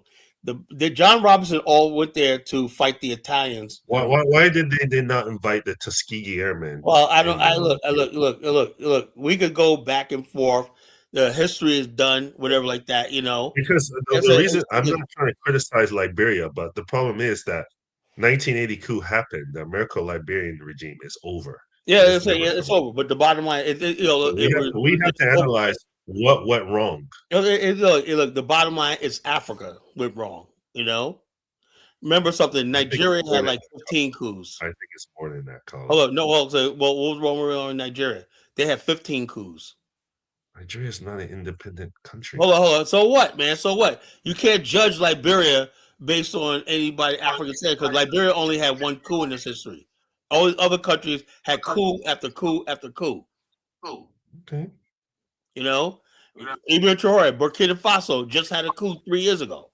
You know, they're still having coups in Africa. What's your point? It's Africa. You know, it's Africa. We have black people. The black race has not figured out civilization yet. You know, it's going to happen again. Liberia is no different than any other African country. Well, so whatever. Now the native people involved, but the Americo-Liberians, when they had the country and whatnot, it was civilized and peaceful. You know, that's what I rest on. While Liberia primary color black is real established. No, actually, what you call it, the Liberia's private sector, you know, would have concessionary, right? Have people from all over the world that invest in the country, because black people don't have fucking factories. You think we could dig? Do we have steel mills? The bong mines were made by German and Italian steel corporations. Do we own any steel mills that we could purchase millions of dollars a year worth of iron ore for our steel mills? No. Black people don't have that. So you have to negotiate and sell your iron ore to whoever's available. That's just the reality. There were no black customers for Liberian iron ore. There's no black customer for Liberian rubber. They have to do what they had to do. See, I understand business. You know, that's just business. You know, they had to do a business deal. Sometimes it's not perfect, whatnot, but it's business. Simple as that. They got tax revenue. You know, simple as that. You know.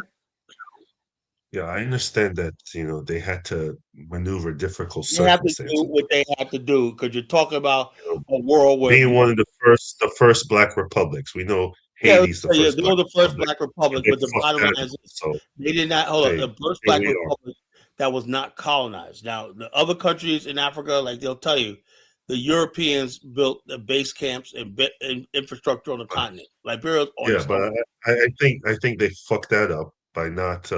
If people always say, you say it, Marcus Garvey was a great leader. Yeah, but hold up, look. Like I said, either he was a great leader, Garvey was a good leader, but the bottom line is, I don't know if I was there in that time period, right? And I was faced with the British Empire at my doorstep, and the French, right? Remember something? Just a few years before that, the French had taken half of Liberia's territory. Liberia couldn't even defend its border. Matter of fact, that the strip of land from the Kavala River all the way to St. Pedro River was Liberia up until 1912. The French took that area, right? And a lot of Liberians, even Charles Taylor said, we want that territory back. Liberia lost like half its territory to the French and the British. Yeah. So what they were trying to do was encroach on Liberia and eventually take Monrovia. So Liberia was not in a position to oppose these foreign powers in that country, in the region. Well, they're not in power anymore. So, it is what it is. So, I would say like this. We have to look at hold on. You guys say something, right? The people that's in Liberia right now, the people that's running Liberia right now, they think like I do. They think like our ancestors who found the country. Are you sure about that? Yeah, yes, because they got education. Yes. You know, you ain't dealing with a bunch of dumb idiots over there now. You got people over there. I would be fucking with Liberia if I didn't think so. You got Liberians over there. The government, I talk to them all the time. You have people over there that know what the fuck is that. We got large numbers of African Americans there now. Liberia is now building bridges with Atlanta, Baltimore, Houston, Texas, everything like that. You got black businessmen from all over America in Liberia, So it's not like the same. We're doing what the hell our ancestors should have done 100 years ago. We got black people coming in Liberia. I say that's a positive thing, especially when the mayor of Newark, New Jersey, he went to Liberia. In the bottom line, and I'm going to establish my own sister city projects with several mayors in my area. Because I'm gonna go there when I'm gonna meet with the mayor. And I think I'm gonna meet with the mayor. I admire your passion about Liberia, but we have to speak. Well, yeah, that's just my passion. I'm not telling nobody else. I'm not telling nobody else they got to feel what I feel. That's just me. If somebody else got some other, we gotta be honest. We gotta be honest. Like I am honest myself. And the way that ended was brutal. So we gotta analyze hold on. Nobody in Liberia talks about that damn coup. Nobody. Well, we gotta talk about it. Nobody talks about the coup. Nobody even mentions Congo, Native, America, Liberia. Nobody talks about that shit in Liberia, Well, we got to talk about it because we don't. Because the bottom line is this: the average, the young Liberians, you know what they say? You know what they say? They say we're part Native and part Black American. They're so enamored with Black American culture and identity. I don't need to talk about it. It wasn't Igbo people hung up on that pole. Well, I know, but the bottom line, hey, look, it happened.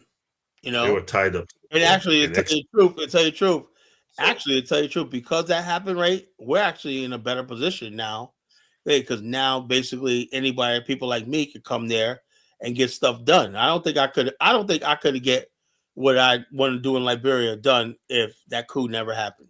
Because now they're really listen to. What do you think went wrong? What do you think they should have done? Look, it's Africa. That's what went wrong. It's Africa. That's all it is. All you do. The problem is you got 5 cities on the coast. You have Robertsport, you have Monrovia, you have Buchanan, you have Marshall, you have Greenville, you have Harper. Those were American. If you were to do an Africanistan, you would do nothing different than what. Well, no. I'm saying like this: if I did build an Africanistan, there would be no Native people. It would just be Black Americans, 100%. So, but that's not here or there. That's a different thing that I'm talking about. Hold up. Well, you asked me what went wrong, right? Hold up. You asked me what I did wrong, right? Hold up. You asked me what I did wrong, right? What we did wrong. You have all these you have 5, 6 modern cities on the coast, right? And you have the interior. You saw the way people living in the interior, right?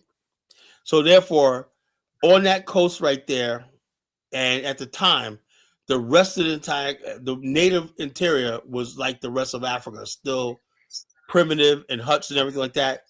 And so therefore, you gave them a taste of America on the coast.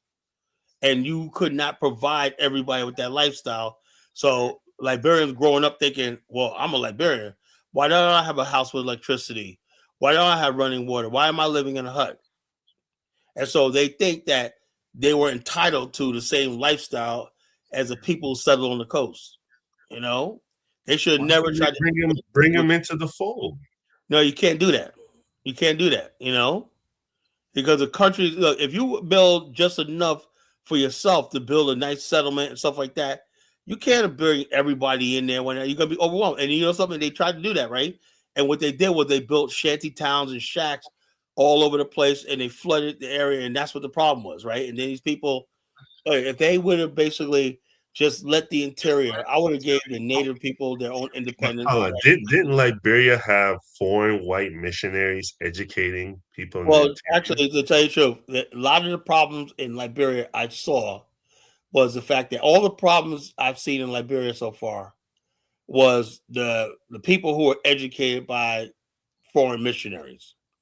Because the foreign missionaries went there with the idea of telling the natives that they're being oppressed and blah, blah, blah. The government went out. And so a lot of times I don't think the government and the settlers on the coast even knew what was going on. They shouldn't have done that. They shouldn't have let these white people in the country like that. That's where the coup happened. Yet all these people believing that the people that settled on the coast were the enemies. You know, that's all it was. Tribalism. Simple as that. African tribalism. It could happen again. Same thing. You asked me what happened with the Hutus and Tutsis. Was it next? You're gonna tell me it was the Tutsis' fault, right? No, That a it was million of them died. No, it is hatred. When hatred happens, look, I'm like this.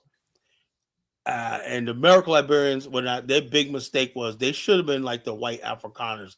They should have been armed and organized, should have their own rifle clubs and stuff like that. That would have been a deterrent. But they thought we're all one Liberian people. And I said, no, can't work like that. These people have a different way of seeing the world. What did the white Afrikaners do different than the Because they're armed to the teeth. They got money, wealth, and they got global international connections. The black South Africans know they cannot touch those white people in South Africa. They know that'll bring Armageddon. They promoted mass migration, white migration. Oh yeah, I know that. But the bottom line, they still wasn't enough. No, they promote the right migration. They recruited people who have military experience, economists, and all these other people like that. And the bottom line is this: they saw black people as the enemy. The problem was Pan-Africanism. We didn't go to Liberia seeing native Liberians as our enemy. That's the difference.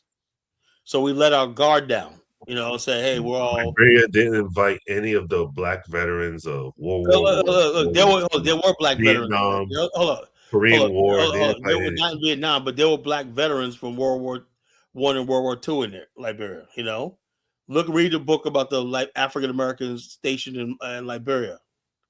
Nice story. African American soldiers that were trained in the Liberian soldiers during World War II. I gotta find that book. It's a book. It's they invite any of the Tuskegee Airmen. Maybe they wouldn't want to go to Liberia. No. Well, the bottom line is, look, first of all, the Tuskegee Airmen, we gotta understand something. That was a project by the United States government. That was the United States government funding that. The best of Black America. Let's be honest. But hold on, but that was the United States. I'm saying that as an Igbo, respectfully. Hold on. Liberia, the best. Hold up, Liberia. The soldiers that went to Liberia, black soldiers went to Liberia, were the best soldiers. That went to Liberia. There was a huge. But they were black part of American the U.S. government. In Marshall, there's a place called Smell No Taste, right? Still there. Smell No Taste. That's where black American soldiers were stationed. And in Robertson, it's right near the airport. It's called Smell No Taste because what happened was they had a whole bunch of restaurants there for black GIs and whatnot, and the food smelled so good, and the people will say you can smell, but you can't taste it. It's called Smell No Taste. It's still there. It's in Marshall. Now it's a community development. It's a really nice neighborhood. It's called Smell No Taste. So the bottom line is, it is what it is. It happens, whatever like that. Yeah, it is what you got to put everything in perspective in the world history. You got people that majority of black people in the world were broke, poor, and in bondage. That's what you're dealing with. You don't have white people had billions and billions of dollars that they basically extracted from human misery to build their empire. So you can't compare them with us. But all I can say is that there's no but. Black people did not have. Did we enslave people and make ourselves fortunes? Did we make the Lords of London? These people, Lords of London. The Rembrandts, all these people that control the world banking system or not. Do we have all that? Yeah. No. So what chance of Liberia had? Nothing. White people, man, went around the world. The Dutch, the British, and all these other people control the world banking, financial, along with the Jews. So the bottom line, black people. They needed the numbers. They needed the numbers. Well, yeah, I know they need numbers, but the bottom line is, who's going to pay for the transport over there? How are they supposed to get there? What are they going to do? What are they going to work at with that? There was no financing, whatever like that. The Jews get money to settle in Israel. No. The Jews, look, the World Jewish Congress, right? Jewish businessmen gave the World Jewish Congress raised $50 million to help the state of Israel build communities in Tel Aviv. Tel Aviv was just a freaking beachfront, right? And people settled there in tents, and the World Jewish Congress helped the Jews secure that place with weapons and then they basically had money. Then they got reparations from Germany, and the rest is history. Liberia never got money like that, So how can they settle anybody? I'm not selling Nakmeezy. I am not selling Liberia to Black America. What part of it? I don't give a fuck if Black people never go to Liberia. I don't care. I'm just telling a part of Black history I think that needs to be said. That people, I know a majority of Black people ain't interested in Liberia or Africa. I know that, But I said this is part of Black nationalism and Black history that I like to talk about. Simple as that. Yeah, I don't fault you for that. I am not trying to. Why do people? History is Liberian history is interesting, care? and they did go there. Why do you think people think I give a shit what they think about Liberia? I don't care, For whatever I say, they did go there and found the republic. You can't knock them for that. They did do that. So they did better than the Black people stayed in America, and like that, I'm not Pan African. I'm not a Pan African. I'm not Pan African. I'm not a Pan African. I'm not a fucking Pan. I don't know where he gets this idea. I'm a Pan African. Like I'm just a kumbaya Pan. He's talking about you because I'm not Pan African. I don't believe in that bullshit. It's bullshit, Now I thought Pan Africanism could help me in the Black nationalism when I thought that Africans will be on the same page and like that. Since that does not work, and I'm back to just being a Black nationalist. See, I'm a realist, man. I don't even. I'm a Igbo American. I don't even like when Black Americans. I mean, when like people like what's this guy Akon try to say, "Oh, you gotta go to Africa." I'm like, shut the fuck up. Like, just shut your damn mouth. I am not telling Black Americans. Look, you could be a Pan African if you're a Black nationalist. That means you have a conscience. What you call like Afro. I'm just a realist. Like, yeah, is a Marxist. You go visit and then that's it. But you can't move there in this current. If you're a Marxist communist and Brandon is a MAGA person, he's a Pan African. So I'm like. I'm a Black nationalist, right? I could call myself a Pan, same thing, But Afro think tank, those other people is kumbaya. We're all Black Africans. Get the fuck out of here. They're all broke, though. They're all broke. They're all broke. Yeah, Pan Africans are all broke, Like Mark Blanton, he's doing well, but he's not. Mark Blanton basically, like somebody wrote to me and said Mark Blanton does work with Black people. In South Africa, I know he does like that, but that's not his yang. Pan African is not his yang. Business and making business is his yang. Pan African. Put the link in the chat. Put the link. All right, but I don't feel like arguing, fighting with nobody tonight. I'm honestly, this is Black history. I'm not arguing. I'm not here to fight and argue tonight. So save it for some other time. But I want Dave. Dave, you got some more of these links, man? I'm just looking at this thing. It really upset me. The blowback I'm getting from this from these fucking people with this Kyle, it wasn't a good link, man. Even they started off saying, "Oh, you got more? Send me some more. Let me see some more, man. Send me some more. I gotta read these things, man. This is insane, they're coming at. I can't wait. I'm gonna get my premium account on X so I can start streaming on X. But I want to see these motherfuckers. Time for the motherfuckers to deal with me. YouTube is all right, man, but YouTube is falling off, man. YouTube is falling off. I want to get on X. Twitch. I don't really get much from Twitch. I don't really get a whole lot from Twitch, but. People listen on Twitch, but I got to get that premium service for. I was trying to wait till I get monetized, before I get that premium service on X, So we'll see. We shall see. We shall see. But but like I said. Black nationalism is the oldest ideology in Black America. You understand what I said? What I mean by that when I say DK? Of course. The oldest ideology. The oldest, you know. In fact, I would think it's like the first ideology among black people in America is black nationalism. You know, it goes all the way back to the 1600s and the 1700s, and then it really got streak in the late 1700s. You know, black nationalism is the oldest ideology among black people. Civil rights, integration, and Americanism is relatively new. You know, it's still being tested. You know, honestly, I didn't know black Americans found librarians. I saw listening to Colin.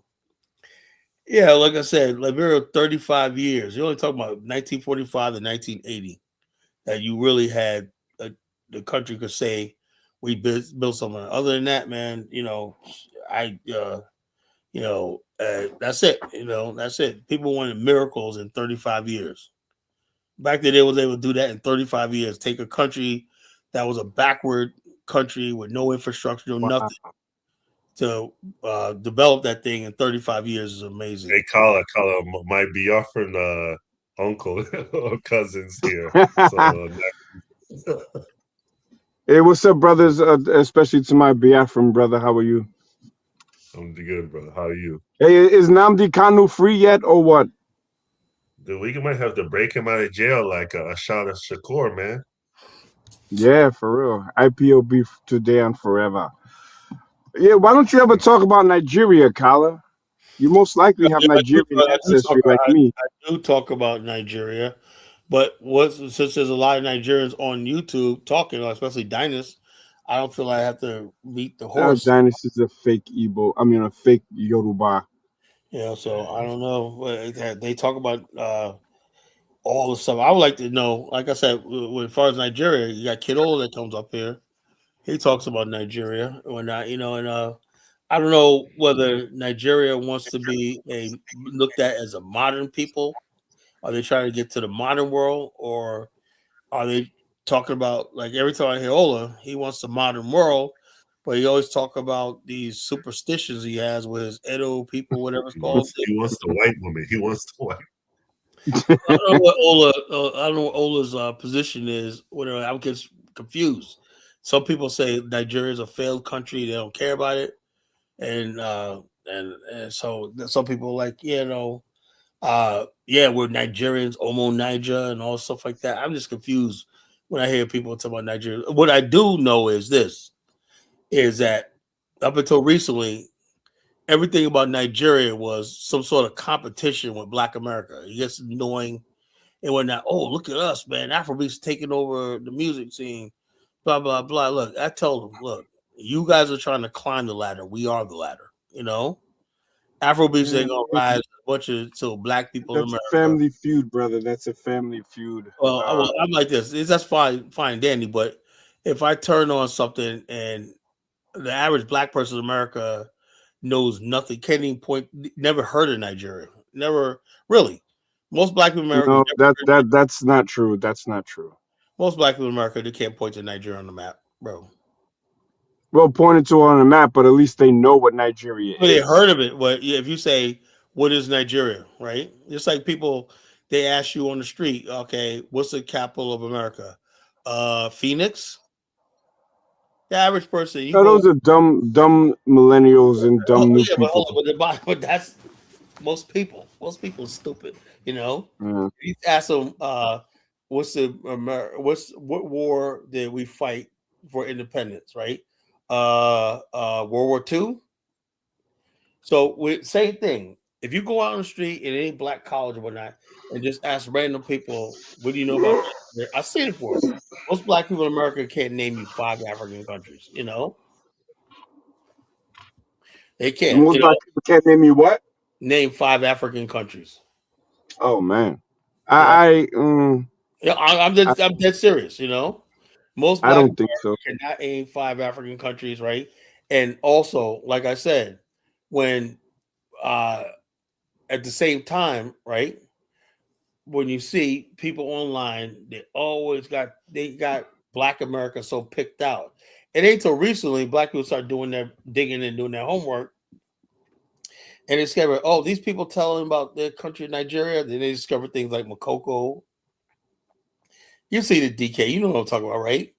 Oh, y'all didn't tell us that shit. Then the Trump bombing Nigeria. Now you got U.S. troops. Black people using that as ammunition. Then the ISO speed thing, where all Nigerians begging and shit.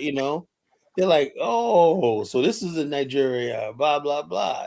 Because most black people didn't know about Nigeria. They thought that what you see about Nigeria, there was this place that we feel like we missed out on something being brought over here in slavery. Now black people are like, Well, you know, I I don't to missed out on Nigeria. much. Yeah. Now black people are like, that's what people are talking about. That we gotta be because you got people talking about I'm going there. I've got my Nigerian passport and all stupid shit like that. Jesus Christ. And then basically now black people like, oh, I heard about this Nigeria 5 years Yo, ago. Kyla, why you like talking to yourself, bro? What? You just Okay, be rambling, bro. go ahead. Y'all talk. Let me sit down. Thanks. DK, do you think Biafra should or will ever be an actual separate nation? It should, given that because my opinion is when you have one half of the country who wants Sharia law and the other half doesn't, you kind of separate from those people. The mistake they made is they didn't separate them once they got their fake independence. They should have just separated from the North and worked shit out among the Southern people. But they didn't do that. Even Nnamdi Azikiwe was for one Nigeria. To his, I say he was mistaken, but here we are today. But I think we can get it now. I think we should. We can if fucking South Sudan can get a country. Now Yep. we have Somaliland is getting a country. It's getting recognized by Israel and the United States and Ethiopia. So Yo, it's possible. what's with all the Igbo hate then? Like they don't really rock with Igbos in Nigeria. From what I'm seeing, they're like the niggas of of Nigeria. If they don't like us, then let us go. We go. You go Word. your own way. Hey, you don't fuck with us, then let us. We go our own way. Like the dude who had his beachfront. I forget his name. In Lagos, he had his beachfront property. This like party central. I forget what it's called. They took it away from him and gave it to Lebanese to create a highway. They're like, man, okay, if you don't want us here, we'll go. That's my thing.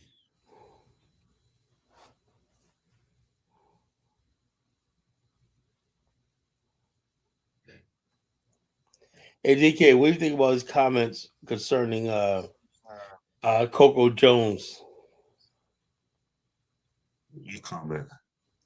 Okay, well, the white people are going crazy because she wore the red, black, and green band on at the Super Bowl. Fuck what white people think, man. I don't give a fuck what they think, man. Yeah, no. So, like I said, they're going crazy. What Black Americans got to stop doing is get Black people worldwide. Just stop giving a fuck what white people think. Just I do don't your give two thing. shits what they fucking think. That's why I don't let them go up here. They say, "Oh, I want to come and I shit." respect you for that. You don't let white people on here like They're only gonna come up here and just they give them. I don't want to hear what you guys say. You're gonna say the same stupid fucking MAGA talking points and all kind, or they do that liberal kumbaya. Let's all love each other. Get the fuck out of here. We don't need no allies. We don't need no friendships. None of that shit. We don't give a fuck. That's what Black National is all about. We don't need anybody but ourselves. That's what I believe. So we're stronger when we're together and whatnot. We don't need it, but all these people do is weaken us. Weaken us and stare us. So you gotta think of when you get ready to do something, you gotta think of that white friend. I don't want to hurt his feelings, whatever like that. Man, get the fuck out of here with that shit. If your white friend can't understand when it's time for them to step off, like this. Let me give you an example. You can have a Jewish friend, stuff like that. Chill, he can play basketball with you, shoot pool with you. But at some point in time, man, when they get ready to do their Jewish thing, man, they say, yeah, we're going over to the synagogue. We're going to here. We're going up to Sinai. New York has a place called Sinai where Jews go when that's like a resort, whatever. They ain't inviting you. Like you gotta step the fuck off. You understand that. It's time for them to be with their Jewish shit. Same thing with Italians. Italians, he's cool with you and everything.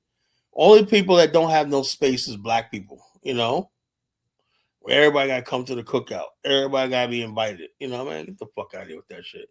All I'm saying, we got to start creating safe spaces for us, right? This platform is a safe space for Black people, Black America, you know. So that's the way I see it, you know.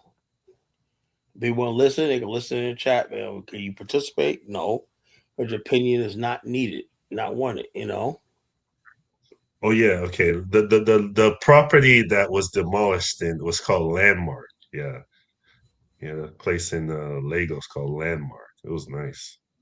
Beach resort. They demolished it to create a highway. It's incredible, man. In Lagos. It's some bullshit, bro. But hey, if you don't want us there, let's go our separate ways. We have our Biafra, you have your whatever, or Dudua, whatever you have, and you in the north have whatever they got.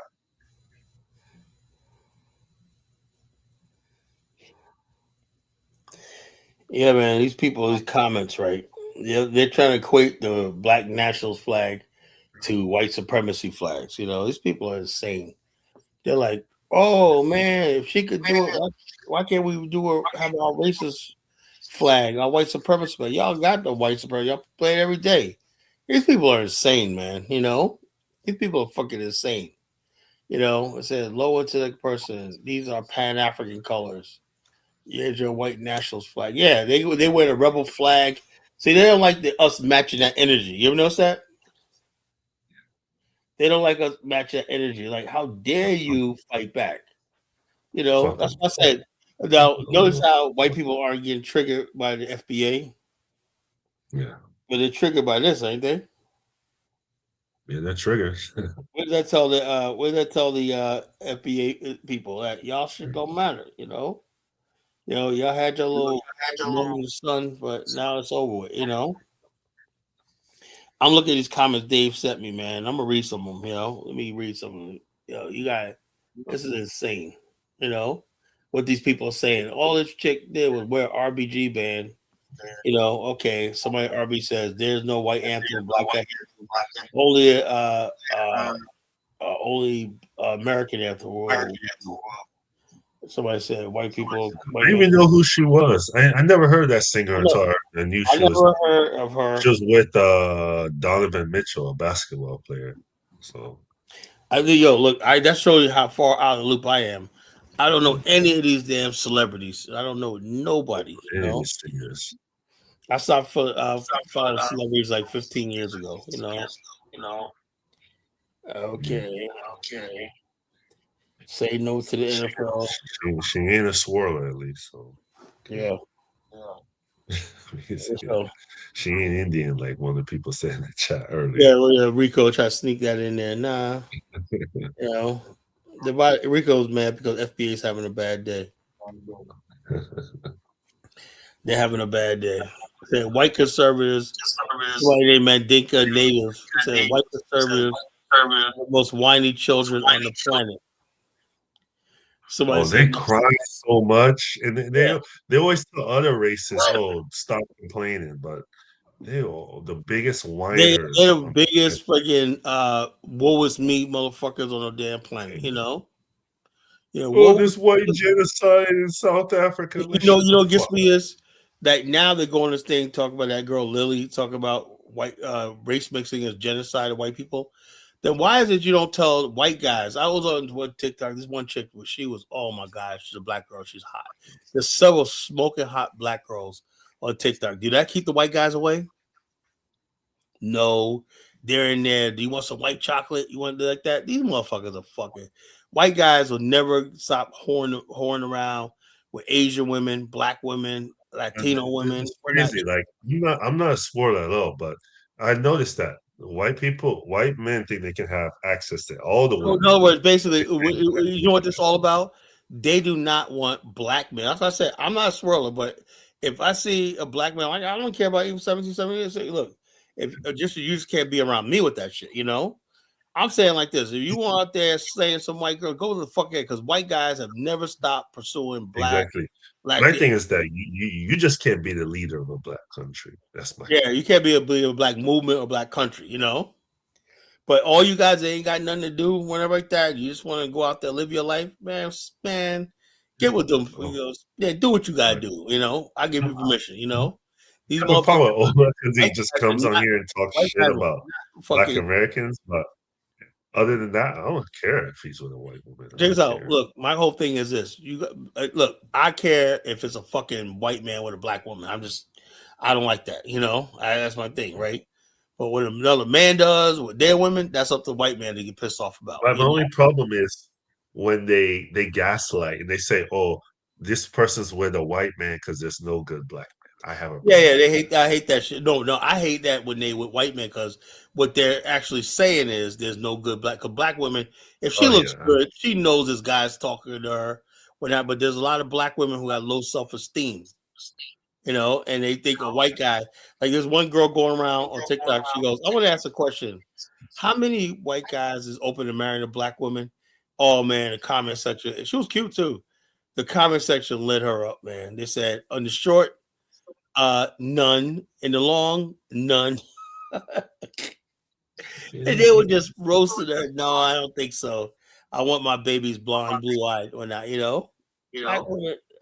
Black women are playing themselves like that. They really think the white man, the race loving white man is gonna fucking bear children. And then when those guys do that, right, they have regrets and they're killing the black woman. You ever notice that? exactly. They don't understand They don't study history. They don't understand that even the founding fathers had black offspring, but they never married them. They just kept them Yeah, the bottom off line in is the Thomas dark. Jefferson had black offspring, Yeah, I And think by the way, George even Washington property did. and I know a whatnot, story. that's not really when George they talk Washington about told against me. stop interracial marriage, they're talking about between it's a power dynamic. They don't want black men, and you notice how it's always the young white virgin innocent.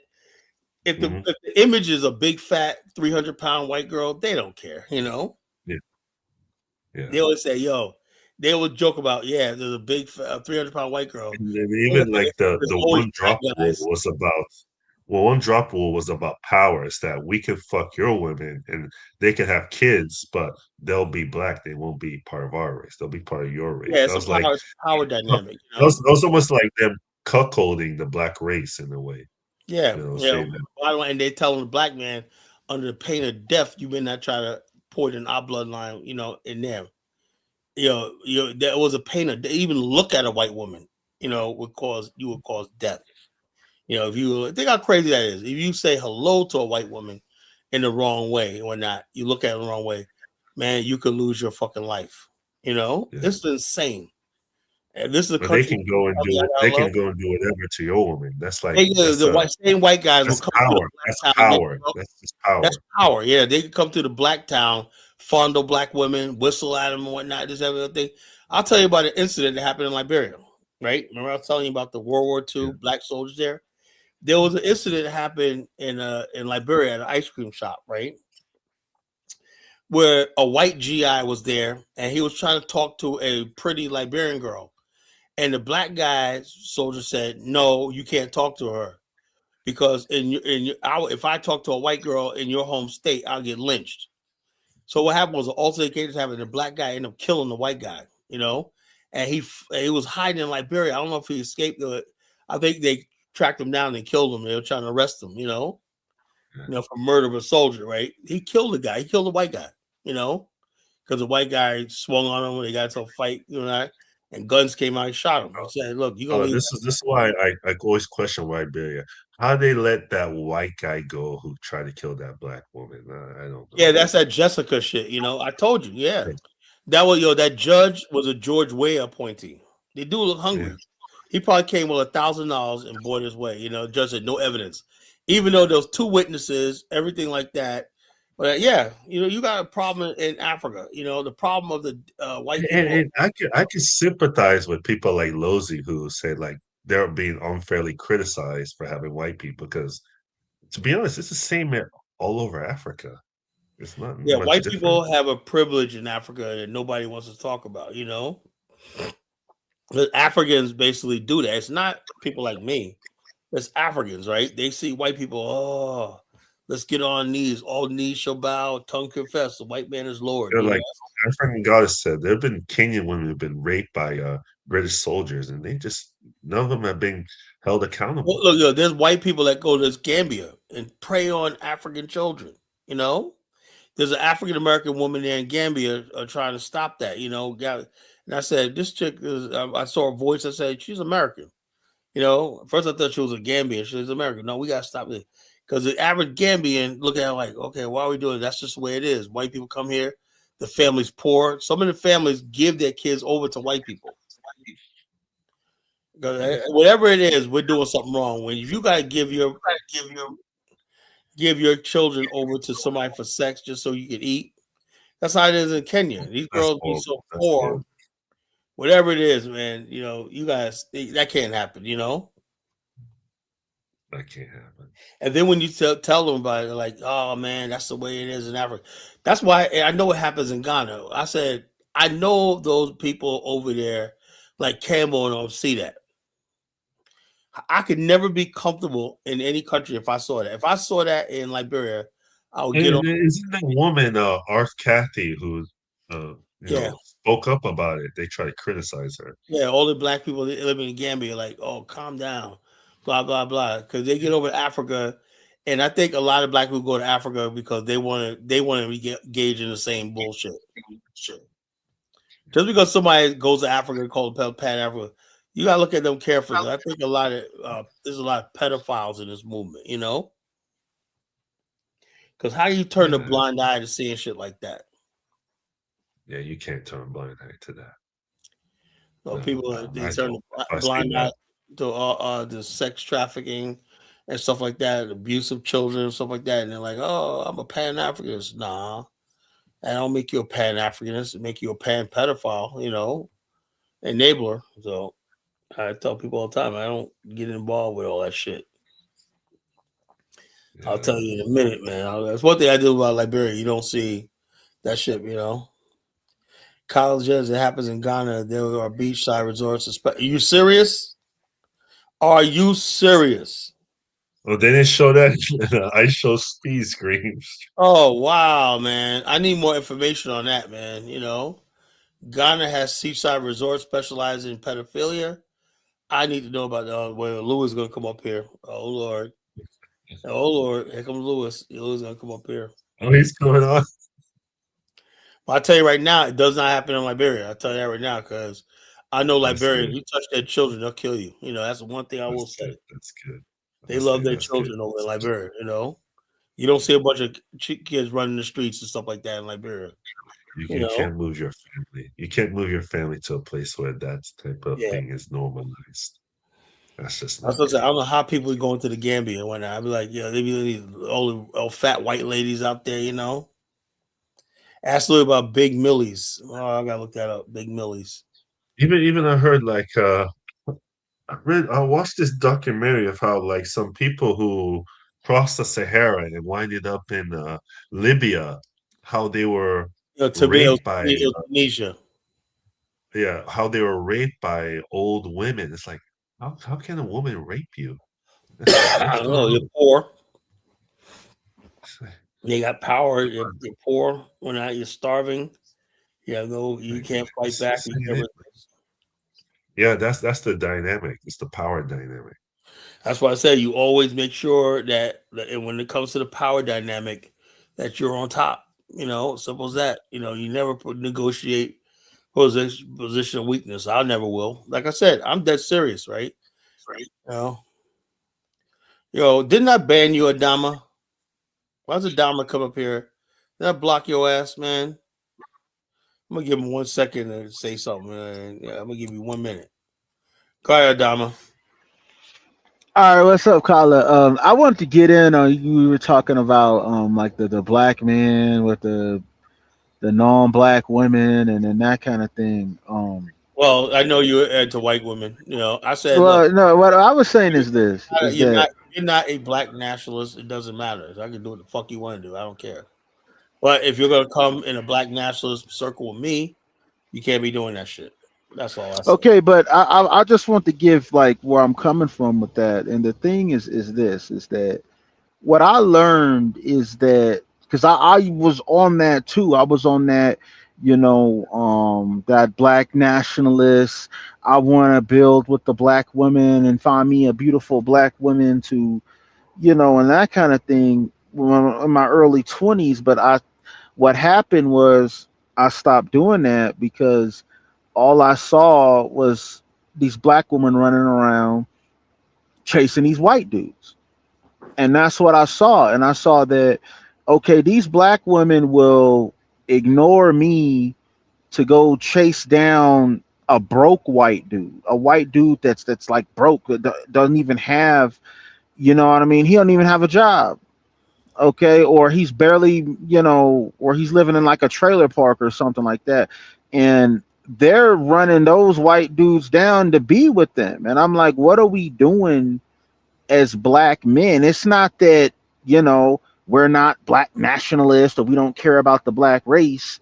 It's that you got to look at the realities, Kala, of what's actually going on out here. And hold on, I'm gonna step off for a little bit. Hold on.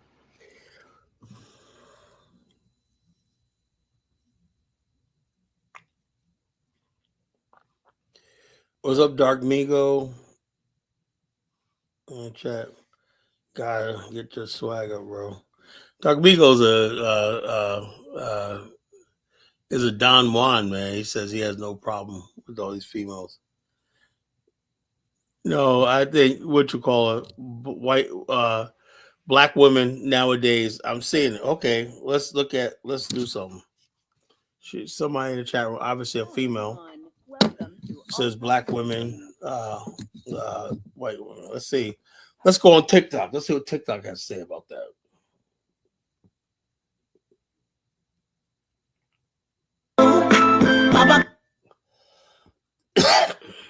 Black.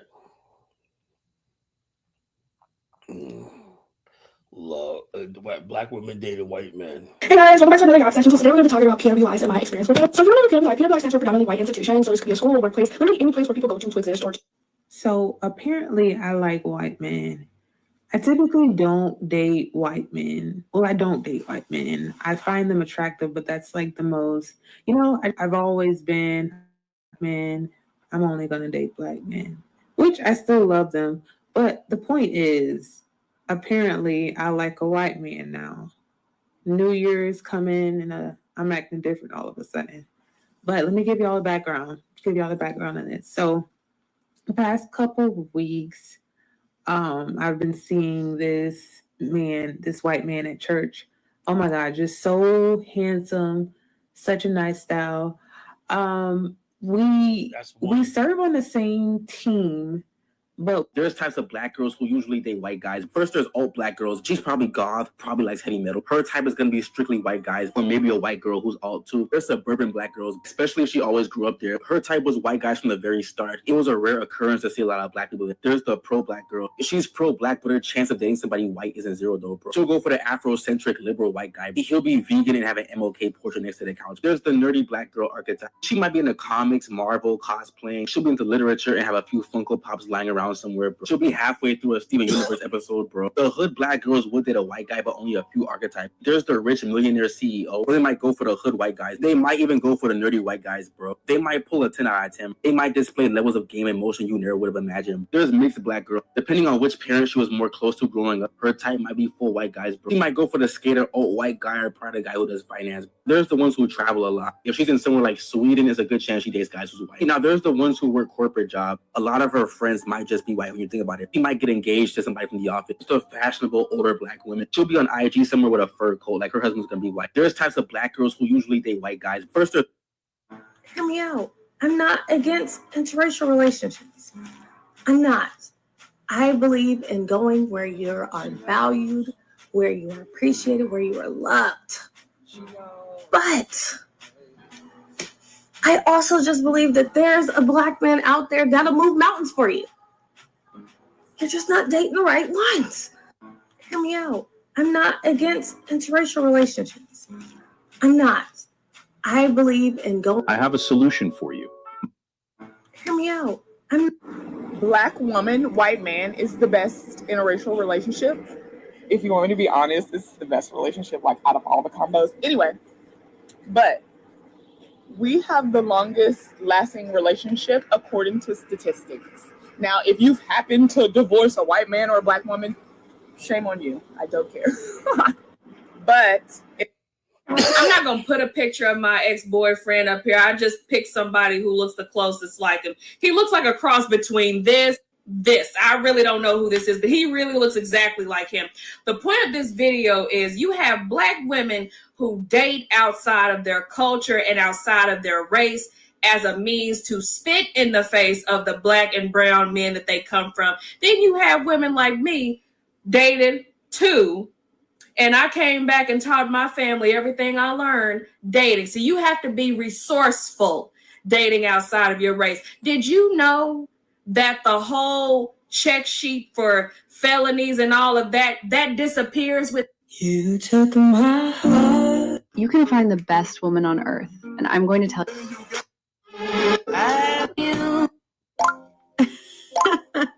Because when you know bitches always in my motherfucking. You can find the best. As a black woman who has dated white men in the past, these are some of the things that I've faced and heard in my relationships. One of them, my first white boyfriend always made comments about my hair, especially when I changed it. I've always. Why you're. I don't need no one more. Okay, let's be honest. The white men who date black women, like actually date black women, they have like a different type of confidence, like dangerous but calm. Why your single era has to be stopped already. Black. Fine girl, how are you? I'm fine, thanks. Yes, you are. What's your name? Divon. I wanted to ask you, do you like white men or black men? White men. They are just my spec. And because I want to have mixed race babies. Y'all have some nice skin color babies. Black men are nice, yes. They are fine, nice. But I told you it's because of mixed race babies. So where are you from? I'm from the Ashanti region. You're from here? From here, Ghana. Ashanti region. Yeah, oh, the Ashanti region, the first Ashanti I met in a while. Oh, really? Yes. Well, today? Yeah, I'm Yasantua. Okay, that's nice. If you was to leave Ghana, where would you go? UK. UK. It's been my dream since. Ah, yeah. You're going to definitely find your white man there. No, we're not letting her go to the UK. She's staying here. She's staying here in Ghana with me. Oh, tell me, would you kiss a black woman in public with everyone watching? If yes, hit follow so I can see you're different. Okay, as a black woman that has dated outside my race, I have a message for other black women. Yesterday, I saw this video of a woman saying that she's so tired of these white men making videos saying that they're down for black women, and then all these black women in the comments falling for it. And I have to say, I agree with this because here's the thing. White men that date black women truly in real life are not on here boasting about it 99% of the time. They just go and do it. And what I find interesting is the women that are always in these white men's comments are the ones that have never dated a white man. I have dated white men, okay? And what I hate hearing black women say is, oh, black men ain't shit. Black men are this, black men are that. I'm gonna go and get me a white man. You can find the best woman on earth, and I'm going to tell you how. I can always tell when a black girl dates white guys. I'm always right 99.9% of the time. I don't know if it's because I'm very open to dating whoever, so I can kind of get the vibes, but I'm always right. When black creators that I absolutely love pop out with their new man and their new black women that date white men and get on here and slander black. Yeah, there you go. Yeah, Mufasa, black people don't know shit about Nigeria. I said that. Black people in America don't know, couldn't point to Nigeria, never heard of the place. You know, when you watch social media, most black people are not there. Yeah, most people, Nigerians are completely irrelevant, but to us, we're relevant to them because we're always on their damn mind. You know, they always talk about the black American, this, like, we're like, man, motherfucker, y'all not even in the same category as us, man, you know? Yeah, see, well, I'll say this, Scholar, and you might want to take this to heart with your movement. I come from kind of more of the like the whole manosphere kind of way of thinking of things where um they're more patriarchal. They understand that when we deal with each other as men, okay, or as black men, we have to recognize that we're men first and we have to create a society that edifies us as men. And the thing is, you because and I saw it when you had Honeyflower up here, you were trying to uplift her, but I it was was to your you got to listen to my show in a little while. I was not trying to uplift her. I was just trying to respect her as a female and whatnot. But okay, so but okay, that but was you months didn't ago. put Dude, that was months ago, but bro. you didn't put down the like any rules for her. You didn't say, okay, if Well, you I gonna did, man. do That's why she doesn't come up no more. I just told her. Look, you got well, look, I was up here when she was up here, Carla, and a well, lot of the other dude, guys that support you was up here, that's so and far in the past, bro. It's and like we saw what went down with that. And that's what all. I'm saying is this, I'm like Carla. this. If the girl I would respect women, whatever like that. But but when you start getting people start coming to my platform and turn this into what was it called, a female like that, I'm like this. My whole thing is if you come up here and this is a male platform. It's for black men for the most part. Females are welcome here like that, but I can't like she doesn't like the fact that I don't check Simp Police. I'm like, Simp Police says what the fuck is he? He's a grown ass man. I tell him what to say when not, why you let because he's a man. I let people say what the fuck they want to say. If they have a problem with that, hey, it is what it is. It's a free. I believe black men should be able to express themselves. If we can't express yourself, then I don't have a real show. I have an echo chamber. You know. Okay, okay. But what I was saying is this, Carla, is that my vision, at least for black men, even in this movement, you're talking about Liberia and Pan Africanism and stuff, is that black men in that movement, they should be patriarchal men first. All right, and they shouldn't be on this whole we got to uplift our sisters, and because that's what black men in the 60s did, that's what black men in the 70s did. And the Panthers initially, they started out all males, and then they started letting women in, and then they gave those women leadership positions, and then some of those women went and became like lesbians and joined the feminists and stuff, and totally betrayed those brothers. And then those brothers was wondering like, okay, what happened? And it's like, you guys were so you were so into the preaching up against the white man that, but you forgot that you're men too. You know what I mean? And part of being a man is that you have to maintain dominion over, you know, your, as you would say, your territory. That includes the women in your group. And y'all started letting these women lead, and they saw where that led To to. be honest with you, there was no real movement. There's no real movement. Now Elvis is saying, "Look, Elvis, why don't you come up here and have a discussion with Adama? You say one thing when Elvis don't like what you just said, bro. All right, Elvis, come on up, Elvis. Come on up, Elvis. You gotta you make a serious accusation, call him an insult. You gotta defend that. Oh, he called me an incel. Oh, okay. Okay. Yeah, yeah. Come on up here, Elvis. I mean, I'm cool with Well, having a Elvis conversation had with you. some words with. Wait a minute, I got three. Do I got okay? Elvis has some words for Honeyflower himself. He got into it with Honeyflower.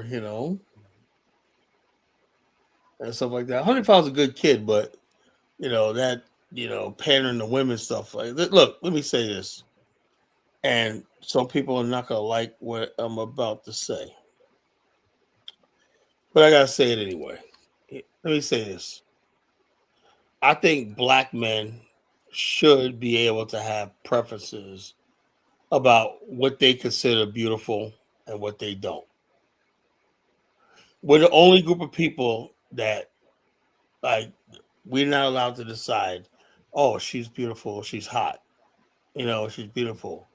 But right away people will question. Oh, you will like her because she got long hair and she got European features. Who the fuck cares? I said she look hot. That's what we like. You know, black women always say, "Oh, you don't like women if they only like." So maybe that's the truth. So we're allowed to have that preference. Some of us just like model looking chicks. And we don't mean that we hate you, but like you say, well, all women are beautiful. Okay, all women are beautiful. Well, we're saying I'm not saying beautiful. I said some women are just fucking smoking hot. Like they always say, some women are worth all the troubles they put you through, right? Some women are just cool. They're lovely. We love them or not. Then there's women that will have you basically eating out of the palm of their hand. That's what it is. God made it like that, right? God gave certain women, power of their beauty, and their sexuality, right? To control men. That's what balances things out. You can be a patriarchal all you want, but your power is matched by their feminism and their beauty. A lot of black women do not feel feminine and they do not feel beautiful, right? And so therefore there's nothing, so they turn bitter, and their answer to everything is we'll run to the white guys. And the white guys are not going to use it. They use it for sex, or they end up getting hurt and bitter when that, they think they're going to crawl back to black men. And so the worst thing black women want to do is fucking submit to black men, what they think is beneath them. And we're saying, well, okay, you're all sisters and everything like that. But just like everybody else, there's some sisters there that we like you. And black women can't accept the fact that not every black woman is going to be, let me see, we don't even have any hot women anymore. I can't tell you any hot women. Name me somebody hot in the media right now, really hot black woman. Man, Carla, nobody cares about these women in the media in magazines anymore. Okay, nowadays it's chicks on Instagram. I know, but I'm just saying, since I can't basically talk about any of my Instagram right now, I'm saying let's use somebody that everybody knows. Are there any? There's no hot chicks out there anymore. We used to have back when I was coming up, we had Kim Fields, Janet Jackson. We had all these hot women in the media. We had Ebony Jet Magazine, Beauty of the Week. We had Lola Falana. We had Pam Grier. We had Vanessa Williams. Black men were enamored with beautiful freaking sisters all over the fucking. But now, this generation of black men don't have that, because they're basically putting out Lizzo, and they're telling you have to accept Lizzo. I don't think Megan Thee Stallion is attractive at all. I don't think Suki. Nobody thinks Meg Thee Stallion is attractive. She's a dyke. And also, I don't think fucking Sexy Red is disgusting. Glorilla is disgusting. This is what I'm saying. But we're not allowed. We as men are not allowed to say that because we're gonna get. Hey, Tyler. Go ahead. Yeah. All right. To the brother in Dama, right? When you come up here, start talking about the manosphere, I could tell you watch a lot of like Antoine Daniels and those kinds of guys. And I don't know how old you are, but I'm assuming you're younger than I am.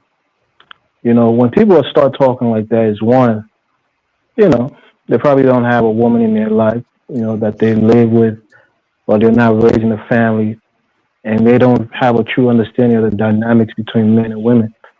Honeyflower, for example, I never questioned her womanness, so to speak. When I checked her, it was about her blatant disrespect continuously against black men. But I would never allow a man to just disrespect her simply because she's a woman. So that's the one thing you have to understand. Same thing with Carla. Carla's being mad disrespectful. I come up here and I cuss his ass out, even though it's his show. I'm an ecumenical, abuser. I would abuse anybody who's being disrespectful to a group. I never disrespect a woman. Not just woman, but just being disrespectful to a particular group in particular. So for you, Adama, to come up here and say some silly shit like white women, Carla blocked you the last time because you said some shit about white women or something like that. Carla, I have to block you. So for me, I You think, can think all you want, but in the chat room, because people go back and listen to that, I can't let that fly. Because yeah. Lastly, Carla, look, patriarchy. You don't even know what patriarchy is, right? What patriarchy is means that you, as a man, you take the burden, the responsibility of raising a family and sustaining that family. How many men tend to walk out when their girlfriend is pregnant and they leave her to be a single mother? How many men tend to go out and have another baby while a woman is raising their kids at home? Being a patriarch means that you are somebody who is going to, protect your lineage and provide for your family, to bring multiple generations into this world. So if you as a man, you're not capable of doing that, you can't argue for patriarchy because you don't have the stuff that patriarch is made out of. So if you as a man is a weakling and you can't sustain a relationship, you can't build families, you have no right to ask for any kind of patriarchy because you're not made of the stuff of patriarchs. But I'll pass the mic. go ahead, Okay.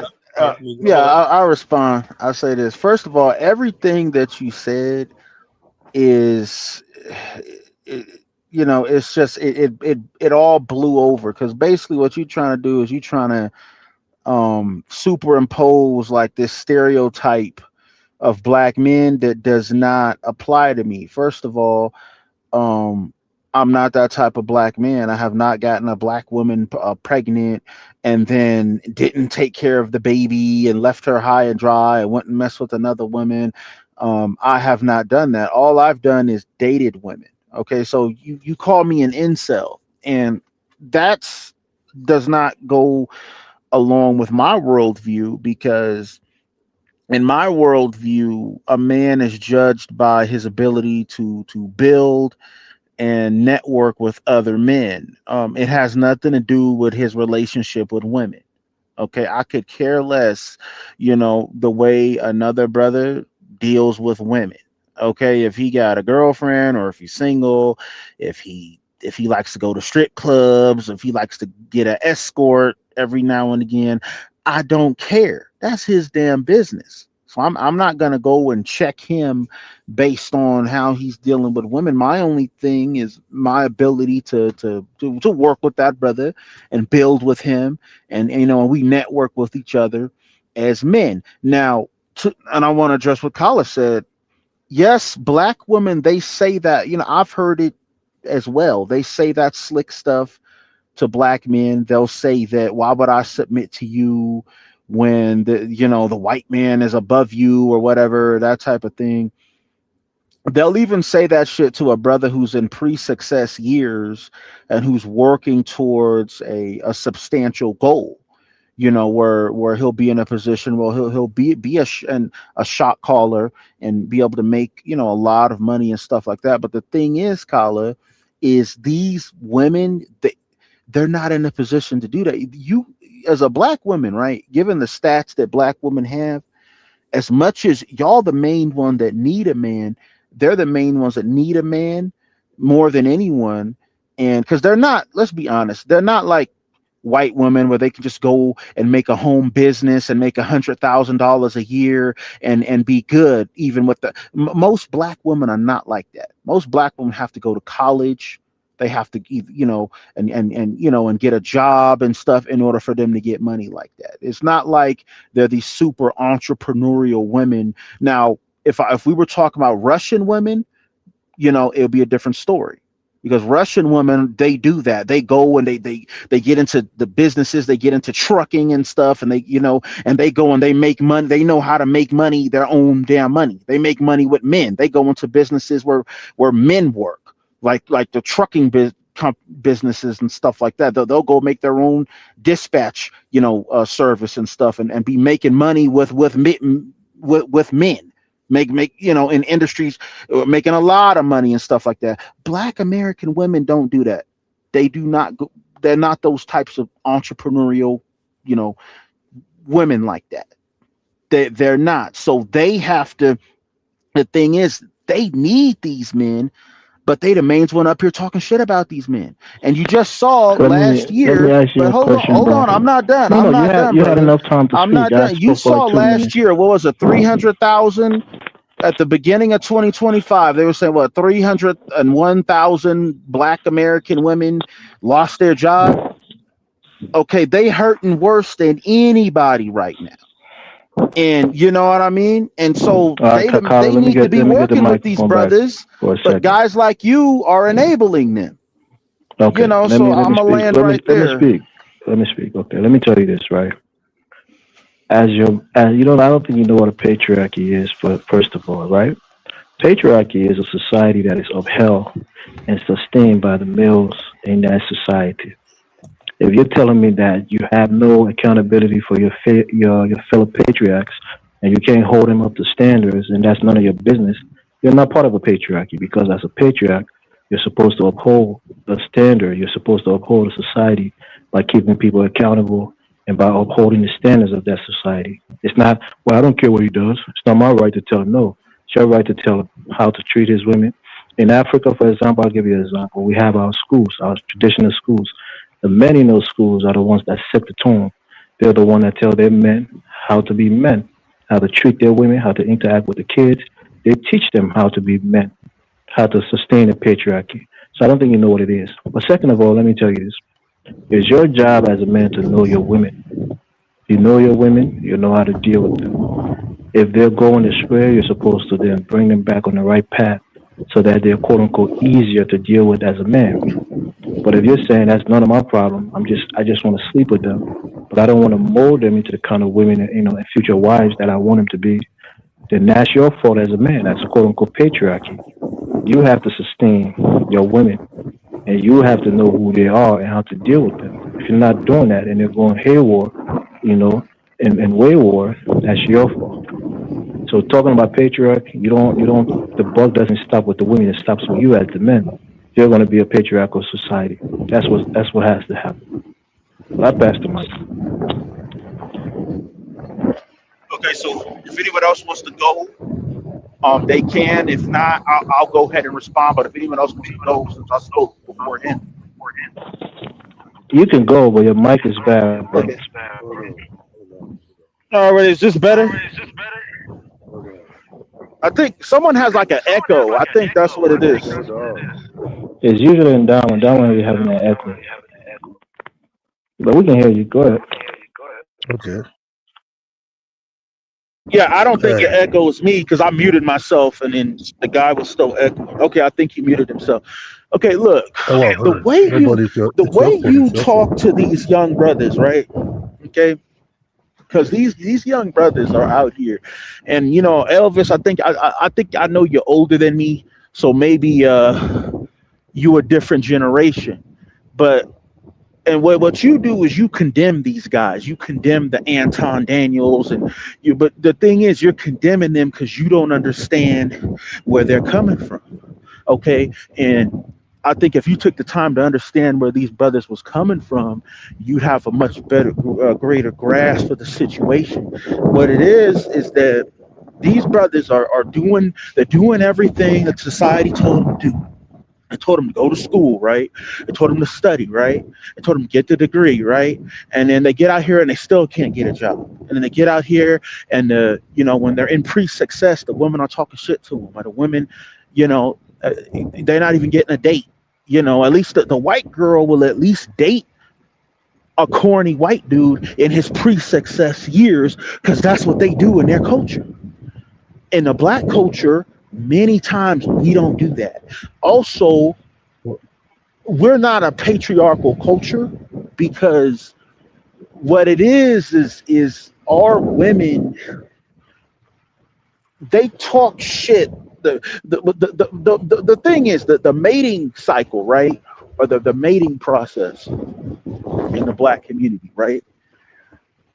It's not the way it is in other communities. It's not based on resources. It's based more on physicality, it's based more on conformity. It's based more on they pick a man based on the way he dances, based on the type of liquor he drink, based on his ability to conform to the men that she grew up with and the men in her environment. All the men in her family can be busted idiots, and they could all be broke and all be alcoholic. But if they dance a certain way and they drink a certain kind of liquor, she expects this black dude that she met in college to conform to those men, even though he may be superior to those guys. Okay, he may be in a position he gonna make way more money than those guys. He gonna be in a position where he's gonna be above those men in her family. What she should be doing is she should be conforming to him. That's what happens in most cultures around the world. That does not happen in Black America. Black America, she gonna bring that dude around her family, and then the family is gonna tell her, oh, he's corny. The family is gonna wait for cues from her. I'm not done, bro. I'm not done. You gotta wait till I land. I'm not done. I'm not done. She is gonna take cues from her busted family of whether or not she should take this guy in or not, but she don't have that luxury. She needs this guy now. Black women need these guys, but they not getting, and they wondering why they're not getting these guys, because like I said, the mating process is fucked up, and then they wondering why these guys are getting with Latinas and they getting with Asian girls and they getting with white girls and stuff, because those girls will play ball with that dude. They'll say, okay, this dude, he's on the come up. Let me play ball with him. So I'll land right there. Okay. Hey, where you from, bro? It don't matter where I'm from right now. What matters is it does. I wanted to ask that same exact question. Where are you from, bro? Well, can you say this? Are you from like the West Coast or the East Coast? Originally, I'm from the West Coast. Okay, boom, brother. That's your Man, problem let me go. right there. You know what I'm Let me saying? go, bro. You'll be It's speaking just a sense, lot. man. No, I'm gonna let you go. I just want to go for 2 seconds. Like, I just believe maybe it's just the region you're in. You know what I'm saying? Like in the West Coast, it's a lot more coon black people, so that might be why you're kind of striking out a little bit. It might not really be a you thing. So maybe just try dating somewhere else, bro. Bro. If when you put call, I don't know, to be a man. Man not supposed to say I'm a man. Where I'm from in Africa, without a woman, you can't be a man. Man observe, the woman perform, the woman hold on to the culture. The culture where I'm from, the woman hold it down. The man just observe it. Men don't say I have to be a man. It's hardly for you to see an African man say, "Oh, I have to be a man." It's not what they pronounce. It's not what they just pronounce. It's a natural thing that they just do it. Everybody have his own role. You see, coming to United States, you people are, I have to say, the white man in America never come and say, "I'm a man." Women, without the white women, the man can be a man. They also everybody support each other and they all know their role. It's a culture, it's a natural culture that just pump up like that, right? So you say, oh, the man is doing this, while the woman is doing that. But she hardly see a man say, oh, I want to be a man now, I want to be that man. No. The problem with Black American ones is that every time, right from the men and the women, I don't know if it happened during the slave time it's not just only Black American though, is that your women like six-pack. Your woman will like you if you have Timberland on your legs. Your woman will say, "Oh man, look at this baseball cap." Your woman will say, "Oh man, he dress cool. He smell good." And the men now Yeah. become like sissies sometimes. You put change like chameleon. One hand you put like bed, the other hand you put become a lion or a tiger. You people don't have a specific identity of who you are as a man, and somehow, they become like, they're doing from behind the scenes, the back boomer, run after that man, down low ones, and the women. There's no cultural identity that hold on to a family, that a man can be a man, while a woman can be a woman.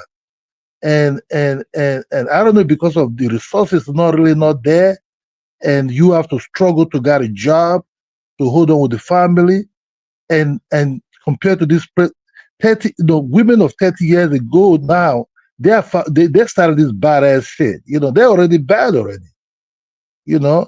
You dated a guy. You saw his friend. You jumped to his friend because his friend have a Cadillac. The guy you dated don't have nothing. So they don't want to say, okay, let's do this together. Maybe we can buy that Cadillac. Oh man, you give number behind the scene, to the next dude. There's no loyalty. So how can you be a man when the woman is not really supported to be a man? And a man cannot be a man without the woman. The woman have to support. It's all God created it like that. It's in the Bible.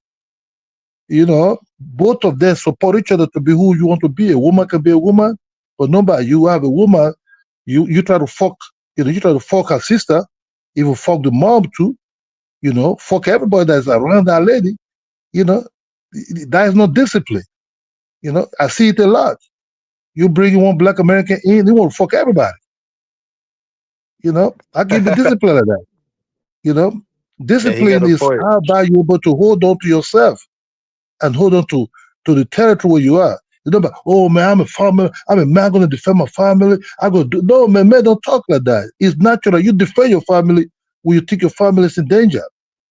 You don't boast about it. I will take a bullet for my family. No, that mean you be the first to run out when anything started. You just playing games. Feel me? So to be a man is not about I shot about it, man. To be a man, you can do your thing, but if you're down with the woman, be there and let the woman also be there. Don't it's my body. I can do the shit what I want to do with my body. The woman want to fuck all the whole street up too. So you don't. I don't know. The society in America is different, but I think you can see a Latino woman with Peru, but she's very loyal. Making tortillas to make money. Doing the same. That's why you can say, oh, Latino, why Latino women like that? Why Latino men? Because they can live in one room for years, but they plan to buy a house. And they have a lot of children. They have what called division of labor. In America, see a lady says the black American woman will say, oh man, he's damn maybe because he's not wearing Timberland, he's not wearing some kind of t-shirt. They have labor in everything. Gucci man. Kadola, please give Bagni a chance to chime in, please. Nah, it's okay. Okay, I'm come in, listening come to in, it. It's all bro. good, bro. I'm listening. I know Gucci man with a black man. When I ride a bicycle, we'll know who the fuck are you. Go on, man.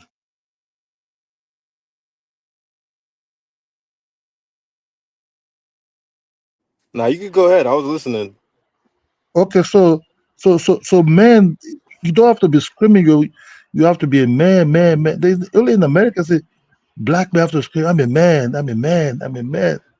And they respect. I'm a man, they respect. No, it's not like that, bro. It come naturally.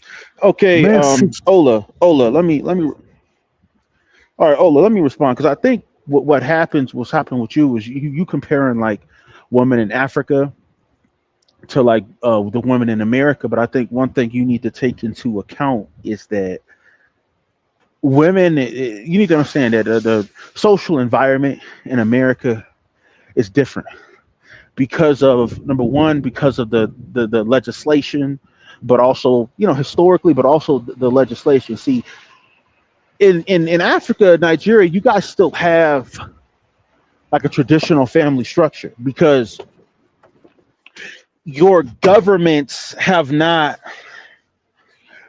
they have it they're not like Western governments where they pass laws to socially engineer the population. So what it is the situation is different in Africa. Okay, but in the West, for the most part, the women are liberated. Okay, for the most part, the women, yes, they say the women are educated, but I don't really know how educated they really are because most American women can't just go and start their own business whenever they want to. Okay. Like I said, Russian women, Ukrainian women, Eastern European women, when they come to the United States, they can do that because they're coming from a different culture over there. Okay, but the American born women, most of them, they have to go to school, they have to get a degree and stuff, and then they have to go apply for a job in order for them to make money. Okay, so in that system, it gives them the illusion that they think that they're smarter than what they really are, or they think that they know more than what they really know. And then they become surprised when they see men move in the way that men move. Like they're surprised when men go and get, men. Only thing a man got to do is we go and we get a trade and we can make over $100,000 a year. They become surprised by that. Like how are these men getting this money so quickly? You know what I mean? They have to go to college to make Your problem is $100,000 a year. you think it's a competition between you and a woman. It's not a competition between you and a woman. It's a disconnect. That's what it is. Not competition, just a disconnect.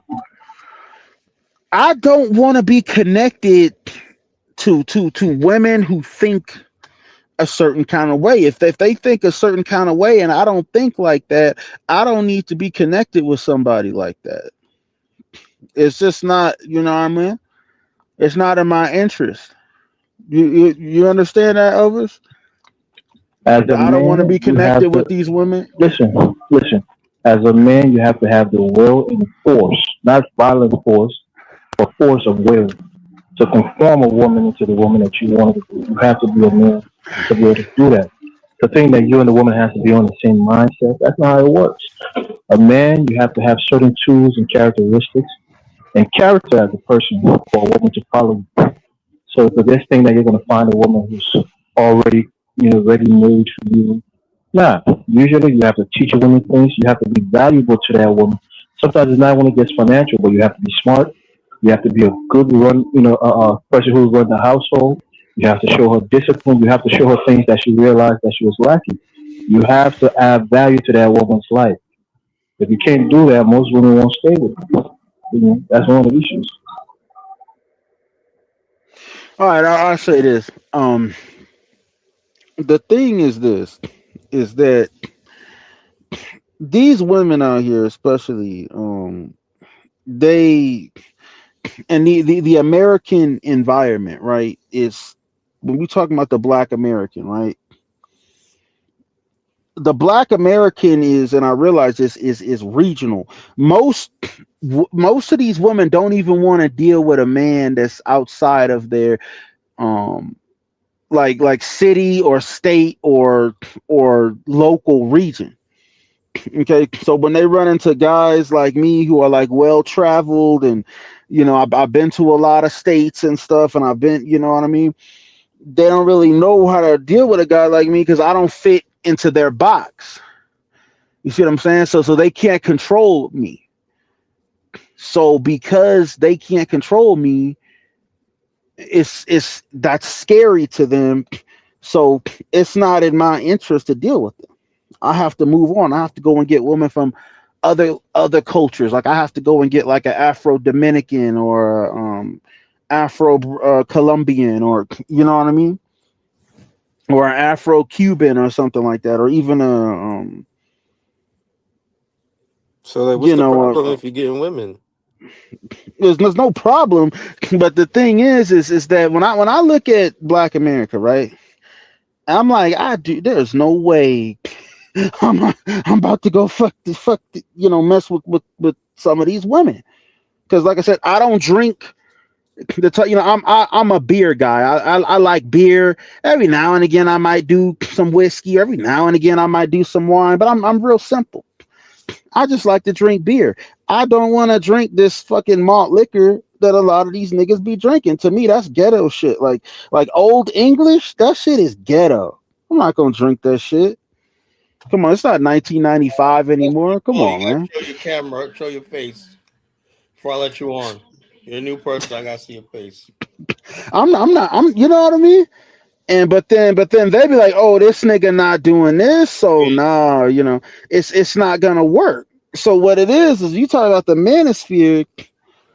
A lot of those guys, Elvis, are guys who have moved on. They've moved past the box of Black America. They getting into business. They getting into international. Doing different. Kala don't realize it, but Kala is one of those dudes. He already got him a woman in Liberia. Well, you ugly or something? You don't want me to see your face? Okay. See who you are and what you look like. Look into the camera Yo, take the bright lights off. Is that Wall Street Willie? Wall Street Willie is a black guy.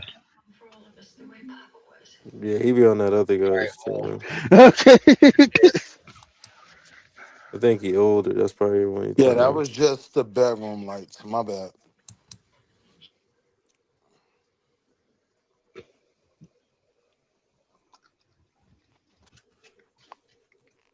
All right. So like I said, But Adama, hold on. We want to hear from Wall Street Willie. He came up to China.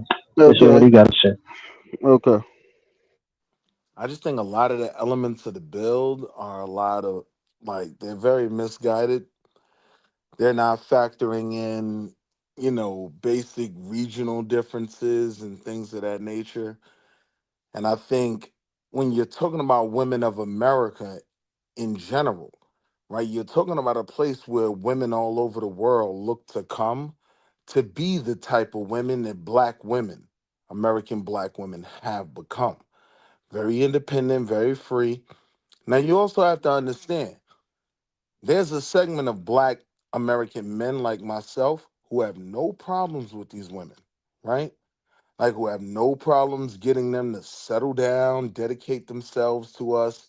So for me, it's kind of crazy hearing some of the arguments that, while I do have my issues with American black women, as most cultures have issues with their women, I think a lot of the rhetoric has been misguided, to be delicate.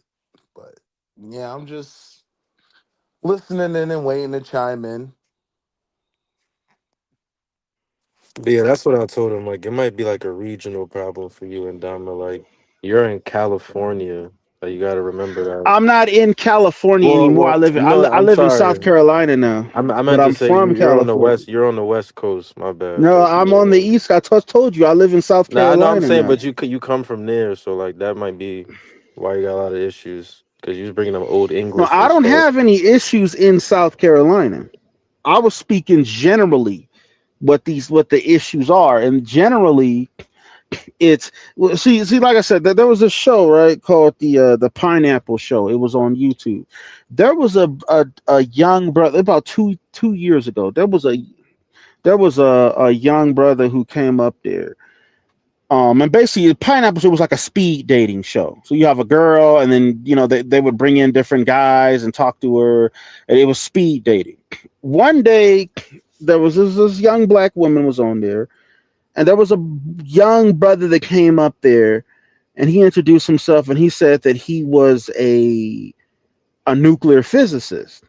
And then, you know, as the conversation progressed, the girl was like, "Oh well, nice knowing you," and she pineappled him, and then the next dude came up.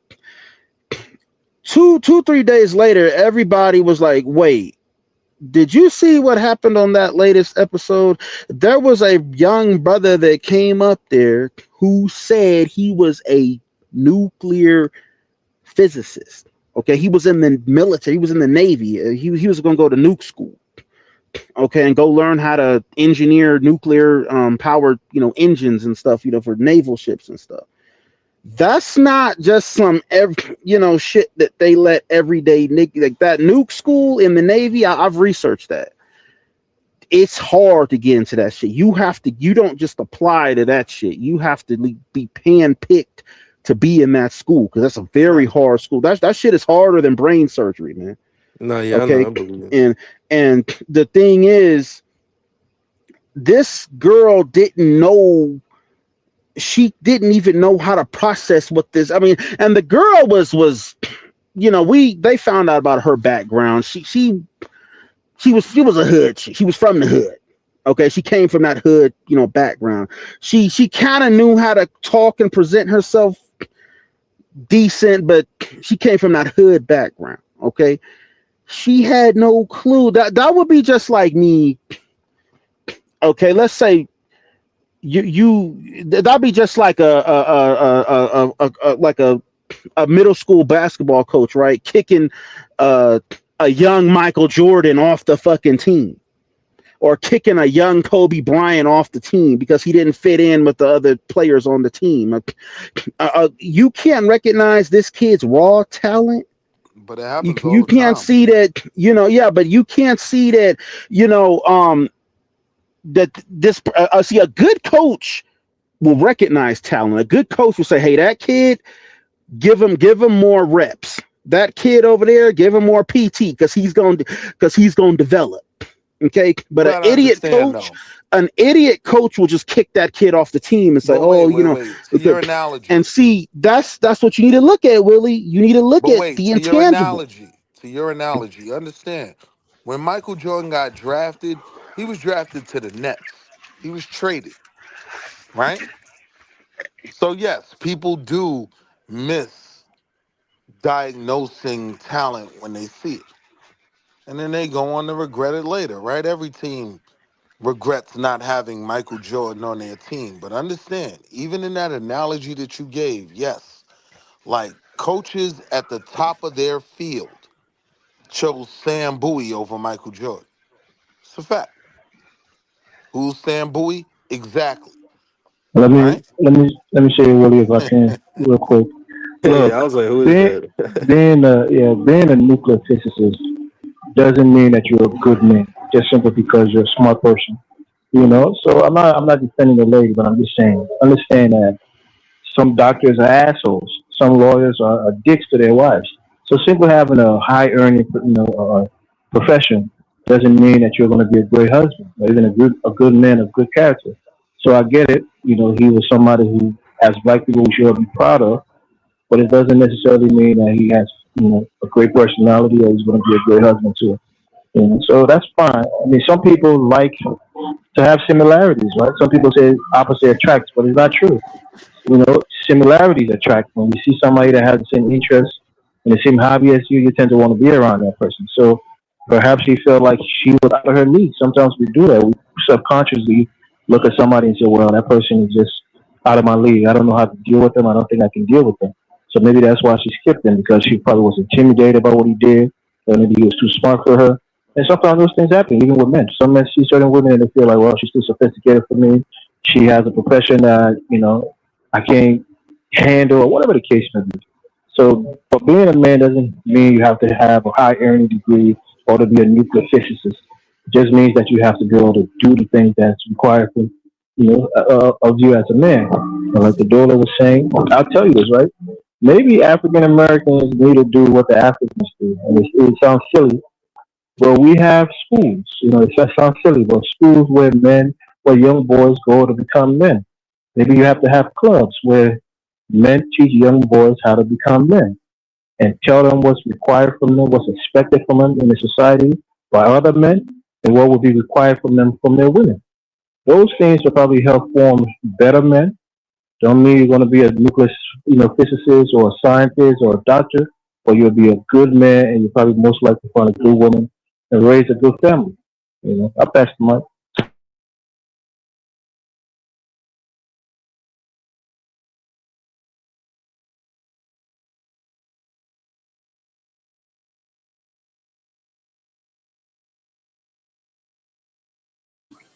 Okay, but what I'm saying is this, Willie. You don't think that, see, with that girl, right? That I was talking about, it was on a Pineapple Show. The reason she rejected that brother so fast is because she did not know how to interface with brothers on a level like that. She didn't know what a fucking nuclear physicist was. Okay, she don't know what the Navy's nuke school is and what that entails, or what she should have at least been like, okay, brother, I'll give you my Instagram and I'll talk to you later. Okay, and that would have been fine. But what she did is, this girl, she should have at least acknowledged that, okay, this might be a brother that I might want to at least keep as a reference, What I because don't it think you're looks like getting is he's that involved in wasn't a some brother really she wanted to involved keep. stuff, you know. That wasn't a brother that she wanted to keep. In in her reality, right? In America, she could reach her optimal lifestyle without having to have a nuclear physicist. I get what you're saying, right? You date a nuclear physicist, you're going to have a man that can provide a certain lifestyle for the duration, right? But for that woman, the optimal lifestyle she wants might not necessarily require a nuclear physicist, right? And when you factor that in, then there's other components that that dude just might not have outside of his career path and, the prestige of his degrees. That's just an unfortunate Okay, truth. so then you can't see where, okay, because see what you guys are doing, right? Is like when you guys are on this thing. See, I come from that. I think people like me and Kala, we kind of come from that kind of black excellence mindset, and you guys don't. You guys come from this mindset where you say it's okay for for a black woman to just be, to a black person to just be average.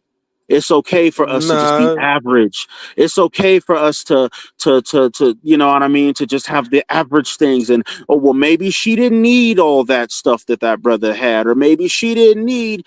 Meanwhile, last year you had a black woman that was a single mom that I think she had 4 kids, and she was homeless, and she tried to seek shelter in a homeless shelter, and the homeless shelter was full, but it was like then it was pretty much freezing, 20 degrees outside.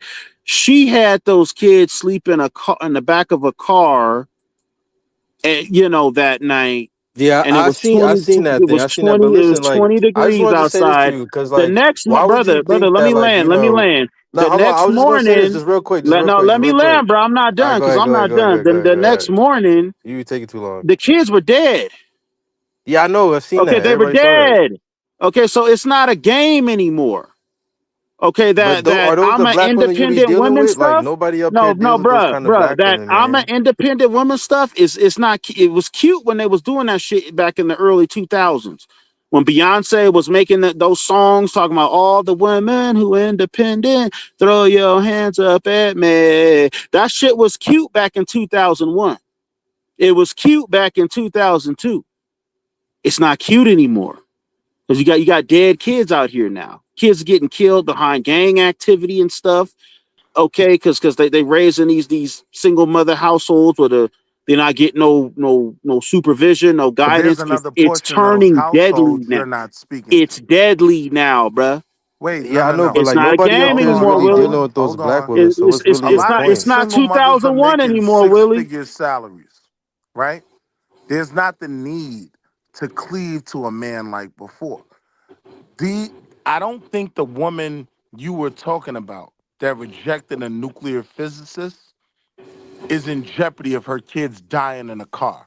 More than likely, she has a pretty nice place and a decent career of her own. So she's already comfortable dying off of her own work and being sufficient, right? That's a different element.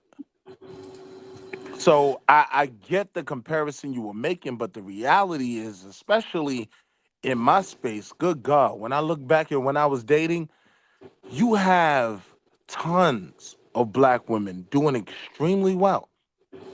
The issue that they have in dating is they all want one type of guy. They all want the perfect guy because they don't have a necessity for a man to save them. They actually have the option to really shoot for what they want in terms of the fairy tale, right? I get it. If you're talking about a woman having a need to be saved, that she would be an absolute fool to turn down an astrophysicist. But that's just not the overwhelming majority of black women in America's situation right now. Many of them, the ones that don't get documented and reported because their kids aren't dying in cars, right? These are the women that go to Essence Festival by themselves, girls' trips, right? Spend big money, tip well at every restaurant they go. And so when you factor that in, then you understand the lack of that necessity to have a certain man, right? To just accept any man to be in your life. For many of them, I really don't need a man to retire comfortably. I may have to work until I'm 65, but that's become the norm in America anyway. So it's not far off. Like you got white folk married, right? Whole families who understand both the man and the woman are gonna have to work till they're 68 years old, right? In a former role I had in my career, I used to have to explain that to them, looking at their retirement accounts, right?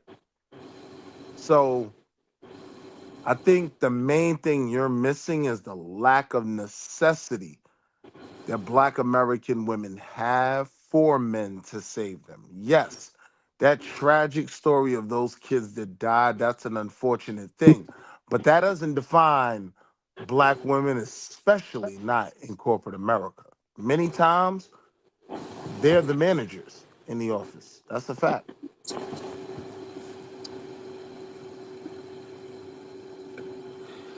Okay, but like I said, in the beginning of 2025, okay, they had that stat up. They said 300,000 black women out of work. How does that happen? That happens through the How, cutting of how does DEI. how does that So happen that's that. when you know? So wait, that stat is specifically connected to Donald Trump's policies in cutting DEI, right? So understand, many of these 300,000 Black women, it was women when the numbers were really cooked down, right? But a lot of them were Black women. But you have to understand the level of job they had. The level of career they had in the federal government, because understand these were all federal jobs. These weren't jobs at Xerox, like Ursula Burns, Black woman, CEO of Xerox, right? Like these weren't private sector jobs. And what those 300,000 women did when they were cut from federal employment, they was swallowed up into the private market. There was a place for them. They weren't those 300 women that lost 300,000 women that lost those jobs. Trust and believe, my brother, those women aren't gonna end up on World Star Hip Hop. Those aren't the women you have to worry about in cars, homeless with their children. Nah, fam. They got a package when they left federal employment. They had the 2 to 3 years to figure it out. Many of them figured it out in way less than that. Trust me, I know. I know these broads. Okay, Bro, I've seen. That's what but I said. That's what I said. This problem of about it seems like people that take away from Africa have this kind of similar problem. I've seen other black women, not from the United States, but the one that took some of these Caribbeans, islanders, they behave similar way too that you describe the black American women too. A woman can just some of them can just like you because you wear Nike and Nike. Oh man, he's cool. We wear Nike and Nike. What I mean? Because sometimes they want to have a similar type of life of the black. See, Beyonce, what Jay-Z and Beyonce did was very, very bad. You know what I mean? They spoil more what you see now, the women you see now today. That woman power, that I need a soldier, all those stupid songs that these men will like baggy, like puff daddy as baggy dudes, but pretending to be a straight man. They spoil everything. How can a gay man be writing a song because he want to destroy the straight man lifestyle? He want to destroy how a man and woman are supposed to live. So all this music, Beyonce was singing that become very rich out of and destroying what you see. 'Cause her mom was not like that. If So I look, if I if right? I dad if her dad was not like going to prostitute, Beyonce mom is a traditional type of a woman, right? Work hard, support the man, build a home, and everything. But Beyonce become a very nasty Jezebel, But be but here's the produced thing though. Here's the be thing. produced by Jay-Z, Here's the Puffy. thing though. These The are guys reality of Beyonce, the who reality of bank Beyonce who bank doesn't pay the speak. swimming pool. You know what I mean? How Hear what can I'm somebody saying though? bang a man who call? Hold on, bro. You have gay. You have sissy man pretending to be real man, banging man in the swimming pool, telling fellow man, "I'll take you out for a shopping." Man, your men, majority of them, they are gay men. They But just wait, you're going pretending. too far, bro. You're going too Man, ain't far going because I too just far. I'm wanna. saying the truth, bro. I'm You gonna have gay men interject pretending to something. men, I'm pretending gonna to be men. interject something and give you the floor right back. Right. The honest truth is the reality of most black women is less in common with Beyonce and more in common with Kamala Harris. Right. With Condoleezza Rice. Right. Ursula Burns, CEO of Xerox. You Here's see, what I'm telling you. you Here's what I'm. see, you're changing it, bro. Man, we see things, No, we see I'm not artists changing it. go, but I'm forget letting about. you know. Can you talk about Candy? You can't. No, no, no. Most man, that woman is totally different. You talk about the former Secretary of State or something like that. That woman Yeah, is different from I'm saying majority of though, Black across the American women. Man. world, I'm saying across the Forget world that. and everything you know, there are no black women in those You positions. know, Right? they want you to put Hear what I'm the saying? Black American women. They want you Hold to put on, your let me shirt make up the to see point six though. pack. Those Let me fake make the lifestyle, point. man. Here's the That why the men difference. become as bagging in the swimming pool. But You let know, me make Puff the is a point. perfect example Here's of the men difference who though. pretend to be men, but bagging men as in Nowhere the in the swimming pool, world that asking men you're to call their familiar lady. with, nowhere in the world you're Condola, familiar with. Condola, give him a chance to speak, please. All I'm saying is nowhere in the world you're familiar with is there a Condoleezza Rice? Is there a uh what's her name? Kamala, whether she's black or Indian or whatever. What I'm saying is, right, you don't have black women in these positions in everything you're used to. You're used to your women depending on you for a basic lifestyle, right? In America, these women can provide themselves amazing lifestyles, right? Fortunately, if you have the looks I have and you're 6'4", you get what I'm saying? You can have a wife that makes just as much as you. It's a very different dynamic, right? Like me and my wife, we both make six figures. She's a black woman, right? She didn't have this need just to be with me to survive, right? Like the conversation of kids dying in a car would never be her reality, whether she was with me or not.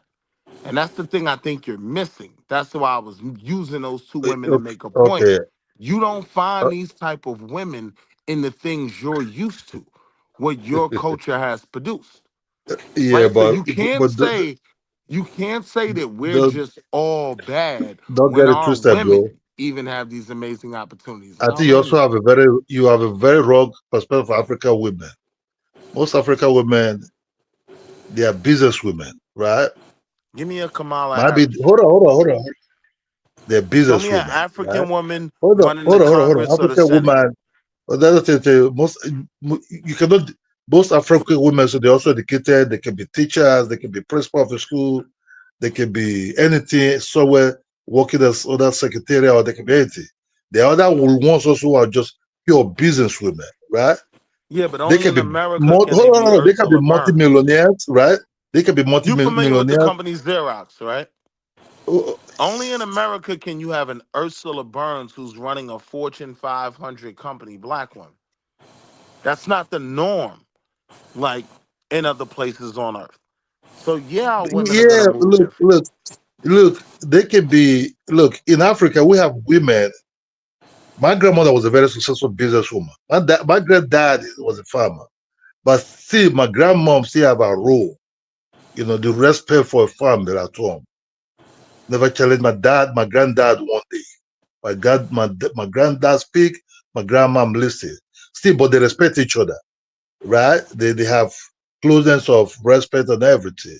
So we've seen African women who become multimillionaires in business, who build houses, even help their husband to build houses, but don't come in and say, I build this house now. No, but the woman might be very rich. That source of money might come from that business. Maybe the houses now. You see the problem. What you say now.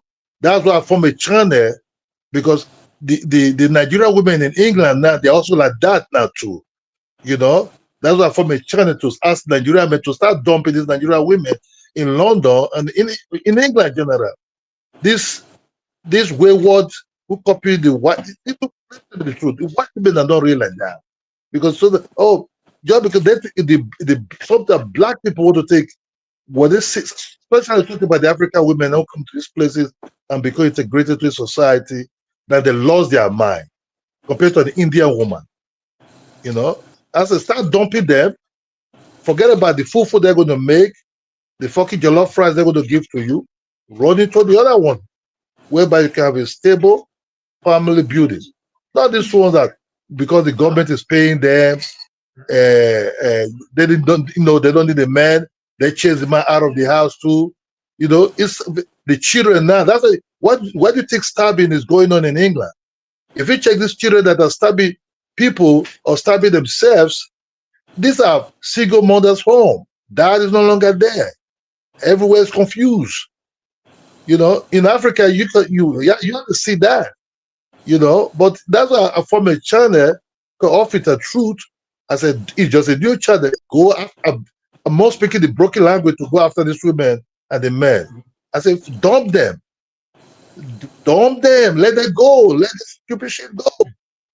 Take Zimbabwe, that's still a little bit still connected. Even when they live in London, they still there. Take Uganda, they still connected to Uganda.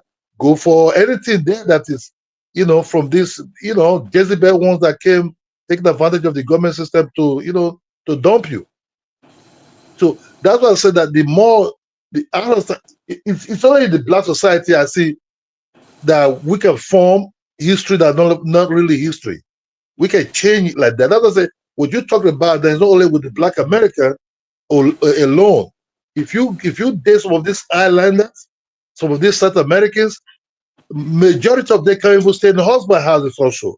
So if you go and marry a woman from Curacao, just understand you're going to divorce her also in time also, or she will divorce you. So the elongated of marriage does not really exist in some of these places also. So whereby you can dance merengue, salsa, and tango in just God bless you if you go and marry a Brazil woman. Just after 2 years, you will be done. You understand? So all these things you said about in America, some of these South Americans and these islanders, they also have it too. I don't know if it's the slave trade of a thing that man was being sold, or is the mentality. A woman will run after a guy because he wears Nike or Timberland, and the kind of shit going on. And white people don't behave like that. You talk about Russian women. Those are far more rustic women you've seen. They act like men sometimes. But they hold down with the family.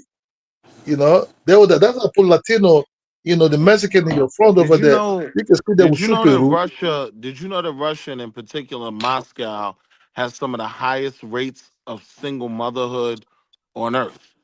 because their men Did you drink. know that? Because of vodka. Vodka have taken over their men. But in behavior, That's to not hold down right. family, if you're straight up, you're not boozing yourself up all You're the talking time. about the Wagners. You're talking about the They Wagner group. And no talk before about Wagner vodka, group was vodka, even a thing, vodka. Russia people take a lot of vodka a lot. They all drunk on vodka too. But behavior level, oh strongness, vodka. Georgians, the Georgia Republic, Ukrainians, the Russians, they have a gene that are very, very strong. If you're not drinking and everything, they can be with you and hold on with the family and fight hard. These are totally different people too. So with the with it once a black person, woman leave Africa, it become like a monster somewhere else. You understand me? That's what I'm just trying to say. They That become independent. It seems like to you, yeah. it So seems like that to cause you, a problem with the woman, uh, it seems like that to cause you, problem a with the woman children being, because hold on. It seems like to you, a woman being independent, right? And now you actually having to earn the right to be her husband instead of her being so disheveled and in need to be connected to you. It seems like for you, that makes that woman a monster.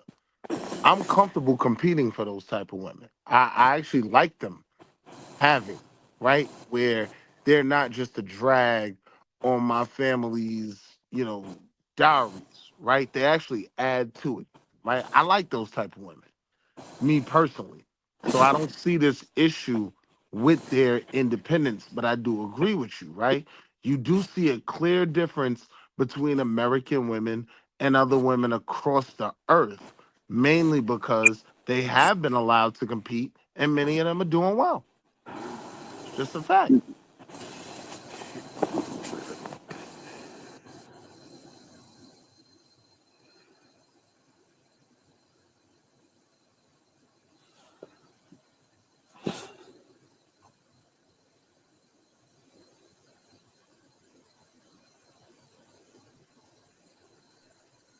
And that was part of the reason why I jumped on, because some of the piling on when it comes to American women, I mean, I do think it was slightly addressed that it's not just a black American woman thing.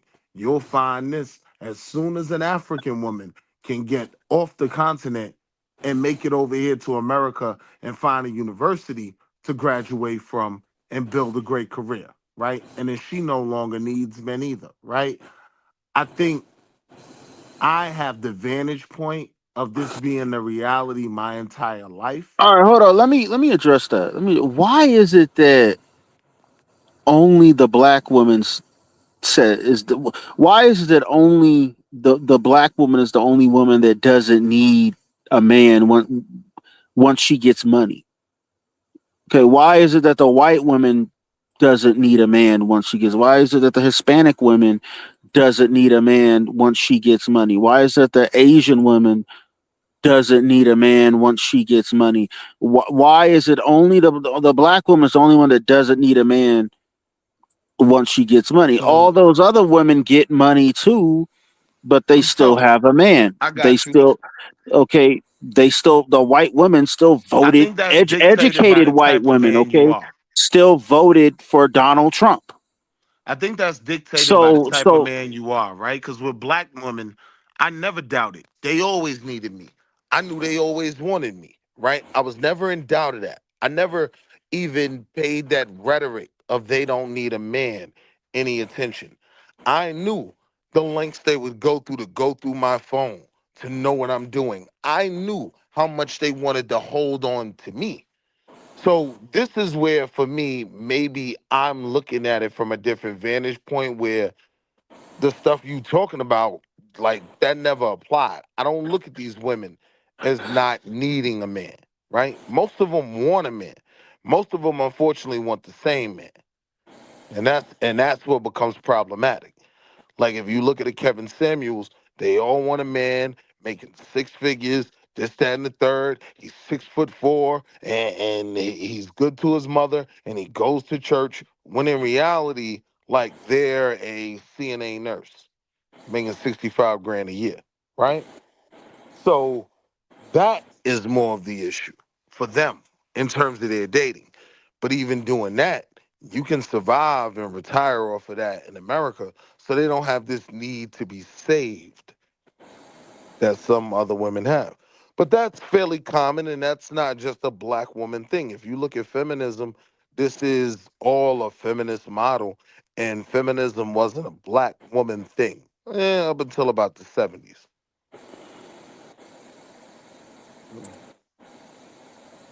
you need to just admit, Willie, that you represent a demographic of men where you go along with this matriarchal culture that the black women have.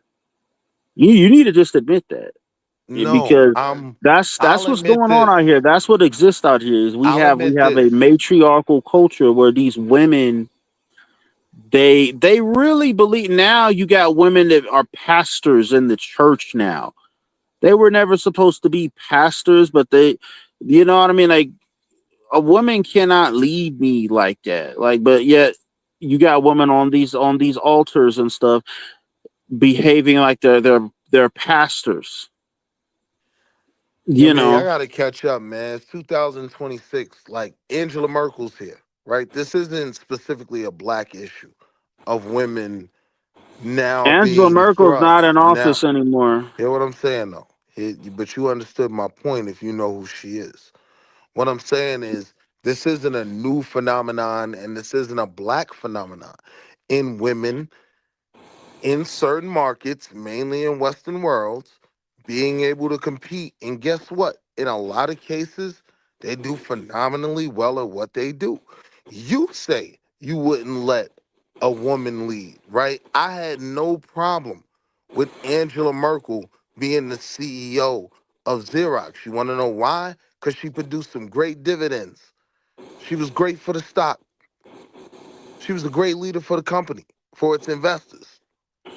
So I do understand the mindset that, life was better for men when these women were subjugated. I get that. I'm just trying to bring y'all up to reality that the honest truth is, especially in the Western world, women aren't going back to what it was. So it's either as a man, you can figure out a way to, I hate to use the term conquer, but acquire what you want out of life. You know what I'm saying? Or not. Or you're just gonna be miserable and be a passport bro. And then that's fine too. You can go to DR, you can buy your women in DR. Like the women in DR, they cost like 25 bucks. I couldn't believe it. My friend tried to fill the whole taxi up. Come on, you get in everybody, right? Like if that's gonna be your supplement, then more power to you. But I just want to paint a real picture of what's going on with these women. And it's not that they're just totally out of control. They just don't have a need for men to save them as much anymore. And honestly, for me on the Western side, it makes dating easier for me as a man.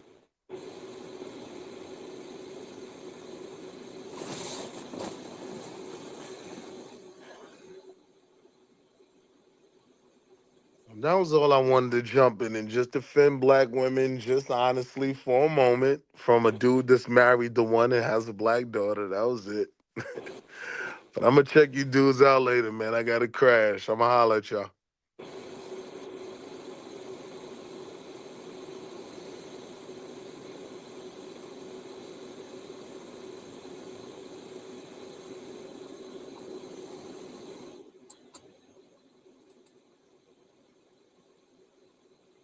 All right, so Kyle, are you there? Well, I think Kyle is busy.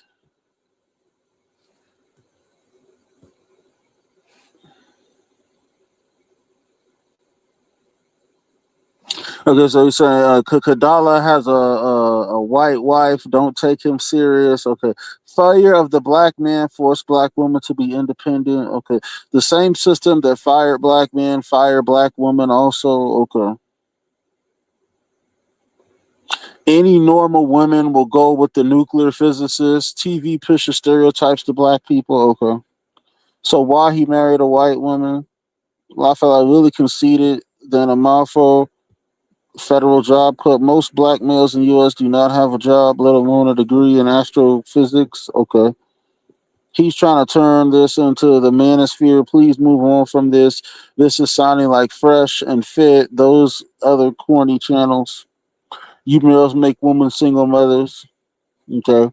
Elvis Dr. Jawanza Kunjufu advocated things you said regarding manhood training programs. So-called AAs complain too much about Mzungu instead of community building and culture. Okay.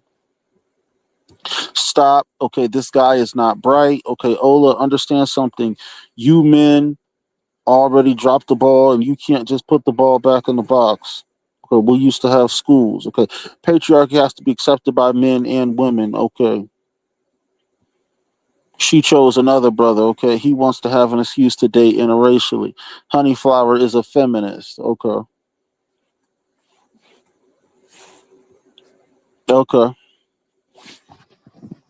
All right.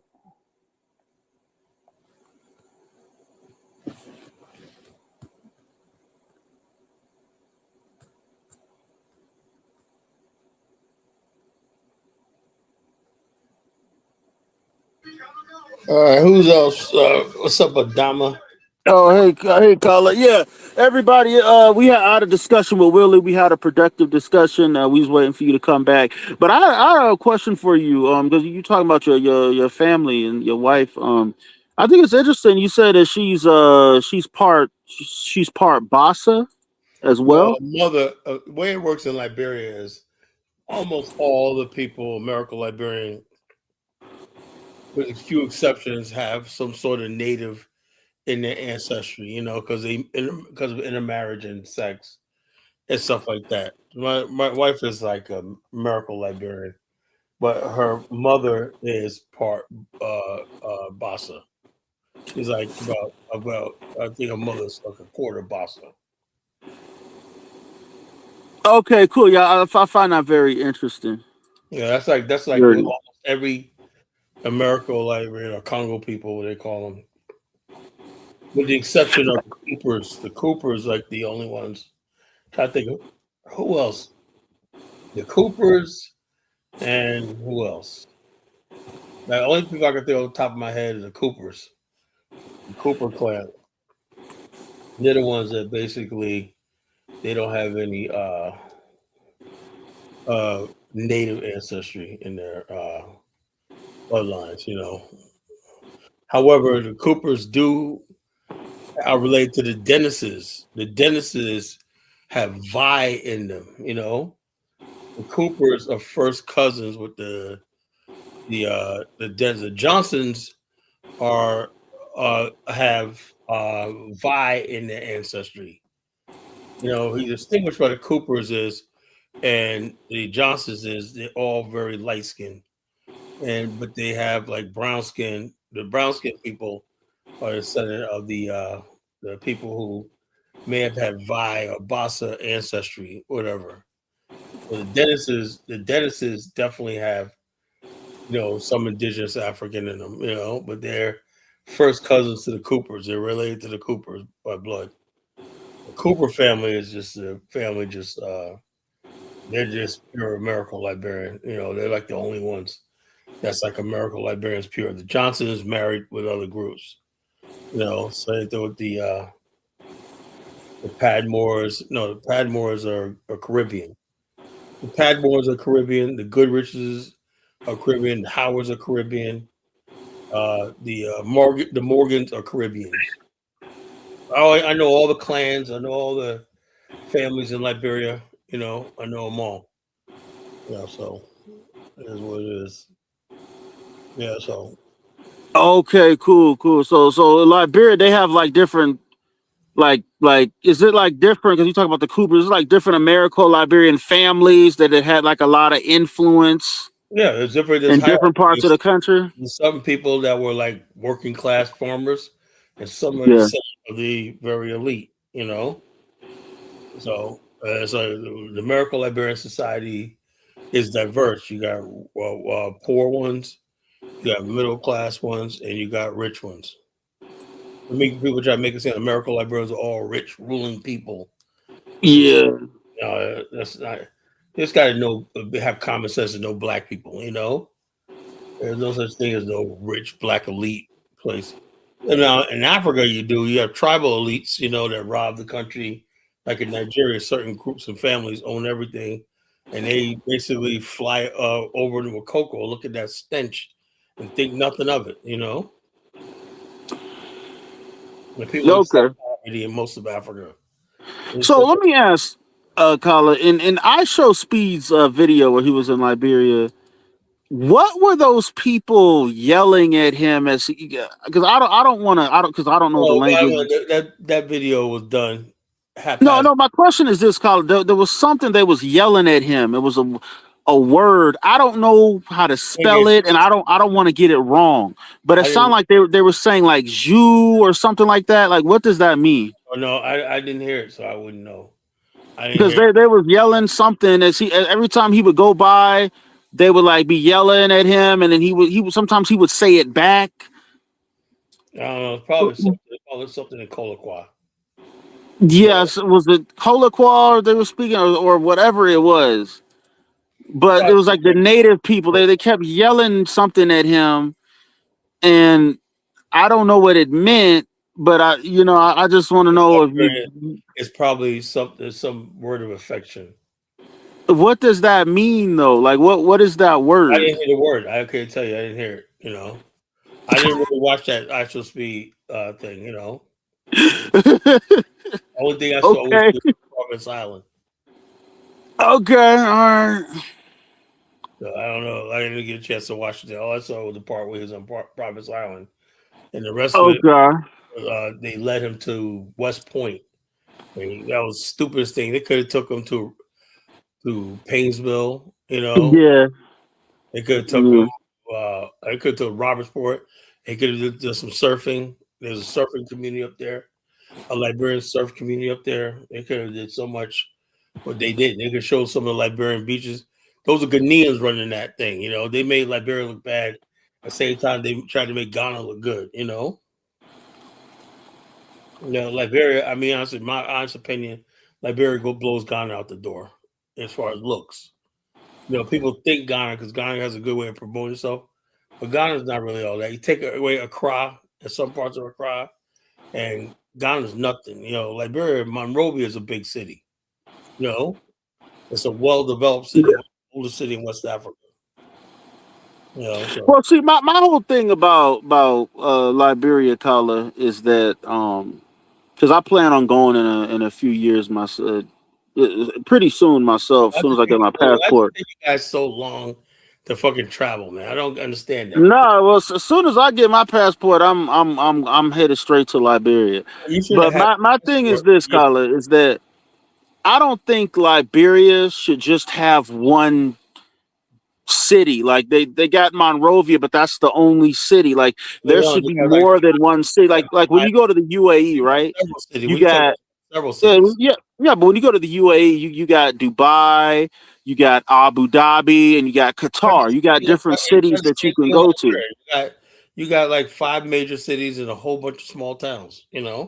Yeah, but Liberia should be the same way. Like everything shouldn't just revolve around That's Monrovia. not There should supposed be to be. Monrovia, That's not and that. if Hold I don't on. want to go there, I should be able to Okay, go to so other places too. But look, they should have the same Nigeria, infrastructure. Nigeria, you only got Lagos, right, in the surrounding areas, and then Ghana, you only got Accra. To be honest with you, Sierra Leone is only Freetown. That's colonial. That's all there is. You got one major city, and everything sprouts up around it. That's how it is. That's the way modern Africa was built. So it is what it is. What you call Liberia got Harper. That's a major city. They got Greenville. They got Buchanan. They got Marshall. And they got Monrovia and Marvinsport. And it's in the interior. They got Ganta. Look at Mufasa, Nigeria. Yeah, we know that. But when you think of Nigeria, Mufasa, what do you think of? Lagos and Abuja. And the rest of the places just flyover country. It depends. And Liberia got a city called Ganta in the interior, in the mountains. On the Guinea border. I went there. The Guinea border, so they got Ganta's a big city. Okay. So that's right there on the Guinea border. I've been there, had a ball. The same way fine black man, fine black man, also a same system of fire or not. But yeah, like I was saying earlier, that uh, uh, I don't know what the situation is. My wife's Liberian. I don't do the whole. I have no regrets, to tell you the truth. I have no regrets because always be like, I had when I was dating in America, I had my fun when I was younger. When I was in my 20s and 30s, it was great. As I got older, right, when I turned 40, it was different. I wanted something more serious, and I could not find that with the black women here. And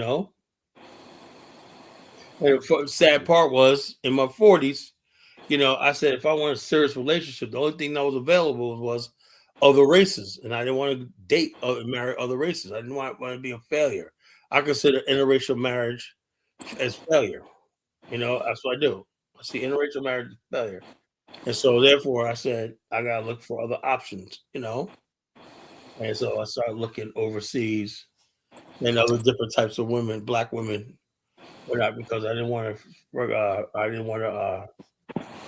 I didn't want to like I said, I can't. The women here, the black women here, when I'm over the age of 40. It's like the thing is, black women have this thing to be. It's like they could be 6 months younger than you, and they'll say something stupid like, "You might be too old for me. You're much older than me, bitch. I'm only a year older than you."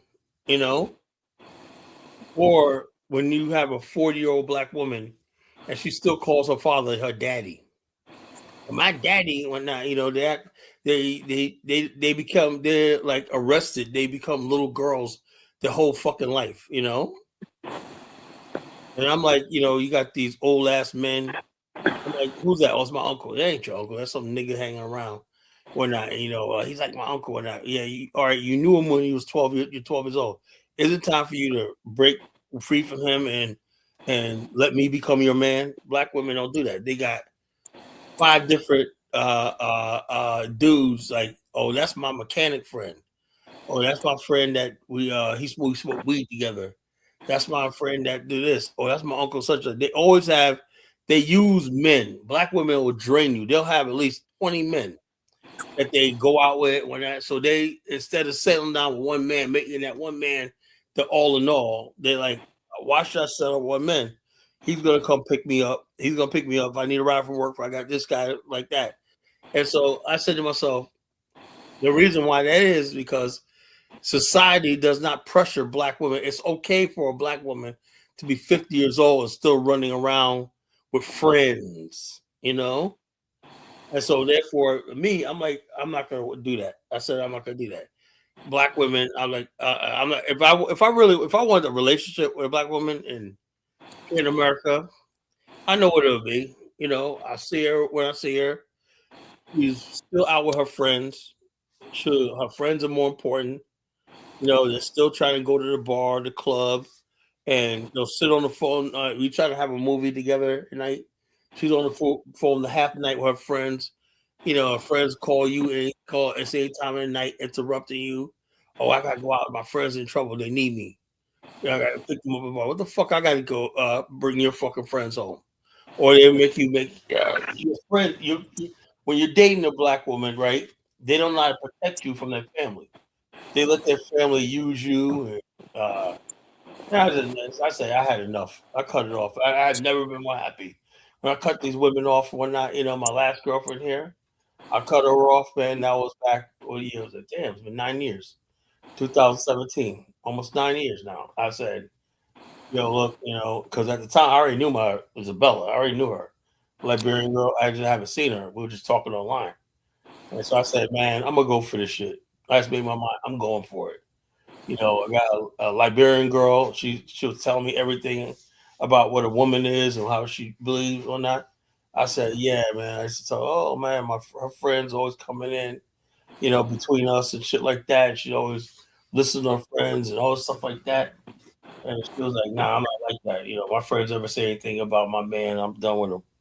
So I said, man, this is the type of woman I need. I like to cook. My wife loves to cook, and she's everything I want in a fucking woman. So I couldn't get that in America, right? I had to share. Also, I'll be honest with myself, right? If I was to settle for a big girl, which I don't attract to, I probably could have been settled down. But the type of black women I'm attracted to, right, is my curse. I'm attracted to hot black girls, really pretty black girls, right? And those girls always know that they always got. Also, yeah, another thing is they be having guys from fucking high school call. What are you doing, man? This nigga hasn't got a wife or nothing like that. Why is he still calling you? And you haven't seen him in 20 years. Oh yeah, well, why don't you just tell him you with me now? They always leave it open for, oh, you might have a chance. So they have a guy. They always have a guy on hook. And so I said, that's what Black American women about. I'm done. I'm done. If I was the type of dude to just no, I could have been staying here and been dating and just having. I didn't want that. I wanted a relationship. I could be dating. I used to date like 4 or 5 women at a time. I was done with that shit. I wanted a woman. I want somebody to be with me. I want that validation of having somebody with me. I was ready for that, but I couldn't find it here. So, Yeah, but another thing I think that a lot of the brothers need to explore though, Kala, is because it's something I've been looking into is the Bantu women in South Africa. You know, like I the mean, look, Zulus, I haven't seen really any attractive ones. So the Venda. Well, see, that's the thing. You and I might have different tastes, yeah, Kala, but I haven't really seen any really attractive women.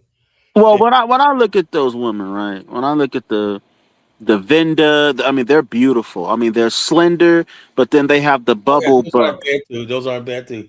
Yeah, Yes, they are Bantu. Venda are Bantu. it is not Bantu. Yes, They're part of the let me look that up. No, stand. the Zulus, the Venda, all those tribes down there are Bantu. You talking about the ones in Namibia? No, I'm talking about South Africa. Or the vendor, whatever. Yeah, the vendors are Oh yeah, the vendors are descendants of Nihilistic people that migrated there hundreds of years ago. They're not. Yeah, but I've seen some of their women, man, and they're beautiful. They have some of the most beautiful bodies I've ever seen. Like South African black women, they're some of the most beautiful I've ever seen. You just gotta get yourself a woman, man. You gotta get yourself. You make? Do you make good money? Yeah, I make good money. You should have been overseas already, bro. There's no excuse. I'm planning on. I'm going overseas real soon. If you make money, you should be able to go over there within a month or two.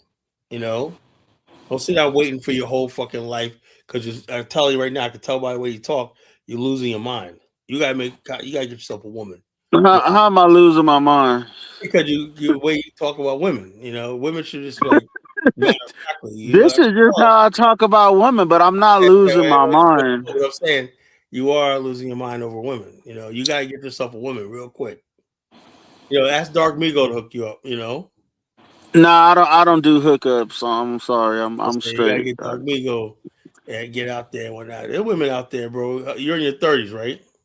Yeah. Man, it's a prime, man. When I was your age, man, shit, I had no problem with fucking women, man. No, I don't have a problem with women either. I'm just out there looking at the possibilities. But like I said, I was seriously looking into South Africa. Like I was seriously. I had women right here in my city, man. I was like, when I used to go down to the ocean front, Virginia Beach Ocean Front was like a buffet, man. Every weekend, without fail. Some nights I struck out, but without fail, I got a number or hooking up. It was just the way it was. I was young, by the time all the way up to the time I turned 40, I turned 40, I stopped the street life, the game, and whatnot, and I grew up finally. When I turned 40, I stopped clubbing, I stopped all that shit. I wanted a real serious relationship. I didn't want to run the streets no more.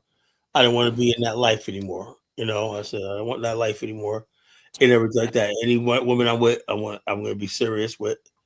And to be honest with you, just that most women, they don't want to settle down. That's what I did. Anyway, Damo, I gotta go, man. I gotta get up in the morning. You take care. All right, cool. All right, folks. Good night.